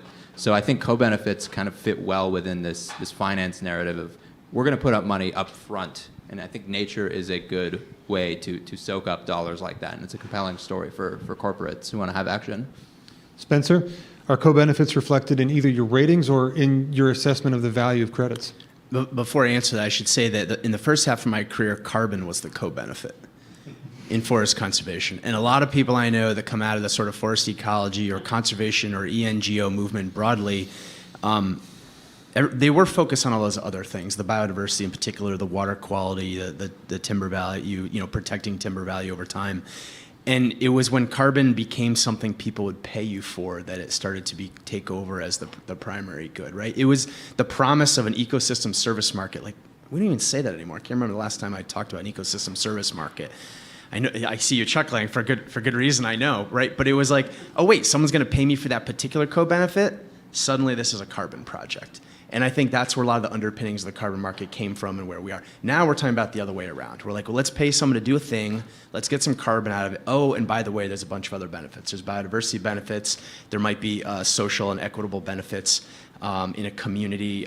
Cook stoves is a great example, right? Sometimes the credits are overestimated in some cases, but that takes nothing away from the respiratory health benefits of the typically women who are using these cook stoves, right? That's gold. That's something you want to do. You want to incentivize. You want to transfer more wealth to the global south. A lot of that has to do with the co-benefits and the other reasons. It's not about carbon. So it's very complicated how these things interact. I would say that our ratings, first and foremost, are about the carbon. So the definition I said earlier is the letter rating is the probability that it's delivering 1 ton CO2e or not. So that's the first and foremost. So you could have like really, really great co-benefits on a project and be pretty mediocre on carbon, and like you're gonna get a pretty mediocre rating on it. So our ratings, to answer your question explicitly, our ratings do not directly include co-benefits. However, there are a number of safeguards which are a closely related topic of things you want to, mechanisms by which you avoid doing harm. It's kind of the other side of the co-benefit side. Co-benefits we think is the positive impacts. Safeguards are avoiding the negative impacts. We include quite a few of these safeguards in our analysis because they directly contribute to the risk of the carbon project. So benefit sharing is a common one people talk about. If you are extracting all the value out of a community by taking their carbon credits and giving them a very small portion of the proceeds, not only is that bad for ethical and financial reasons, but you're actually jeopardizing the future of that carbon project because those people on the ground are less likely to keep doing the thing you need them to do to generate the carbon credits, the durability. So we would view that as like a very distinct non-permanence risk. And there's a whole host of other ways in which safeguards, again, closely related to co-benefits, show up in our carbon analysis. We have recently launched on our platform, where all the details of all our ratings are, a section where you can see all the SDGs and all the safeguards that are claimed by every project that has claimed them. I should say so far the first launch will be about Vera and Gold Standard on the platform to have these. Over time, as we get better at integrating those into our analytical ratings, not our data-driven assessments, but our analytical ratings, we'll include those more for sure. I think what is really difficult to measure the co-benefits also because it's beyond a quantitative value. It's about the impact. It's more than that. Even like when you sequester maybe a large amount somewhere might generate less co-benefits than a very small amount, let's say in a place where the resources are so limited and so degraded. And I think we need to look at this perspective also. It's more than the co-benefits in quantitative terms, but it's the impact that it has, you know. It is very difficult to think through, isn't it? It seems like at some level it becomes a values-based question, some of these co-benefits. Some of them you could imagine quantifying, the impact of reduced pesticide exposure on people's health, but even then, over a long time, it's going to be very challenging. I've also heard the argument put forward that, and I'd love to know what you think about this, that in some sense the co-benefits, though, clearly they're valuable to people based on data. Clearly people value them, but maybe it's a distraction because it's attempting to weight the value of something unrelated to the climate with something related to the climate. And the argument is that the best thing we could do for the future of people is to not have climate change take place. Any thoughts on that? The carbon market itself, from a strictly carbon perspective, has already been bogged down in these highly technical debates that we've talked about here.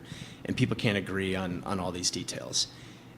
Many of the co-benefits, and I'll use biodiversity in particular, is dramatically more complex than carbon. The first principle we talked about is like in the atmosphere, a ton is a ton, right? They're fungible. It doesn't matter where it is around the globe. It's the collective concentration that matters. That is exactly the opposite in biodiversity, right? You can't say you increase like the diversity of bird habitat in one place and that's like increasing jaguar habitat in another place, right? And I mean, there's just, you know, hugely difference there. So if we have these highly technical debates on the carbon side that we have not been able to solve yet, when we get to the point of trying to solve those on biodiversity, not to mention other co-benefits, it will be even more complex. So I think we will need a philosophically different approach to it than we've taken with carbon markets. I hope, my strong hope is that we take a lot of lessons from the carbon markets so we don't make those same mistakes, because we'll be sitting here in 30 years discussing what additionality looks like for early successional bird habitat. That would be a bad outcome for the world if we're still talking about that in 30 years. But that's what would happen in my mind. Now, there are a number of people trying to stand up biodiversity-like markets. There are a few transactions out there happening. Some of them are quasi-public-private sort of funded things, and like there's really good progress being made there. I think it's unclear whether they're going to be part of the carbon market or whether they're going to be standalone markets, and that it's an interesting debate that's happening. We see it all the time. We're paying attention to it, but we collectively as a community, I think, are a long way away from having that integration. I think it's at least progress, though, that probably 30 years ago, again, I wasn't there, but biodiversity market used to mean like selling exotic animals on the black market, and now it means, you know, protecting different species in different places and trying to have a way for companies to get involved in that. So, baby steps. Yeah. Let's open it up to questions from the audience. Again, please come up to the mic so people on Zoom can hear. I'm trying to understand, you know, the market mechanics. B0 Carbon, the rating agency, as well as Vera and Perennial, your business model, who pays them? Are they the project developers that pay your fees? I'll speak just for us. So our business model is we have a platform. So I should say at the top, our headline ratings are freely available to anybody. You can just log in briefly to our account, to our website, and then anybody can see our headline ratings. If you want the deep due diligence, all the risk analysis under it and the mapping and all the things that go with it, you subscribe to our platform. And so people pay us for subscriptions to our platform. They can also commission us to do ratings that we haven't done yet. There sometimes are projects that have a lot of issuance in the market that people want to know. We haven't gotten to it yet because, you know, we can't do everything all at once, and so we would go and rate that. We also do these private pre-issuance ratings I mentioned. There are bilateral agreements with any customer that is looking to develop a project. Sometimes that's a project finance group, sometimes it is a project developer, sometimes it's an off-taker who wants us to vet the project they are considering buying from or investing in. So that's our core business model.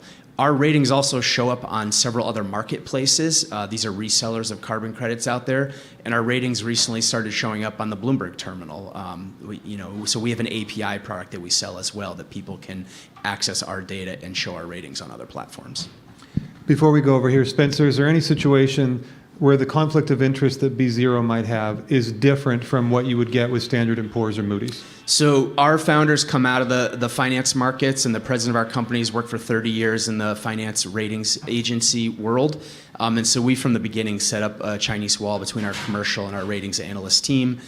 We have very strict conflict of interest policies in-house about what we can and can't do, and who we can work with on what types of activities. So it's a common question that comes up. We get paid upfront to do a rating, so there's no like, you don't get to pay for a better rating. We also don't advise. When we rate a project, people almost always ask us to tell them what they can do better, how they can get a better rating, and we decline to do that. We give them very detailed reports that they can take to their other consultants and do what they want with, but we're not going to tell them how to get a better rating, but we will show them our methodologies and we'll give them our honest assessment.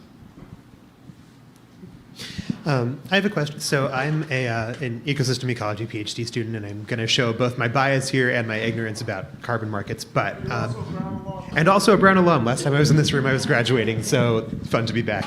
I'm thinking about a ton being a ton, and in the atmosphere for sure. On land, I feel like it's complicated by, other processes that ton of carbon might be, the albedo of that location, fluxes of other greenhouse gases, how it affects below ground carbon changes, that sort of thing. And I'm wondering, in both protocols and in verification and in ratings, sort of how those things are taken into account. I know that like in the ag sector, there's emissions factors for non-CO2 GHGs. My understanding is there's less of that incorporated in the forest sector.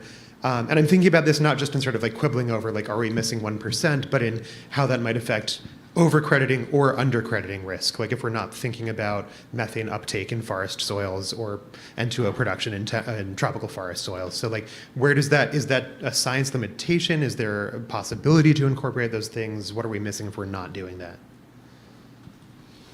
So can I repeat the question back? So I interpret your question as asking about, say there's a project designed to take CO2 out of the atmosphere in some place, but you're saying maybe the activities on site produce methane, just as an example. And you're asking if all those things are being comprehensively addressed? Is that the question? So activities on site involved in the project, but also the natural processes involved in whatever sort of change happens or is avoided on that site.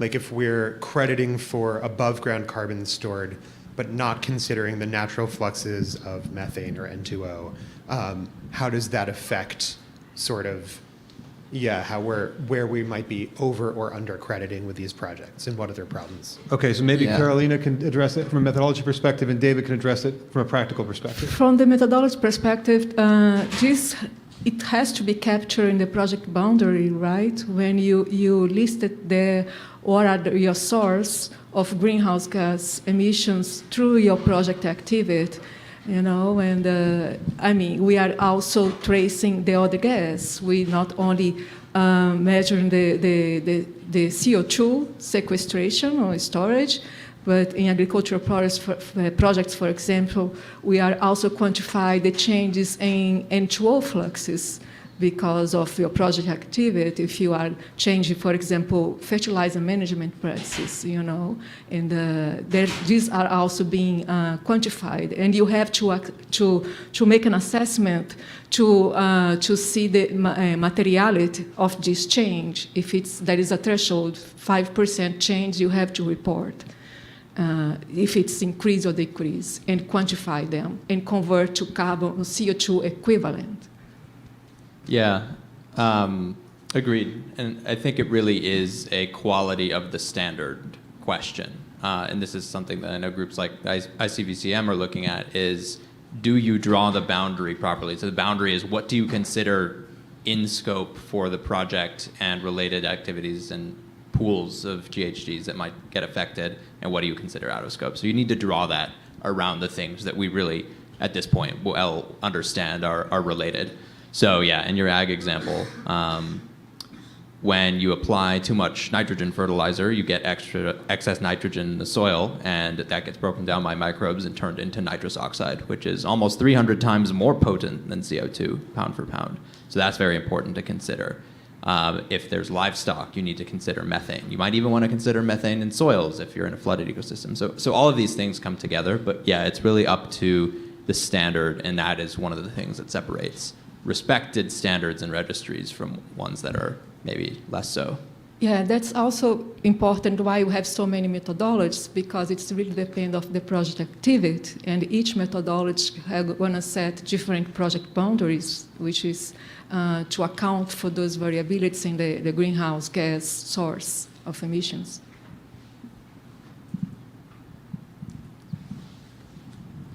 Yeah, thank you guys for joining today. The way I look at nature-based solutions is kind of like three-pronged, I guess. It's the scale of abatement for nature-based solutions, the scale of annual emissions, and then the timing of these natural systems.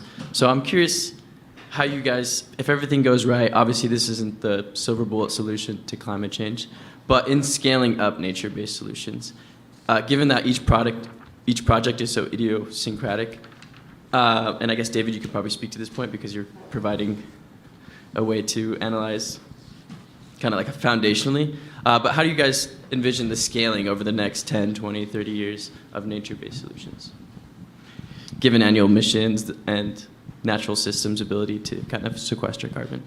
Yeah, I guess I'll start quickly and then want to hear from the others as well. But I think scaling depends really on two factors. This is a little reductionist because there's a lot going on the policy side, but technology and people with specific knowledge and the right relationships. So we're on the technology side, we're measurement, right? So if you can make a technology that can measure more diverse or heterogeneous ecosystems, that is very helpful without drastically ballooning cost. You can also use technology to optimize workflows, optimize things on the ground, go from right now, a lot of these markets are using PDFs written by humans to have all digital and digitally native, right? So I think that's important, but you really need, again, to your point about how diverse all of this stuff is, you need people on the ground who understand each piece of land or will work with the people on the ground to help them make this transition. So this is why it's so important to work with indigenous people in local communities where you can in these projects, because they understand the land best and they are going to treat it best. In the ag example, with a farmer, we have to somehow figure out how to do agriculture in this new way. And there are a lot of success stories about that. So how do we take those farmers that have made that transition and go to similar areas with similar soil types and everything and make that as well? So I think those are the two components, but I want to hear from others. Yeah, I think it's going to scale. There's so many place to invest to scale natural-based solution projects. It doesn't help if you have a perfect methodology which measure everything very precisely with very low uncertainty and you calculate everything. But you also need capacity building. You need people to help farmers to implement those good practices. You need people, you need to work on laboratory analysis, for example. And at the same time, you need to make this project more cost-effective, and that's the place of new technology can help also to scale. Yeah, I think I would just add that a lot of the corporate commitments that our colleagues earlier were speaking about were several to many years out. And so in the early years of those commitments, I think there's a lot of kind of dabbling going on, like learning the market of what it's going to look like, investment in new opportunities, so that when the big tranche of credits are really needed by some of these companies, when it's time to meet their commitments, and it remains to be seen if the commitments themselves get reinvented, that's where the volume will probably really come. In the meantime, there's a market that's being built. One of the bottlenecks in the market, I think, that is maybe underappreciated, but we might see more in a couple of years, is that the capacity of the organizations through which these credits have to run could become a constraint pretty quickly. So the validation and verification bodies, the so-called VVBs, near as I can tell, are at capacity or over capacity now. And so if ramping up happens quickly and more people are coming to Vera as new methodologies and new projects get registered, something's going to have to be done about that bottleneck. And I think there's a lot of technological initiatives going on now to sort of do a more futuristic version of some of that, and people are moving in that direction generally. But there's not only the demand signal is necessary for the supply, but I think we have to get rid of a couple bottlenecks in the system as well. Thank you. Hi, everyone. My name is Brianna McFadden. I'm a Brown 2020 alum. My question is, On the simple side, say, hypothetically, I work for a large industrial manufacturer who has a lot of resources to put towards carbon credits. I'm scared of purchasing carbon credits because of the recent lawsuits. That being said, in order to completely meet my net zero targets or carbon neutrality targets, I will need to purchase some carbon credits to offset my Scope 3 emissions. What would be the best way of doing this? Would be, tropical forests, temperate forests, high ratings, co-benefits? Give me a roadmap. What's the best way to do this? Yes.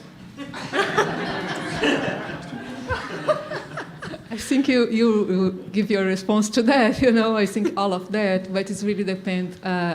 In this hypothetical situation, what is your company's interest to support? And what the impact you want to make. I would be biased to say you should invest in tropical forests and in tropical countries. Yeah. I would just say that there's not one sector or one methodology right now that is like completely low risk. I think there's a lot of variation within sectors. We have about 5% of our ratings are A or higher. We have not found what we would consider a AAA rated project yet. Mm-hmm. But of those 5%, single A's and double A's, they're all over the place in terms of what kinds of actual projects they are, and they span a number of different methodologies. So I would say, find yourself a partner. If you don't have the big due diligence team in-house, which some of the big companies do, find one of the firms that does that for you, or work with one of the partner organizations that has that kind of information. But do it. And I love the fact that you said, despite the controversies, we have to do this anyway. Like, that is exactly the attitude that the market needs, and there are people doing that. And those are the leaders that are setting the stage for the masses that'll come along. So thank you for doing that in your hypothetical scenario. I mean, there's certainly masses coming along. If you've seen any net zero from any of the large corporations, there's going to be a huge purchase of carbon offsets in the next 5 to 10 years. And it's all going to come right at once, so be prepared. Thanks. Hi, my name's Anthony. I'm a current senior here at IBIS as well as in the CS department. And my question surrounds some of the examples you guys were using were often about saying oh, maybe there's a rice farmer or a soybean farmer who wants to get their land or their project certified, get a credit for it. A lot of Global South examples. But it seems like a lot of these methodologies are very complex and could be they could cost a lot. So for those, let's say, farmers who are in the Global South or in developing areas, how are they affording this, and what proportion of each carbon credit, the value of each carbon credit, has to go towards these overhead costs? Yeah, that's a very important question. And we in Vero, I have to say, we have been looking closely to it and try to figure out how to bring smallholders to the market and recognize their contributions also. I think there will possibly, with the Scope 3 emissions, we hope there will be a big opportunity. But in terms of methodology, you are right. Unfortunately, so far, we still cannot find ways to work with smallholders. But I think once also the innovation technology came into place and projects more cost-effective, they will certainly be more integrated and have the opportunity to join. And we should definitely support them, right? And because they have a really important role in food security as well, despite of all other co-benefits. Yeah, I was just going to say, I think this is an important way of thinking about a co-benefit that is actually quantifiable, which is how much money or what share of the credit went to the people on the ground doing the work. Because for reference, I'm going to use ag as an example because it's what I know. U.S. carbon programs are paying about 70% to the farmer, which is pretty good, right? But also, it's very expensive in the U.S. to run a farming operation. Now, say you're in East Africa, selling a credit for $20 giving 70% of that to the farmer is a much bigger lever on that person's operations. So again, it's like bringing U.S. dollars to other parts of the world. You can do that. But then the question becomes, how do you stop the project developer from saying, okay, we're going to pay you 10% because it's still going to be a good enough impact for you and we're just going to take the lion's share, right?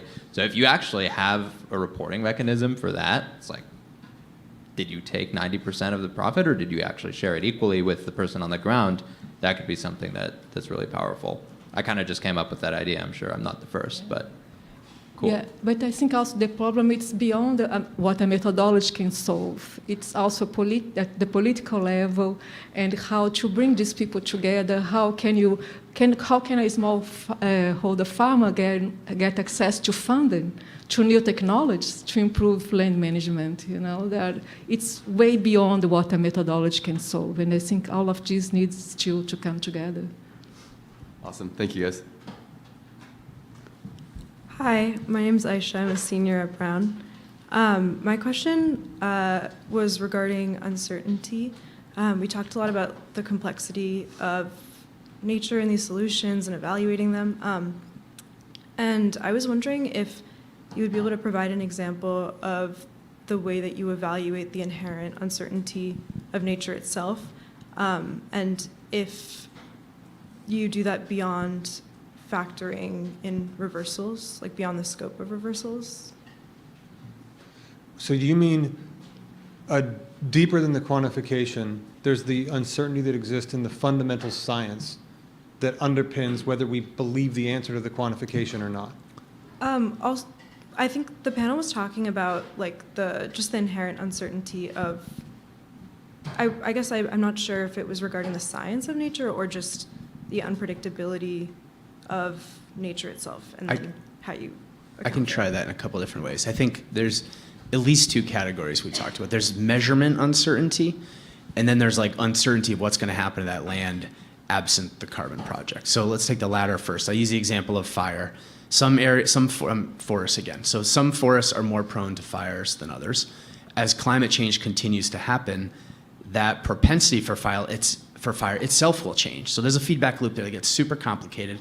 There's a lot of uncertainty around that we can't necessarily handle in a highly quantitative way. But what we can handle in a highly quantitative way is fire mapping, that we have a team that does this and tracks fires and where they're likely to happen, and therefore what the likelihood of a given carbon project having a reversal as a result of a fire. The same thing is true of pests in agriculture, or pests in forests too, but also in agriculture.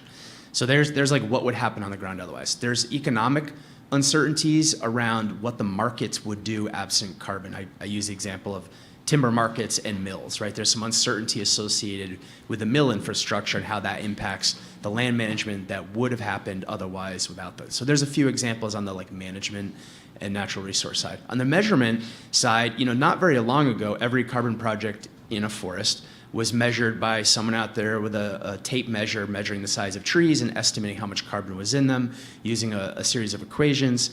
And that is still done for sure, but is increasingly moving to a remote sensing based world, which is allowing things to happen a lot cheaper, which makes it more accessible to smaller landowners.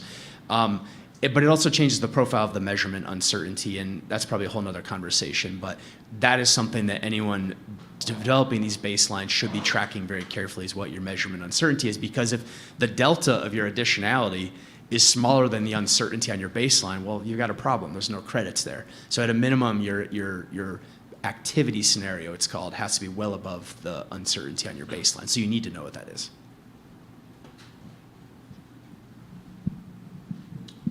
Hi, how are you guys doing? My name is Mason. I'm a junior here at Brown studying geospatial machine learning, and my question is also related to uncertainty.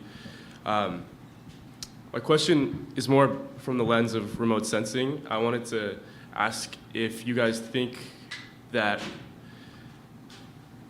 carbon credit pricing will improve at scale as more CubeSats, more constellations are being launched. Do you think that we will be able to kind of overcome some of the fundamental science problems, or do you think that there is going to be an inherent uncertainty in the carbon credit market? I don't know if someone placed you in the audience to ask about this, but this is basically all I think about. So at Perennial, we fundamentally believe that from first principles, a lot of this has to be remote sensing. It is the only technology that is seeing, satellite remote sensing specifically, And it's the only technology that sees the massive, massive land areas that you need in order to implement nature-based solutions regularly with high accuracy and kind of, a bunch of different types of doing the sensing that you can use to derive biological and physical parameters of the ecosystem to quantify carbon. So from first principles, it kind of just makes sense. It's only going to get better as satellites themselves improve. We personally use the government satellites because it is actually too expensive to use the private ones now and still make the cost basis that we need to. Even the government satellites are getting better. And, as far as any new set of technologies and, suite of systems goes, the price is going to come down over time, and the quality and quantity of data is going to increase. So I think that's one of the big unlocks.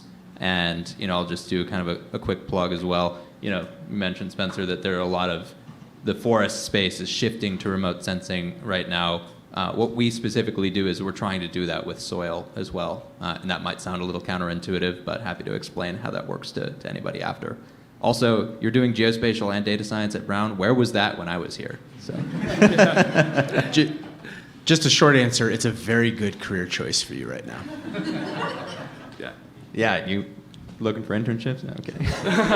Yeah, I just want to add, I think it's very promising indeed. It's very promising. We are very hopeful that it will grow fast as we need. But we cannot forget that we still need data.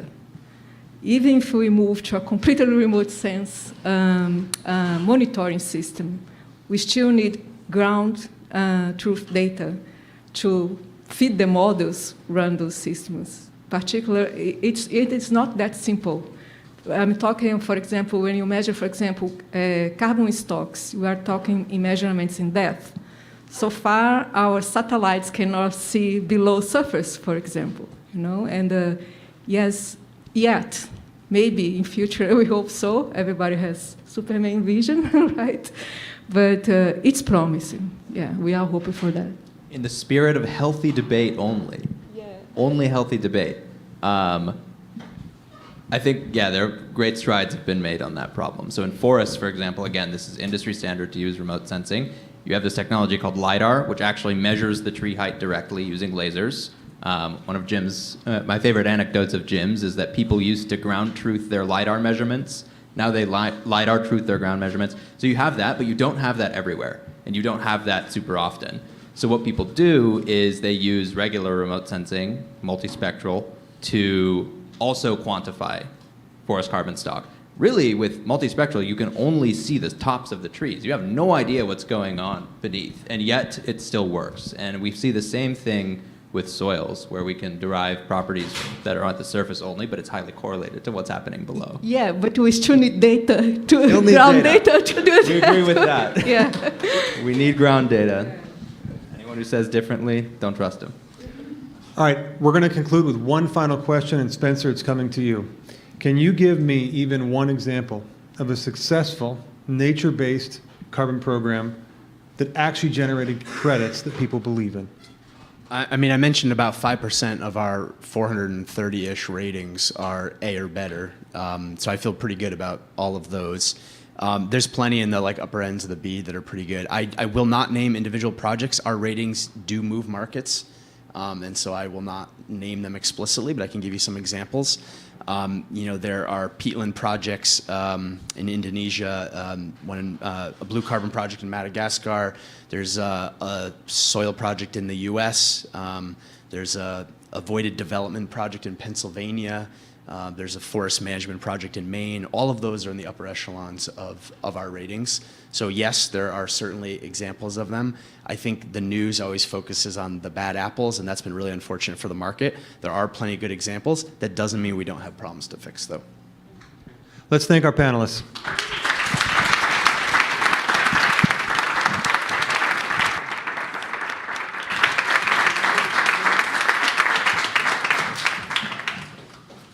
So just a little housekeeping. We're going to take a break for lunch. We're running a little over time, so we're going to take a 45-minute lunch or so and come back here at 1:30 for the third panel. For the panelists and the student volunteers, we have lunch provided for everybody else. Thayer Street is right over there. And I highly recommend East Side Pockets, but not all at the same time.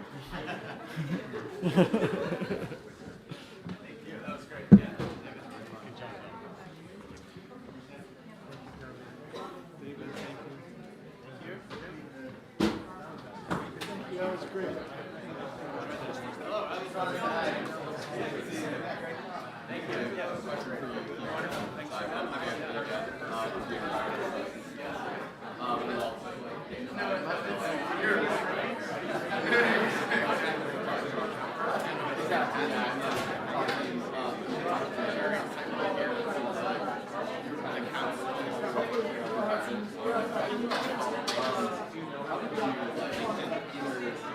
you.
I did.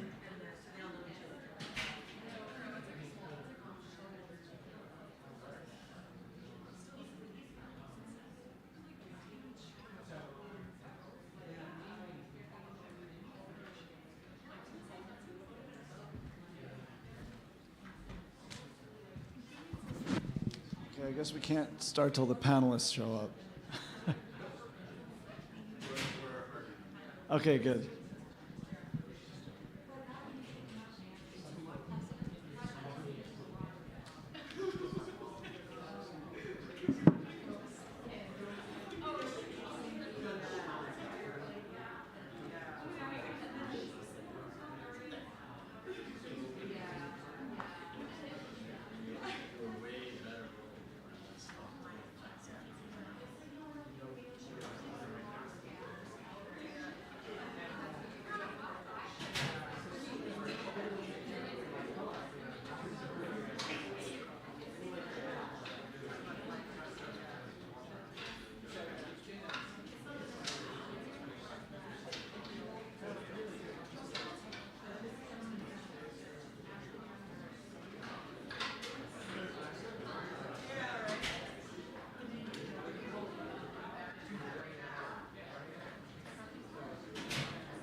Okay, we're going to get started, so let's get our panelists up to the top.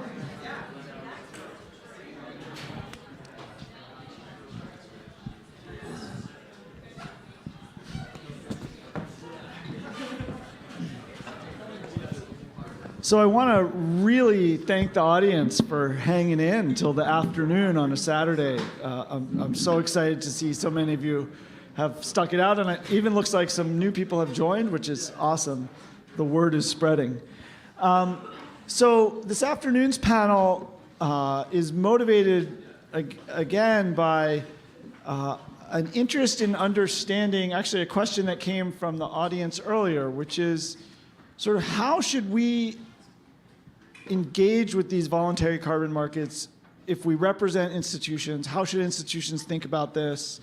How does that vary from institution to institution? And we have a really amazing panel here to help us think through these issues, some of which we've talked about earlier and we'll come back to, and some of which are new.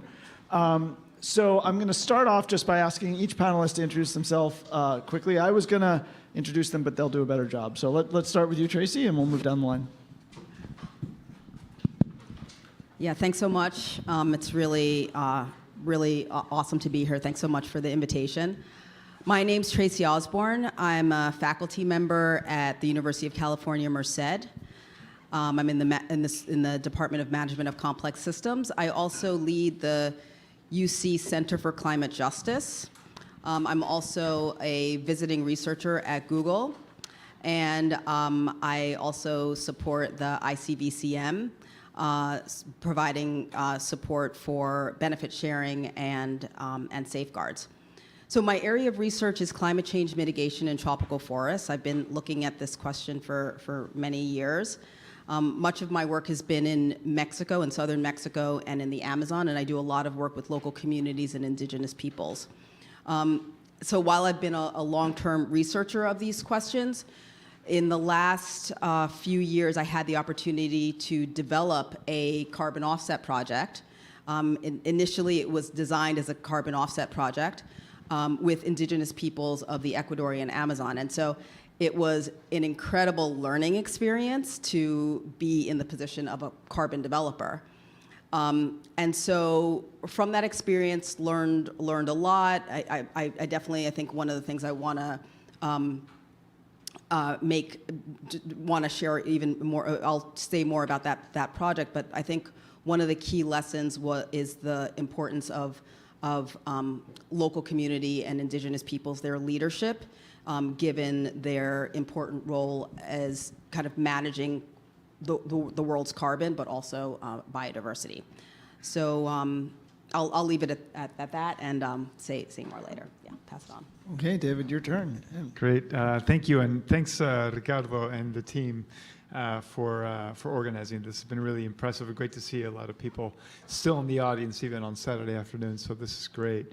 My name is David Antonioli. I'm a recovering standard setter. And I say that because I ran Vera for almost 15 years, and I left the organization last June, to basically enable new blood to take over the organization, but had a really wonderful time seeing that organization, Vera, grow from literally 2 people to 140 by the time I left. And we really kind of were with the market as it grew from a very small speck in the eye of a few people to being something that actually could be seen as driving significant climate change action. And before that, I worked at EcoSecurities, where I ran a joint venture doing landfill gas projects around the world under the Clean Development Mechanism. So, my professional career in the last 20 years has really been around carbon markets, and the last 15 at Vera on, how do we develop rules and requirements that are practical and deliver the integrity you need in order to drive the change that we all desperately are pining for. So, yeah, that's me. Thank you. Thanks, and Jen? Can you hear me? Okay. Good afternoon. I'm Jen Jenkins. I'm the Chief Science Officer for Rubicon Carbon. Just a little bit about Rubicon. We were founded in 2022 by TPG, which is a private equity firm. TPG, I think, saw the sort of potential in the carbon market coming out of the 21 and 22 years, and sort of was interested in making a very big play in the markets, which they did. Overall, with Rubicon, our goal is to scale the VCM, and to do that by essentially applying the tools of finance to build the voluntary carbon market and to make it, turn it into the grown-up market that we all believe and know that it needs to be in order to have the kind of impact that will be required. And so we do 3 things especially well. We invest in projects that will, and developers and projects that will yield high quality credits at the back end. We also sell what we call Rubicon carbon tons, which is sort of a portfolio backed ton of carbon, which we can risk adjust, and I can talk more about that later on. And we also allow our customers to hold those credits to sort of build their own portfolios using the credits that we have on our balance sheet. a couple things set us apart from our competitors and others in the space. One is that we actually hold the credits on our balance sheet. A typical broker might not do that, right? So we actually share the risk with our customers. And the other thing is just we have a really rigorous science-based diligence and sort of risk management, active management process that we undertake with our inventory. For myself, I was, I'm a recovering academic, I guess. So I spent, I sort of did, my technical background is in forest atmosphere carbon exchange. I spent a lot of years in and around government, in and around academia, ultimately found myself in the private sector because I'm impatient, right? And really just sort of find that the private sector is where the action is, and it's where people are really investing and putting their money where their mouth is, really, and making a big difference. So that's me. Thanks a lot. So I want to kick us off with maybe an opportunity for you to weigh in, for each of you to weigh in on any question or issue that you think came up this morning that we should return to here. So I'm going to ask that sort of broadly, and I guess I'd like to frame it as, of the questions that have come up during the day, where do you see the biggest challenge for us to get, like, we're replete with challenges, and we heard a lot about them this morning, but if you were a student looking to really make a difference and move the needle on the most important challenge to carbon markets, or to carbon markets actually achieving the carbon reductions that we want them to do, where do you see that happening? And we'll just go down the line again. So Tracy, I'd love to hear from you. So I think in the last couple of panels, I mean, we've heard a lot about integrity. I think that is, of course, like an important challenge, like making sure that in terms of the accounting is done properly, that we manage for leakage, for permanence, also the additionality. So I think that, and there's a number of organizations who are already here present who are doing some really great work in that area. I think one of the areas that has not been, while we did talk about co-benefits, I think that one of the areas that is also really critical for the success of the carbon market is to it's not just about doing no harm or less harm, and I think it's even beyond the co-benefits. I think it's developing and designing projects and programs and initiatives alongside local and indigenous peoples. The lands that are managed by local communities and indigenous peoples, it's something like 300 gigatons of carbon. These are also highly biodiverse places, and I do think that if we also get the social dimensions right, it also is very supportive of the issues like leakage and permanence. Communities will continue to manage those forests. I mean, it's often in their best interest to do so, if that's the case. And I think the other really important issue is around the cost of carbon. There's been this long-term assumption for natural climate solutions that they're the low-hanging fruit. And we've treated them that way. And I think because we're looking to forests and to other ecosystems as a low-hanging fruit, in a lot of ways, and we're also paying, the price has certainly come up in the last few years, but it's still nowhere near where it needs to be to compensate with the real commodity drivers of deforestation. Where I work, in the Amazon, it's large-scale logging, it's like large-scale agricultural production, it's palm oil, cattle, and even oil production.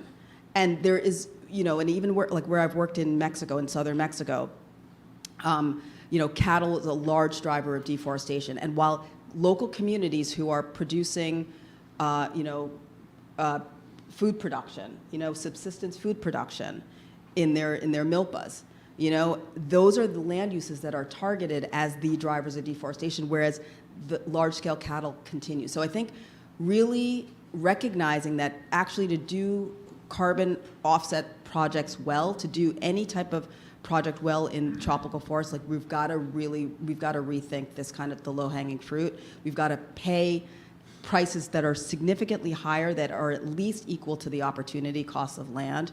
and have indigenous peoples be in leadership roles. I actually want to follow up with you on that before we go to David, because somebody mentioned earlier in econometric analysis and said, well, I can't remember, was it you, Spencer? I don't remember who said it, but for $30 a ton, you could protect a huge amount of forest. And are you saying, Tracy, that basically it seems like that, but actually if you compare it to what you could make by soybeans or cows, $30 a ton wouldn't be close to enough? Or I just want to make sure I'm understanding what you're saying. Yeah, I mean, you'd have to do the economic, you have to run the numbers. You'd have to figure out exactly what would be the equivalent carbon price in order to at least equal what soybeans would produce in a hectare. And because ultimately in places where I work, I mean, it depends obviously in what forest, what ecosystems you're working in, but where I work, the real drivers are the commodity drivers, and those are not being impacted in any significant way through with the current carbon price. Got it. David, what's your biggest challenge for us? Wow. So I neglected to say this in my introduction, but since leaving Vera, I've spent time thinking about what it is that we're trying to achieve and what we might be missing in the markets as they are designed today. And I think there's a few things, and I want to put this out there as potentially provocative thinking, but really to get us to where I think we could go with carbon markets. And there's a few things that I wanted to reflect on. But first of all, let me say that you mentioned the previous panels.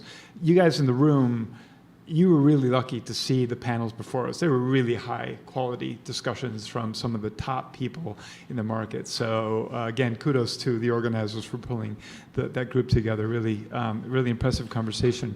But there's a few things that that I think we are still missing. And the most important thing is that we have not answered the question about what happens when the party ends.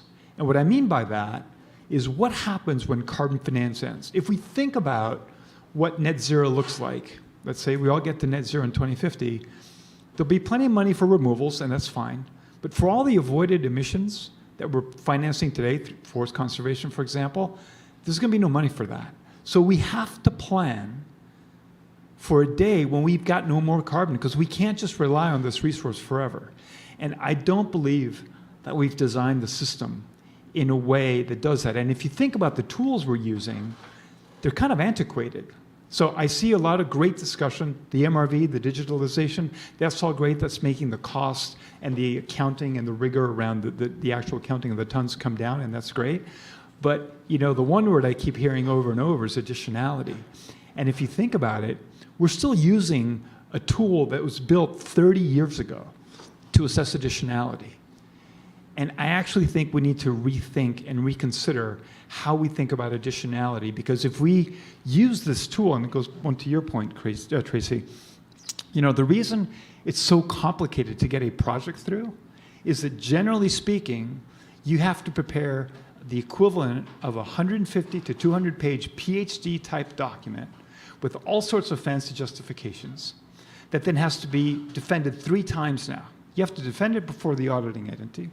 You have to defend it before the crediting agency, the VERS, the gold standards of the world. And now you have to defend it before Spencer and the ratings agencies. That is a very expensive process.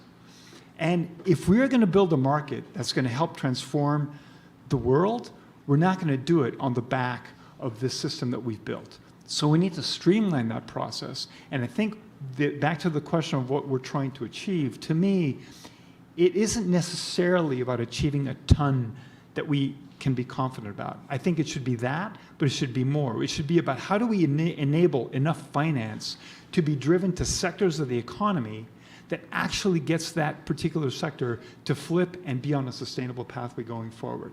And then we pay for the chunk of stuff that we paid for, but then the entire sector comes around. But we have not designed the system to enable that. And I think that to me is the fundamental challenge that we face. If we can actually design the tools, and I go back to the additionality tool, if we think about additionality as a way to enable activity so that you actually get to that positive tipping point, I think we can get a lot more benefit and a lot more impact from the carbon market. And that's to me, that's where I think an area where we should be spending more time and thinking about, so that we can streamline the system, enable finance to flow at scale, and generate not only the impact on the carbon projects that we're doing, but on the sectors we're trying to achieve. Because again, we've not spent any time designing the system in a way that where we think about what happens to the sector where the capital is being deployed to. The tool, the additionality tool, let me make my last point. The additionality tool is meant to find a ton, and it's meant to support the polluter in helping to find the ton to meet their target. That's fine, but I think this next iteration of carbon markets, when we're trying to figure out how they actually use them to transform and get us to the climate, the limitations on greenhouse gas emissions in the atmosphere that we need to be thinking about carbon in a different way. Thank you. I agree, and we'll come back to that, but I have a different way of a different way. So we'll talk about that in a minute. Jen, what's your biggest challenge? I agree. I think that scale is, for us, right, scale is the biggest challenge because we're not having the impact we know we can have, right? We're not leveraging this market to its full potential. But I have a different diagnosis for why, right? There's just a lack of demand, right? But let's talk about why there's that lack of demand, right? And I think there are a few things, right? In a nutshell, right?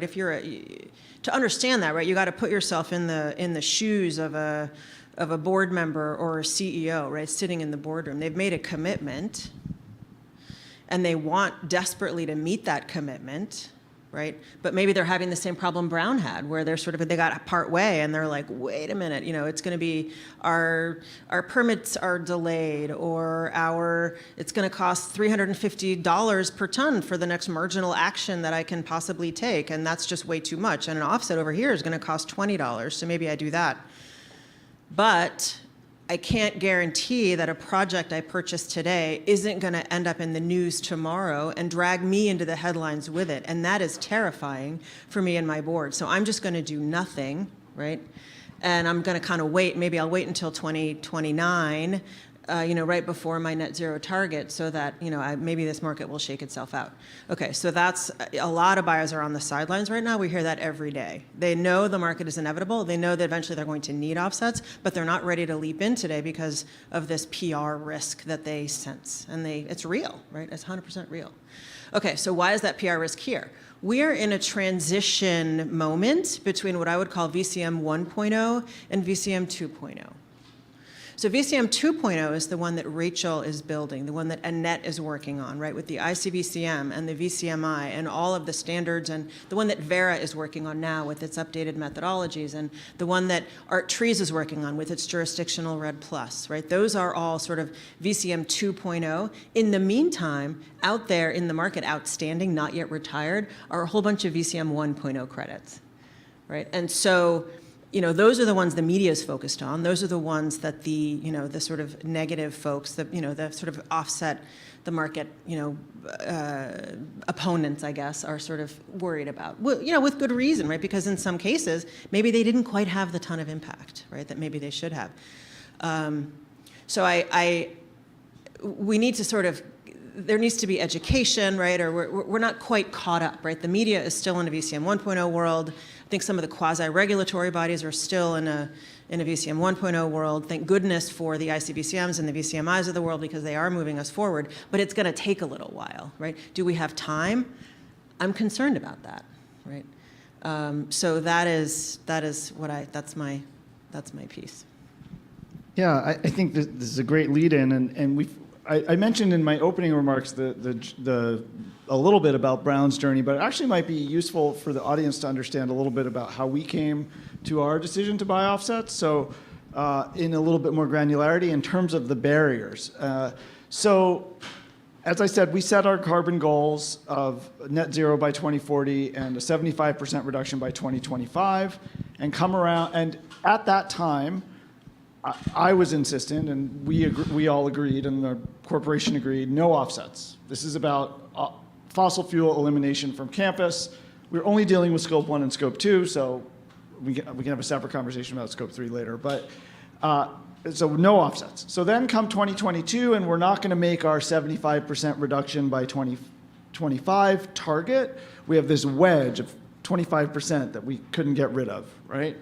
And so then the question becomes, what offsets? So I argue no forest offsets, no agriculture offsets, because we can't guarantee additionality, we can't guarantee permanence, there's all these reputational risk, and as someone who studies the carbon cycle, I was actually most worried that the carbon wasn't actually going to come out of the atmosphere or stay out of the atmosphere. So we decided we were going to only focus on things that destroyed chlorofluorocarbons, or maybe things that captured methane, depending on the project. We had to hire a consultant to go out and lead a request for proposals from anybody who wanted to submit, collect all those proposals for offset projects, vet them. Then we brought finalists to campus to interview them. And then I grilled them on the biogeochemistry of whether or not they were actually measuring methane leakage at their anaerobic digester in an appropriate way. That took like a year, right? And required a huge amount of staff time and a lot of money. And we ended up with a project where we purchased offsets, and actually I've since found out that many other of our peers are purchasing offsets from the same company, that goes around finding abandoned canisters of chlorofluorocarbons, which would eventually leak to the atmosphere and have an incredibly high global warming potential. And they destroy them in an approved facility that therefore they're gone forever. And because their production is banned, that is, and not only that, we gave them only 1/3 of the money up front, and we said, we want you to go develop new projects with the money that we're giving you so that we can absolutely be sure it's additional, right? So good for us, right? Woohoo. There's no way to scale that, right? If there had been a rating agency that had told me, this is AAA, man, and it's definitely gonna take the carbon out, that would have been wonderful. And not only that, but even with that project, I read in the paper that there's a company in India that is producing CFCs illegally to sell, to destroy on the offset market, right? So like, even when you do all of your due diligence and you work super hard, right, it's problematic, right? And so I guess this leads me to my question, and I'm gonna start with David, but please jump in. Brown is gonna spend hundreds of millions of dollars to decarbonize and eliminate fossil fuels. We could buy offsets for a lot less. I'd love for you to talk about when we as institutions should be going the offset route versus not. Can you just help us, and can you help us think that through? Like, I started with no way offsets. I'm right now at offsets because we have to for a limited time, but really I don't like them. I'm hearing a lot of discussion about how, if you can get, from an economic perspective, you can get the same ton out of the atmosphere for cheaper, that's better because you can do more tons. So I'm going to start with David, but again, anyone jump in. Like, under what circumstances should we buy offsets rather than spend that money on emissions reductions? So it's a great question, but to me, it's about having a target, which you guys did, and you kind of came around reluctantly to the conclusion, like, oh, we can't meet that target.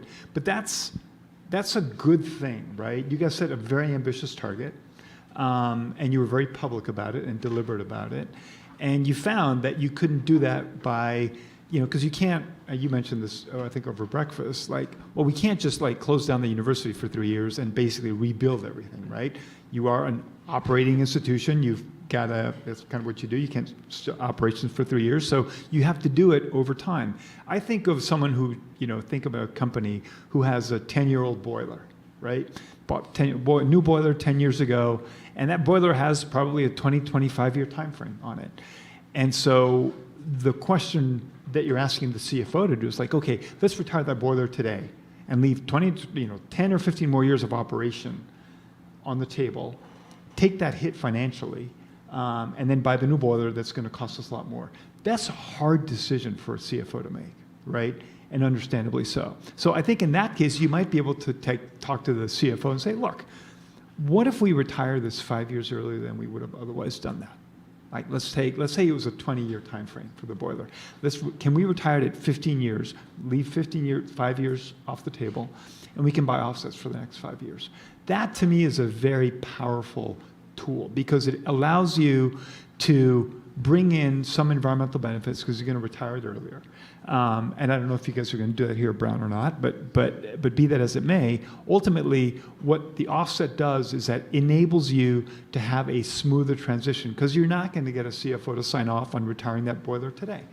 No matter what kind of, I mean, in a perfect world maybe where we had all the resources we wanted, that might work, but that's not the world we operate in.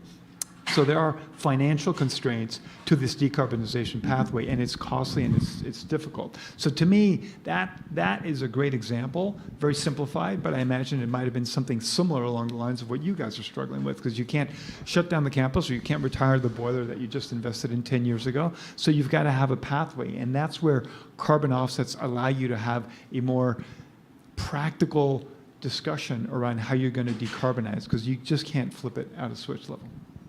If I could I Yeah, add please, I was to coming to you next. another way to answer that question? I think another example, right, is where there are certain sectors where decarbonization technology simply isn't available yet at a cost that is reasonable for a company, right? A lot of the decarbonization levers today are actually value destroying for a company because they're so expensive. And I have a personal, an example in my own work. I worked for a company that makes wood pellets, and they had, as part of their manufacturing process, they had what's called a regenerative thermal oxidizer, an RTO.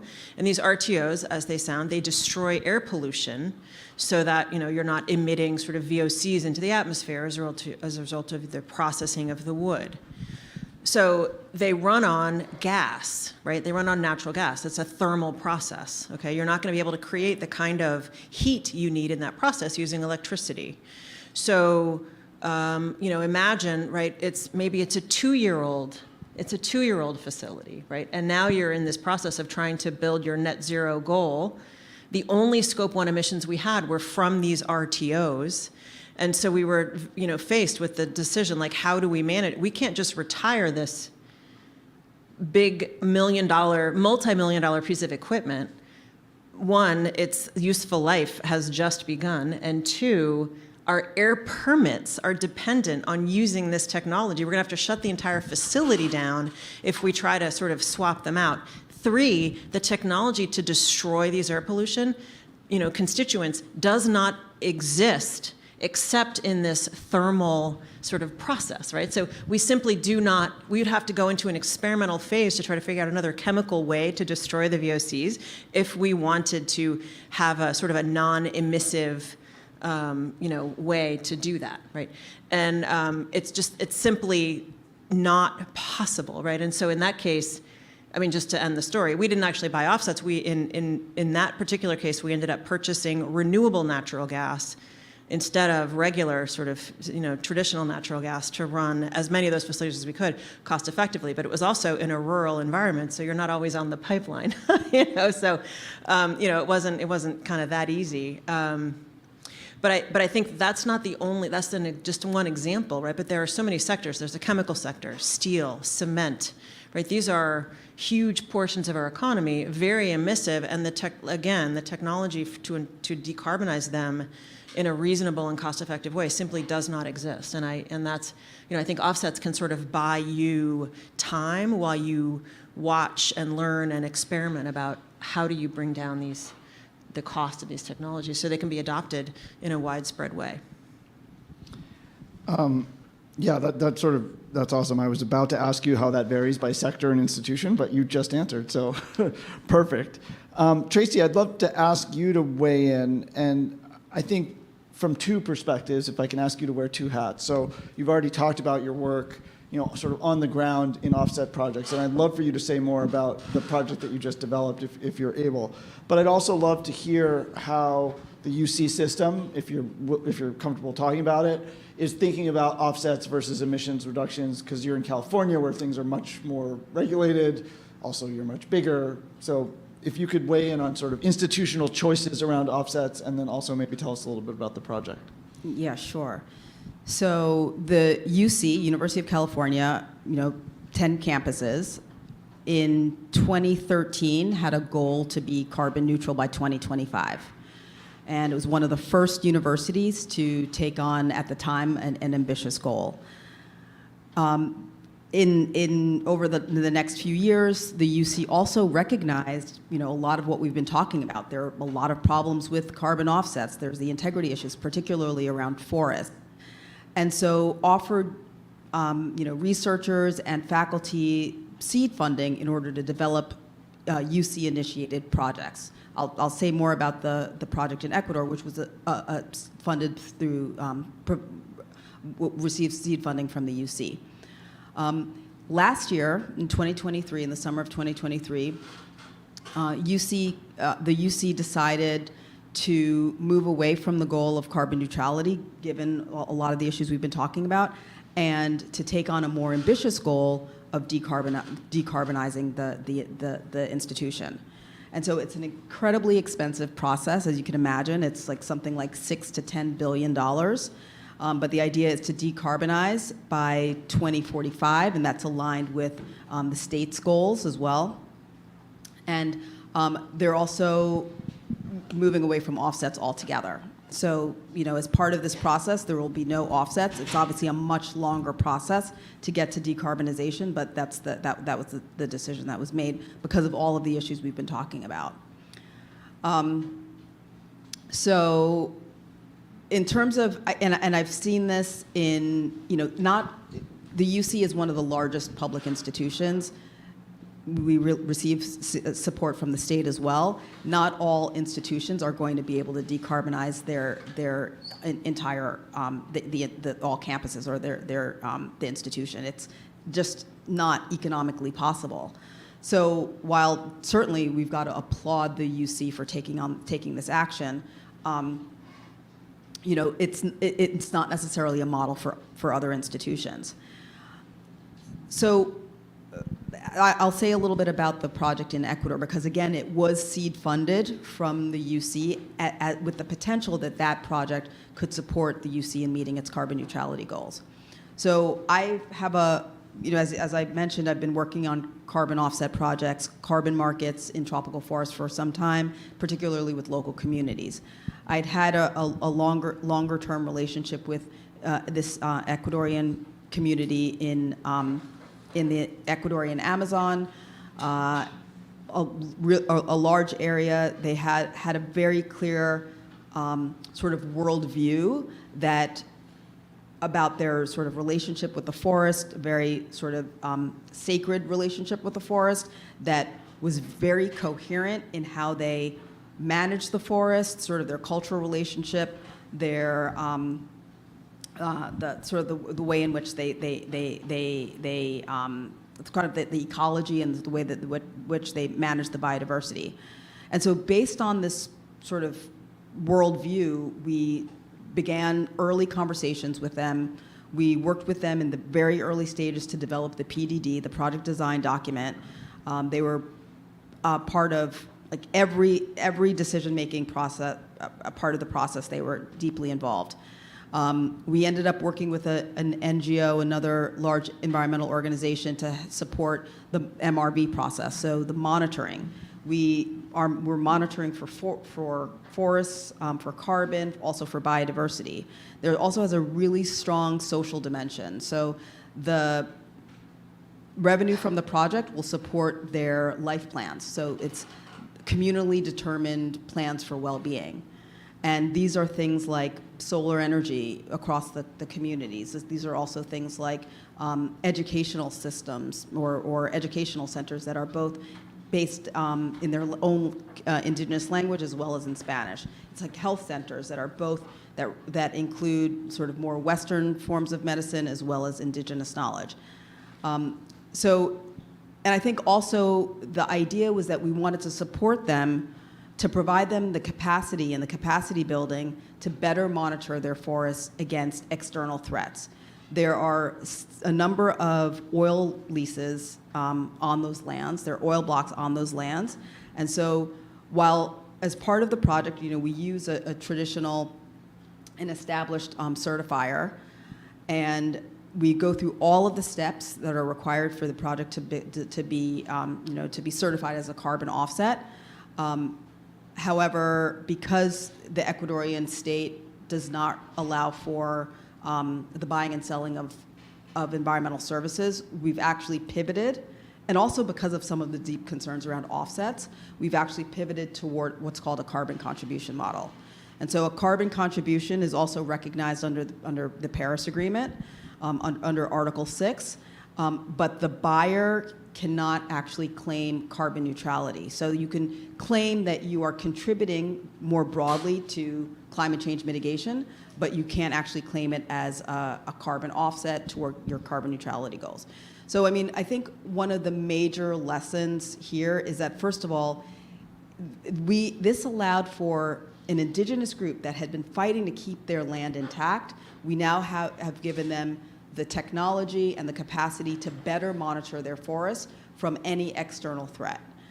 It allows them to better keep that oil underground, and although we have not measured that will not be part of any sale, we also know that there's like over 30 million tons of carbon from keeping that remain underground because that land is even better protected.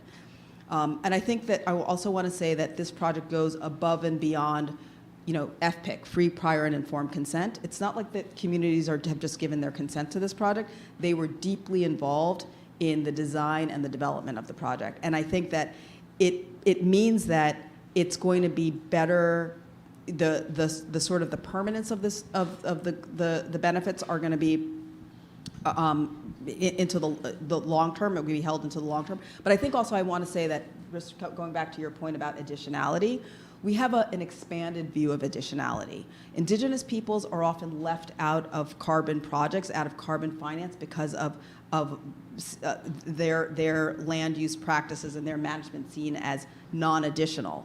But if you take a more historical view, you can see the important role of local communities and indigenous peoples holding the line against the movement of the deforestation frontier.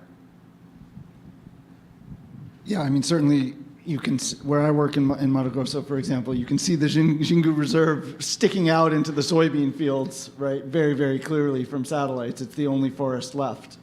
So your point is well taken. I guess I hadn't planned to really go exactly here, but I think, Tracy, your point really raises a thing I struggle with a lot in the broader concept of this conversation, which is the issue of time and the issue of accumulating carbon in the atmosphere and the sort of what I'll describe as the perfect project, perhaps, versus the need for a lot of projects.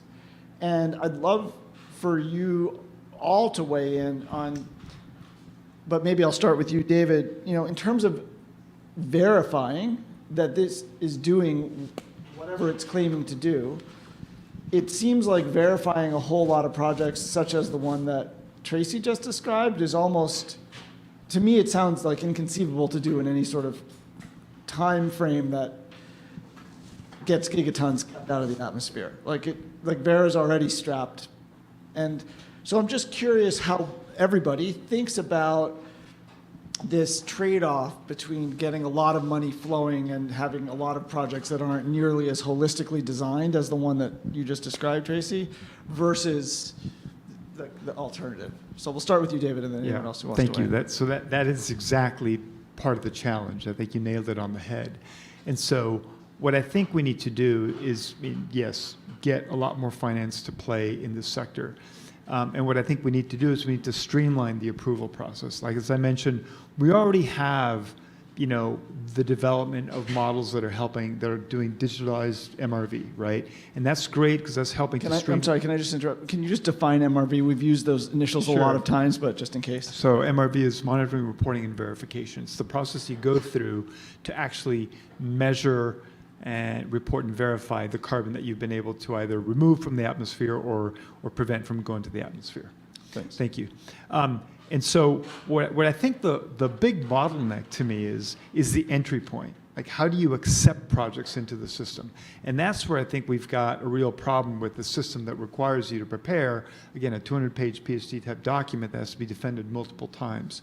And I think what I find encouraging is that we have models that actually do this in a very different way, and they're called standardized approaches. And this was done initially with some great innovations by the Climate Action Reserve in California that was then taken up by the government of California. And if you look at the methodologies, we talked about methodologies earlier on, the methodologies that California uses are based on what's called a positive list approach. They've identified a series of activities that are generally not common, and they said, you can do them. Like, if you're doing this activity, it's not common in the market, check. You can basically, it's more of a tick box exercise where you can meet the eligibility criteria. Can you give us an example of a tick box activity? Agricultural digesters, right? A digester at a farm, at a pig farm. So generally speaking, the understanding was that there are no digesters. Most of the waste was handled in open lagoons, and it was creating huge amounts of methane. So if you put in a digester, you cover the lagoon up, you manage it, you capture and destroy the methane, you're in. You're automatically in. So these approaches actually have been very powerful because they help to streamline the approval process. And now with all the improvements that we have in respect of accounting with digital MRV, I think we can see how you could scale it. What CAR or the California government never did was figure out, again, what's the end game? And so at Vera, years ago, we did an exercise where we tried to clarify what the rules ought to be for how you actually, when do you stop the crediting?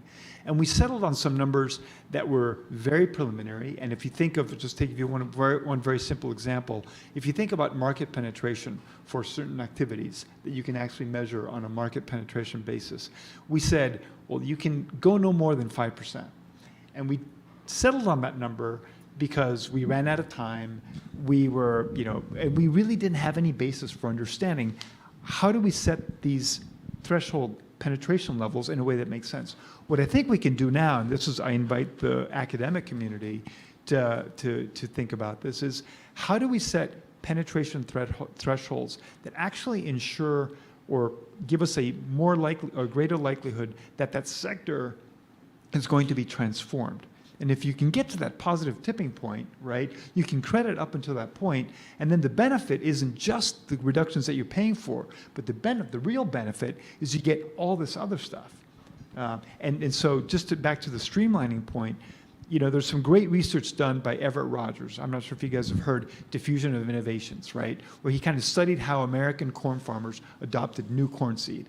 And he broke the world down into kind of early, entrepreneurs, early adopters, early majority, late majority, and laggards, right? It's a typical bell curve and the S-curve of adoption.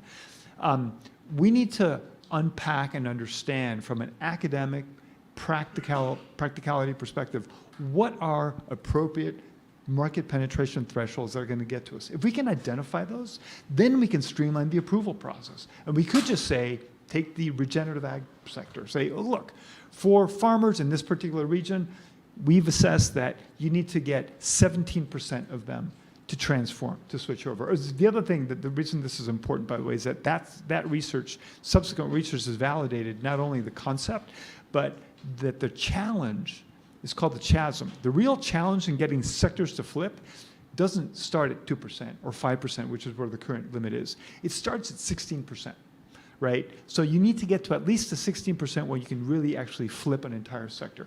But if we can actually get there, then you get the rest of the benefit. You streamline the approval process, and then you can get finance to flow at scale, and you get the real benefits that we're looking for. So, Jen, I want you to weigh in, but I just want to come back to Tracy for 1 second. So this sort of, it doesn't seem like the project you described is a tick box project, right? Like, it's something very, very different than is the common practice digesters on pig farms or not. And so I'm just curious whether you see those as complementary approaches, because from a institutional perspective, as I think about participating, like, I know you can't sell your offsets, but like when I think about contributing to your project versus, a verified digester project, it seems like very different things. Do you see those existing parallel to each other? Do you, or I'm just curious sort of how you see this. Well, I mean, I agree with David that there's a need to to simplify the process, the process of developing a carbon offset project. I mean, ours was complicated because we were working very closely with indigenous peoples, but any project takes years to get, I mean, especially the PDD process, like having to work with external experts for the remote sensing to calculate the carbon. It's an extremely complex process. You know, again, I mean, part of the reason that we did it in the way that we did was because we recognize the importance of working closely with local and indigenous peoples, and also wanted to carry out some of the research behind it. I do think that it is necessary to scale what I'm talking about. And given, you know, the new sort of digital MRV tools, you know, the use of remote sensing to better measure carbon, ways in which remote sensing can also sort of track biodiversity in certain ways, and also some of the new biodiversity bioacoustic tools, and the use of AI, I think we can significantly reduce the complexity of these projects, which will allow us to scale them. I mean, so we,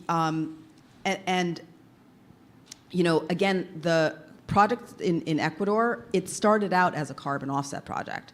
It would fly, you know, it would like sort of pass muster in any sort of carbon market space. Like we were in conversation with the Ecuadorian government about that possibility. However, the community was really clear, given a lot of the concerns like that we've talked about, to move in the carbon contribution space. However, in a lot of ways, it's really no different in terms of the carbon calculation, in terms of managing against leakage and permanence, the integrity. Again, we also tracked biodiversity. The social benefits and the co-benefits were definitely important. So it's the same. You know, what's different is the claim that the buyer can make, and in some ways, given the challenges of the term carbon offset, a carbon contribution, particularly for forests, in the short term, might be a way forward. Until we can improve the environmental integrity issues and the calculations, and sort of really improving the social safeguards and being clear about the benefit sharing. I mean, that's probably at least a year out. And I think until we get there, as a way not to stall, particularly on natural climate solutions, carbon contributions may be a way forward. Jen, do you want to add? Yeah, or, no, or? and I love how you talked about the sort of transition nature, right? Like I think you're both. It sounds like we're all talking about sort of a moment in time right now when the market is kind of sorting itself out, right? Like where I think, to your point, David, if it were easier to get something approved, right? Maybe I guess so. That would mean you'd need to be sure that the thing that you were approving actually had the integrity such that a ton was a ton, right? What's happening in sort of a VCM 1.0 world was that things would get approved and then we weren't sure they were a ton was a ton, and then we had to bring in the ratings agencies to sort of quantify the extent to which a ton is or is not a ton, right? And then you go down the rabbit hole of all the PR risk and everything. What eventually, right, when all of this transition is finished, it would look like the VCM is going to look like a regular grown-up market, right? And it'll be a commodities market. And you'll be able to buy and sell, and you'll know what you're getting, right? Maybe those different grades of commodities, maybe some of them will have a biodiversity tag, and some of them will have a water quality tag, and some of them will have a indigenous communities tag, or maybe some of them will have all three, you know, who knows? And they'll be priced appropriately, just like you have sort of different grades of coal in the coal commodities market today. Different, you know, grades of oranges, I guess. I mean, there's, you know, but I think that's kind of what we're headed to. And then at that point, the spend from, you know, sort of sitting in a company's perspective, we are gonna have the demand because the spend isn't gonna be in the marketing budget anymore, where it is now. It's not gonna be a sort of bespoke storytelling, you know, activity. It's gonna be actually in the operations budget to meet some very clear goals and very sort of intentional operational, you know, ends. I just want to make sure we are going to leave some time for questions. I think we're doing okay, but don't want to go too long. So I have one more question that's a little bit on a different topic, and then I'll come to my wrap-up questions before we take questions from the audience. And this is really a question about verification and markets in a very uncertain governance and enforcement world. So, for all of the money that's gone into various projects, for example, in Brazil to reduce deforestation, the single biggest factor driving deforestation in Brazil over the last decade has been who is the president, right? By far more important than any financial anything. And a lot of these projects, particularly in tropical forests, where many of us sort of continue to love and live and work and all those things, like the governance is not always there in Brazil. Like you don't even know who owns some land, right? And so I'm curious, particularly in tropical forests, why we think that markets could work in the long term relative to sort of command and control. And this actually came up in a class that I was teaching where all of the economists that were interviewed were like, this is not an economic problem. We should just it should be illegal to deforest and there needs to be really good enforcement. And then all the sociologists said, no, we need like better economics, which was very interesting. It was like, the other field must know how to deal with this because we don't know how to deal with this. So I'd love your thoughts about how we think about it. It should be a question also, I guess, for the ratings agencies in terms of risk. But this is just something I wonder about when I think about, well, I would love to support forest projects in Brazil. But if the election goes the other way, all that money and those forests may just evaporate. So I don't know who wants to start with that, but. Yeah, do you want to go? So I think it's a great question. I think Nat touched on this earlier when he was talking about the jurisdictional framework for forest conservation. And I think that there's something to having governments involved. And if we are very honest with ourselves, the voluntary market in particular has been allergic to government intervention. And it's been in part driven by the fact that, the voluntary market being kind of private sector oriented, they want to get projects done, they don't want to have any obstacles, and in some cases there's been opportunities for graft, so it gets really messy. I think the world has changed now. The dynamics are different than what they were when the carbon markets first started, the voluntary market. We now have the Paris Agreement. Governments have commitments. We have other commitments or other targets that countries are trying to achieve, such as those under the Convention for Biological Diversity. You might have heard of the 30 by 30 conservation efforts. So I actually think that we need to be rethinking the aversion to getting governments involved. Now, not all governments are going to step up, but I would imagine that there are some governments who may be willing to actually support the long-term conservation of a particular area if there is early investment to protect it, and you use that to kind of build, essentially that capacity and the training that you need to protect that forest long term. So I do think that there's a real opportunity and maybe there may be even a need to get governments involved, because in some cases, some of the challenges that we're seeing with forest conservation are that there's illegal mining, there's illegal logging. There's only so much that a well-meaning nonprofit or even private sector entity can do to enforce the law. But I think there needs to be a better conversation about how we link the two. But here's the other thing, so if you're thinking about pure forest conservation, I think government involvement is going to be key. It can be at a jurisdictional level. I think it could also be at a project level if it's done right. But here's the thing.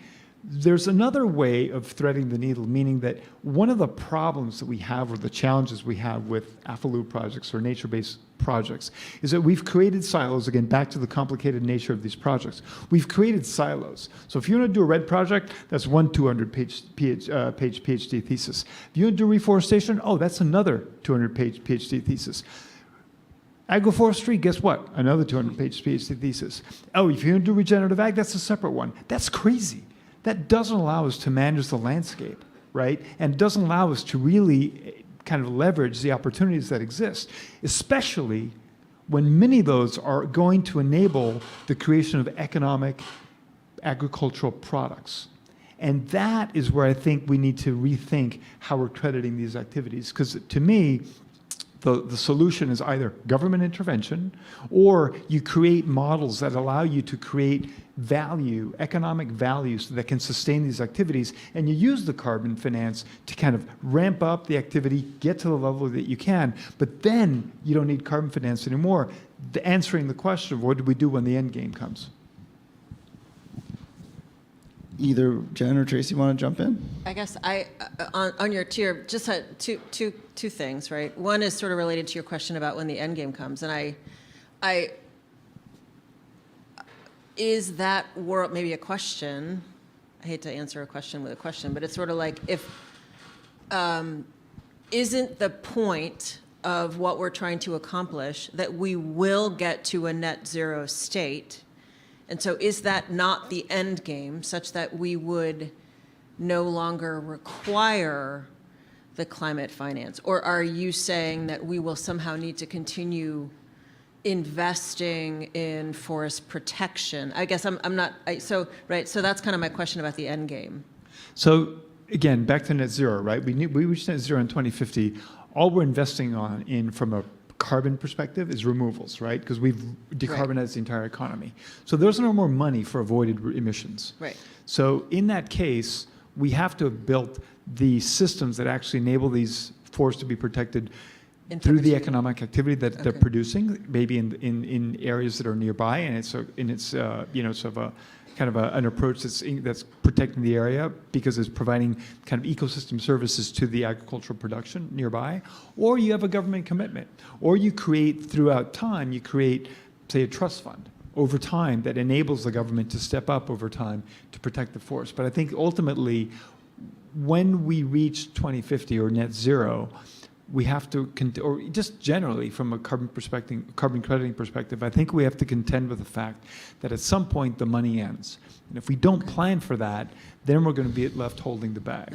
And we need to think about what that system looks like. And I don't have all the answers, but I think we're not yet thinking about how we create that system that sustains itself, whether it's through government regulation or through this economic activity. Yeah, no, I think I agree that's an important point.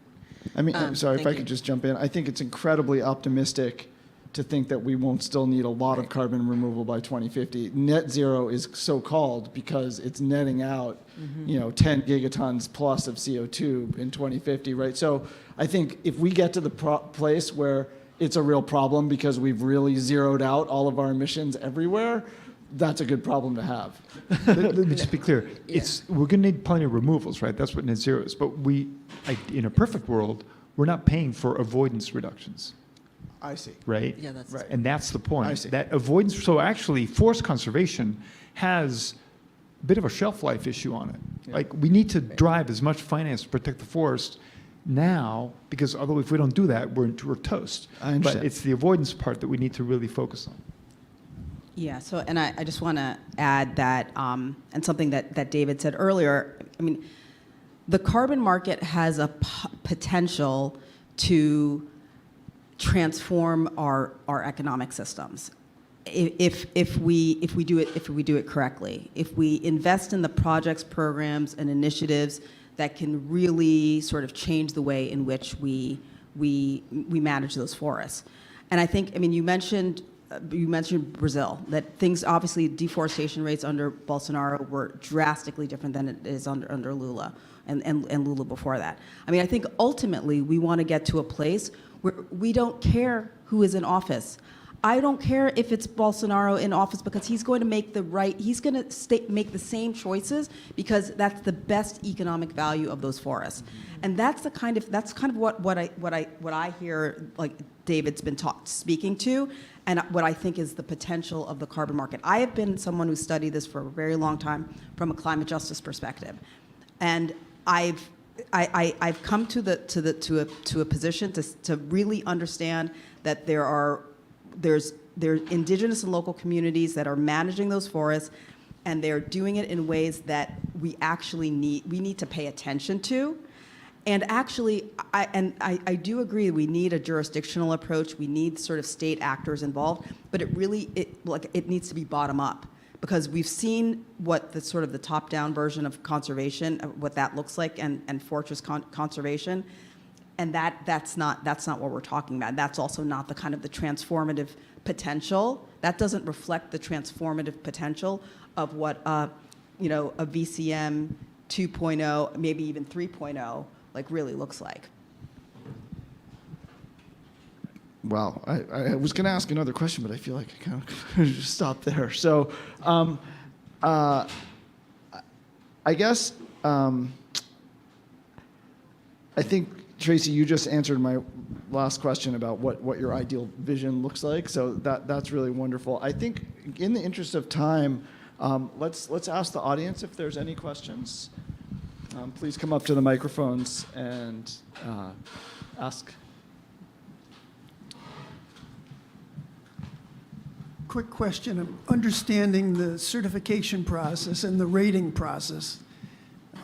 They sound a lot alike to me, and I'm not sure what the differences are, which is more exhaustive. The useful one seems to me you might need certification to get in the market, and then the rating agency assignment helps you find buyers for your credits. But it sounds like the process was pretty much the same. And so I'm looking for what the difference is in that process. Well, I'll let David talk about.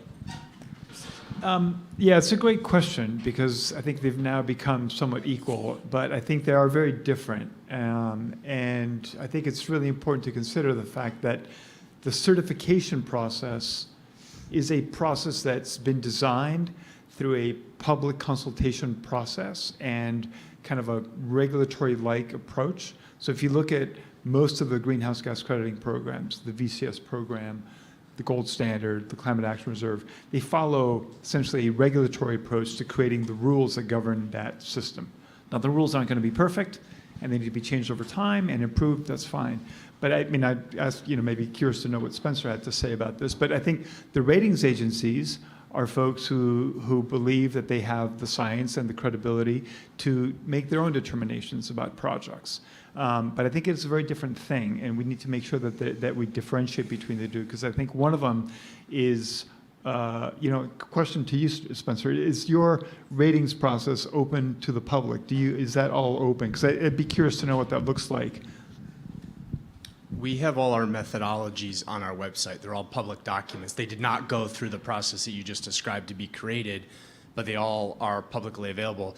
I've used an analogy a couple times recently. It's like baking a cake. The standard body writes the cookbook. The project developer is the baker. The VVBs check to see if you followed the recipe, and we're like the taste tester. Like, did the cake come out looking good, and does it taste good or not? And so they're independent processes with a slightly different purpose and different processes.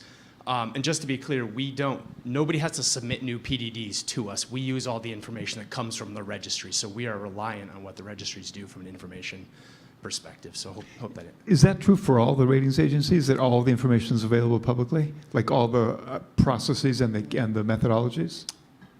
It is not true for everybody. We're the only ones that make the ratings themselves public. I'm not sure about the current status of everyone else's methodologies. I wouldn't speak for them, but ours are all publicly available on our website. Go ahead. I have a question that's potentially about VCM 3.0. So at the moment, when you're salvaging CFCs, say in India, this is an interaction between Brown and a project developer in India. But you mentioned the Paris Agreement earlier, and both the US and India have decarbonization goals and net zero targets. So how do you think the market would be influenced if this automatically became an interaction also between India and the US, if they had to adjust their balances? And do you think that is a realistic future development?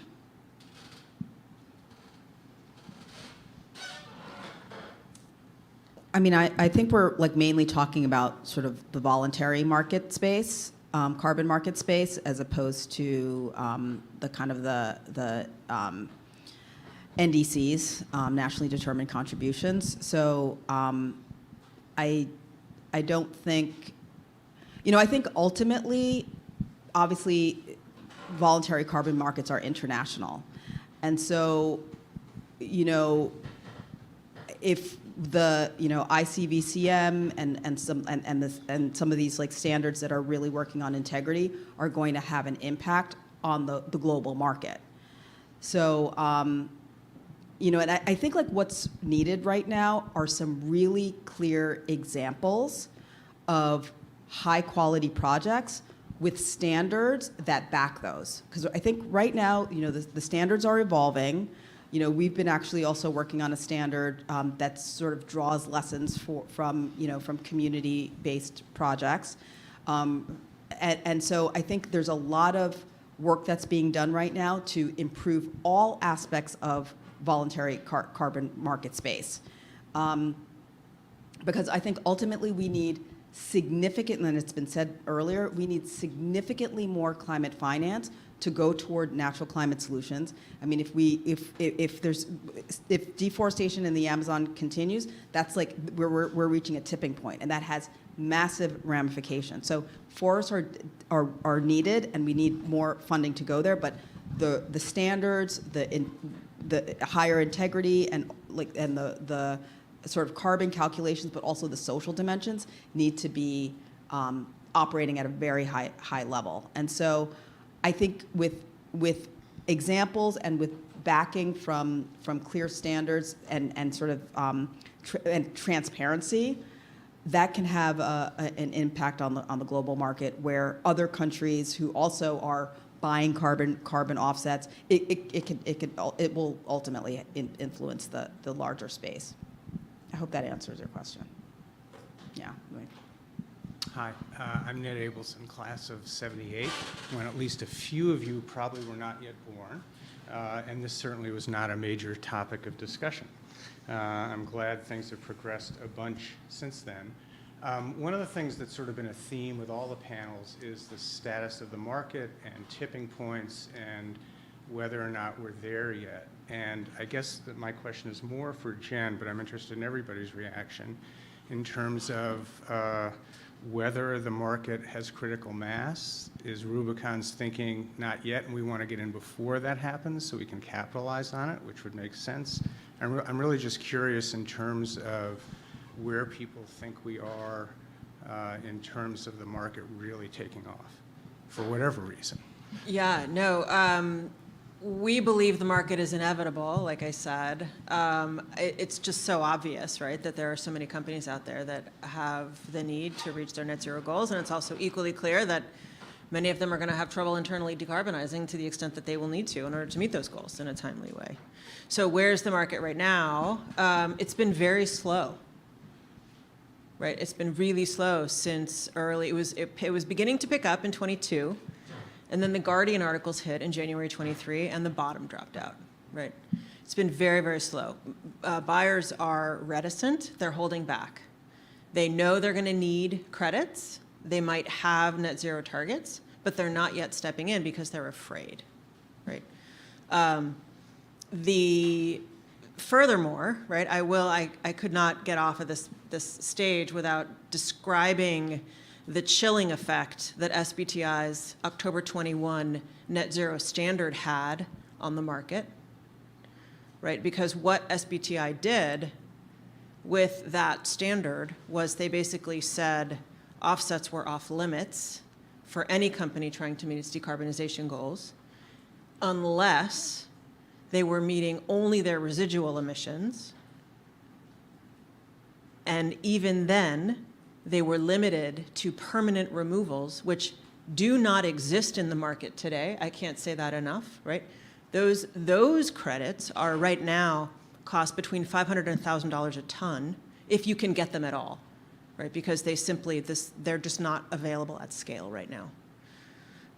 So that was SBTI's position. And permanent removals, and not only that, the last year of your net zero target, right? So you wouldn't have to, so they basically said you could invest in permanent removals in 2030 if that was your net zero target year, but you didn't need to do anything before that. So they were very allergic to offsets. I'm optimistic because there has been a little bit of a shift, right, in the last week around that position that SBTI had taken, right, due to a lot of pressure, right, and a lot of realization. And I could probably talk for, an hour on the various sort of companies and their positions and sort of how this kind of happened. But that's actually good news for the market, and that only happened this week, so I don't know what the effect will be, but if SBTI allows 50% or sort of encourages or says it's okay for companies with an SBTI target to meet 50% of their Scope 3 goals, 50% of their Scope 3 sort of emissions using, credits. An analysis by Trove a few, like last year, which is a carbon market research entity in the market, they basically said that if that were to happen, then the companies that currently have SBTI goals, and the companies that have SBTI goals actually did that, right, met 50% of their Scope 3 targets using credits, the demand would triple in 2030, right? And then would go up to demand would triple from 250 million tons to 650 million, almost triple, right, to 650 million tons.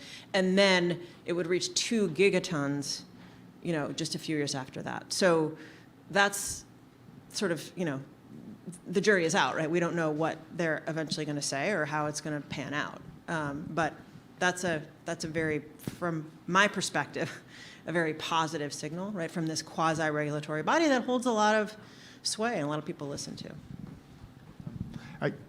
I would just add beyond that, I think you're absolutely right, Jen, to point out those numbers. But I just get the sense that the pendulum is swinging.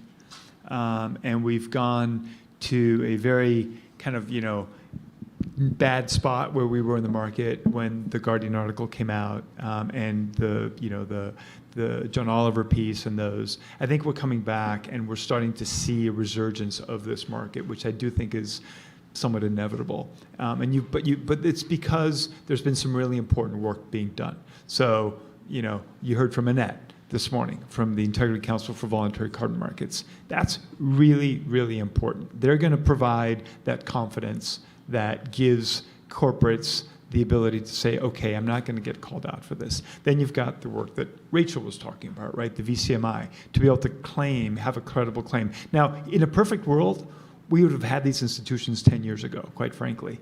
But the market wasn't big enough, and we never really thought we'd get to this point, and now we've kind of had to figure it out on the fly, but we are figuring it out, and I do think that the market's going to come back and going to be in a much stronger position going forward. Kim? Yeah. Hi, Kim Cobb, Director of IBIS and erstwhile Offsetter. So one of my questions is about that kind of VCM 3.0 market, where we might think about the role of consumers getting into this space. We've talked a lot about kind of corporate spaces or larger organizations, but I'm the Chief Sustainability Officer for my own family unit, trying to work my way through this, and it's one of the most common questions I get as a climate communicator as well. So I'd love to throw that to you and to think about how do we approach that space as people who want to move the needle. And I think to the questions you were just grappling with, there's a clear communication challenge now with this emergent market and its evolution. So what is the opportunity spaces for moving the needle on that from your perspective?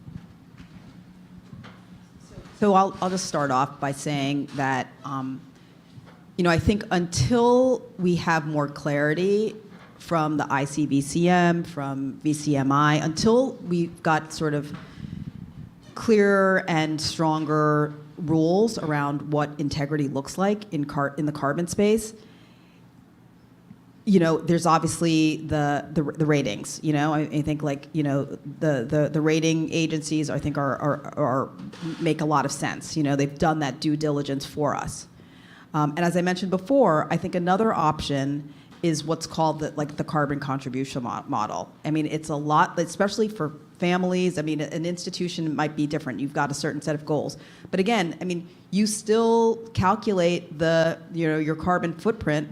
You can still use that same number, but then you look for projects that have a climate benefit, but might have much stronger social and ecological co-benefits. And there are many projects like that out there. And so, it's just about the claim. And as a family, you don't necessarily need to make a sort of a carbon neutrality claim, although you can still calculate the amount of overall carbon and sort of the amount of money that you'd like to spend. But I think you want to take action, and I think if it's an offset, I think in the meantime, the rating agencies make a lot of sense, and then also consider these sort of other sort of more carbon contribution on projects, which is starting to get a lot more traction. To be clear, Kim and I actually do compete on the carbon footprint and offset side of things, just personally. So I want the real deal off record, so I can win. Did you have a question? Yeah, thank you for the great panel. I'm Francesca. Someone earlier on a panel mentioned the role of Chinese companies and how transparent they've been in reporting carbon. And I largely feel like China is out of the conversation when we talk about the VCM. Like, most of the panelists today have come from American companies. A lot of the registries are American or European based, et cetera. But China being the largest current emitter and I believe the largest issuer of voluntary carbon markets today, I just wanted to hear your all's commentary on the voluntary carbon market's role in, I guess, alleviating the geopolitical tension between the US and China that is largely competing, but potentially could help alleviate some of that. Thank you. It's a great question, and I do think that there's an opportunity for using the trading mechanism, the relationships you build through these processes. China, in my mind, has actually been fairly aggressive on climate change, and they don't get enough credit. Certainly here, we like to bash China, but they've actually done some pretty innovative things. I haven't followed exactly where they are recently, but I think the evidence that was pointed out before is really important to consider, because if it's that suggests that those companies are taking this seriously and see resource constraints out into the future, which is something which a lot of American companies aren't doing. And I think that may come back to haunt us, quite frankly, because I think that, they may not be constrained by the kind of politics that we're dealing with right now. And I think that speaks to the ability and the need to really have an honest conversation about what this is all about and what kind of constraints we're going to have on our economy in the future if we don't do anything about it. So I think we need to be looking at, lessons and actions from other countries, because I don't know that we've figured it out here for sure. So I think in the interest of time, do you have one quick question? Go ahead. Yes. Please come to the microphone. I noticed that the ratings for carbon offsettings are very similar to debt ratings for bonds. And so I was wondering about your thoughts on the green bond market and how, I guess, the combined practices of the carbon credit market can coincide with that in helping fund investment in this industry. So we can actually ask any of our panelists, maybe anyone want to come up, or we can ask the panelists who are here. I'm not an expert on green bonds. Yeah. And do any of the panelists want to weigh in on green bonds? Or Ricardo, I'm sure you do. I don't want to, Stephen, but I will. Yeah. So, I think that there are very different processes, the green bonds and the carbon markets, right? Green bonds, I think, are interesting because they're a debt, right? They're a debt instrument that has to be paid back. So figuring out the ratings of green bonds, there are two levels. One, can the debtor pay it back, on the one hand? On the other level is it truly green? And are you getting what you said you wanted to get in green? I think that's where they potentially overlap. Some questions of, you could, if you wanted to, go down the rabbit hole of additionality with green bonds. Are they truly additional? Are they not?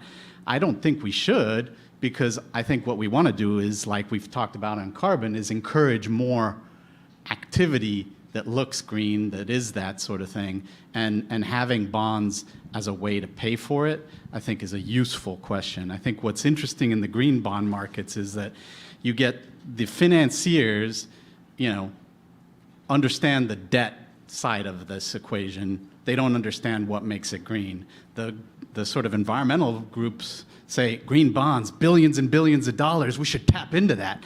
And they understand the green side of things, but they don't understand that you have to pay the money back at the end of the day. And how do you pay the money back? So I think green bonds are a fascinating story, partly because in the early days, they didn't actually have a premium on them. People weren't paying more because it was a green bond. The only benefit you got by issuing a green bond is that maybe you could sell it quicker, right? Like it was oversubscribed quicker. Nowadays, we are seeing that greenium on a green bond, and that could actually radically change the game. But it's a lot more money than any of these carbon markets we're talking about. People forget debt markets are 10 times equity markets. So if you take all the value of all the stock markets of all the world, debt is 10 times that. So much bigger than equity markets. All right. Well, I want to thank all of our panelists for just an amazing day, and all of the audience for sticking with us all day, and to those online, just thank you, everybody. This was super, super great. So thank you so much.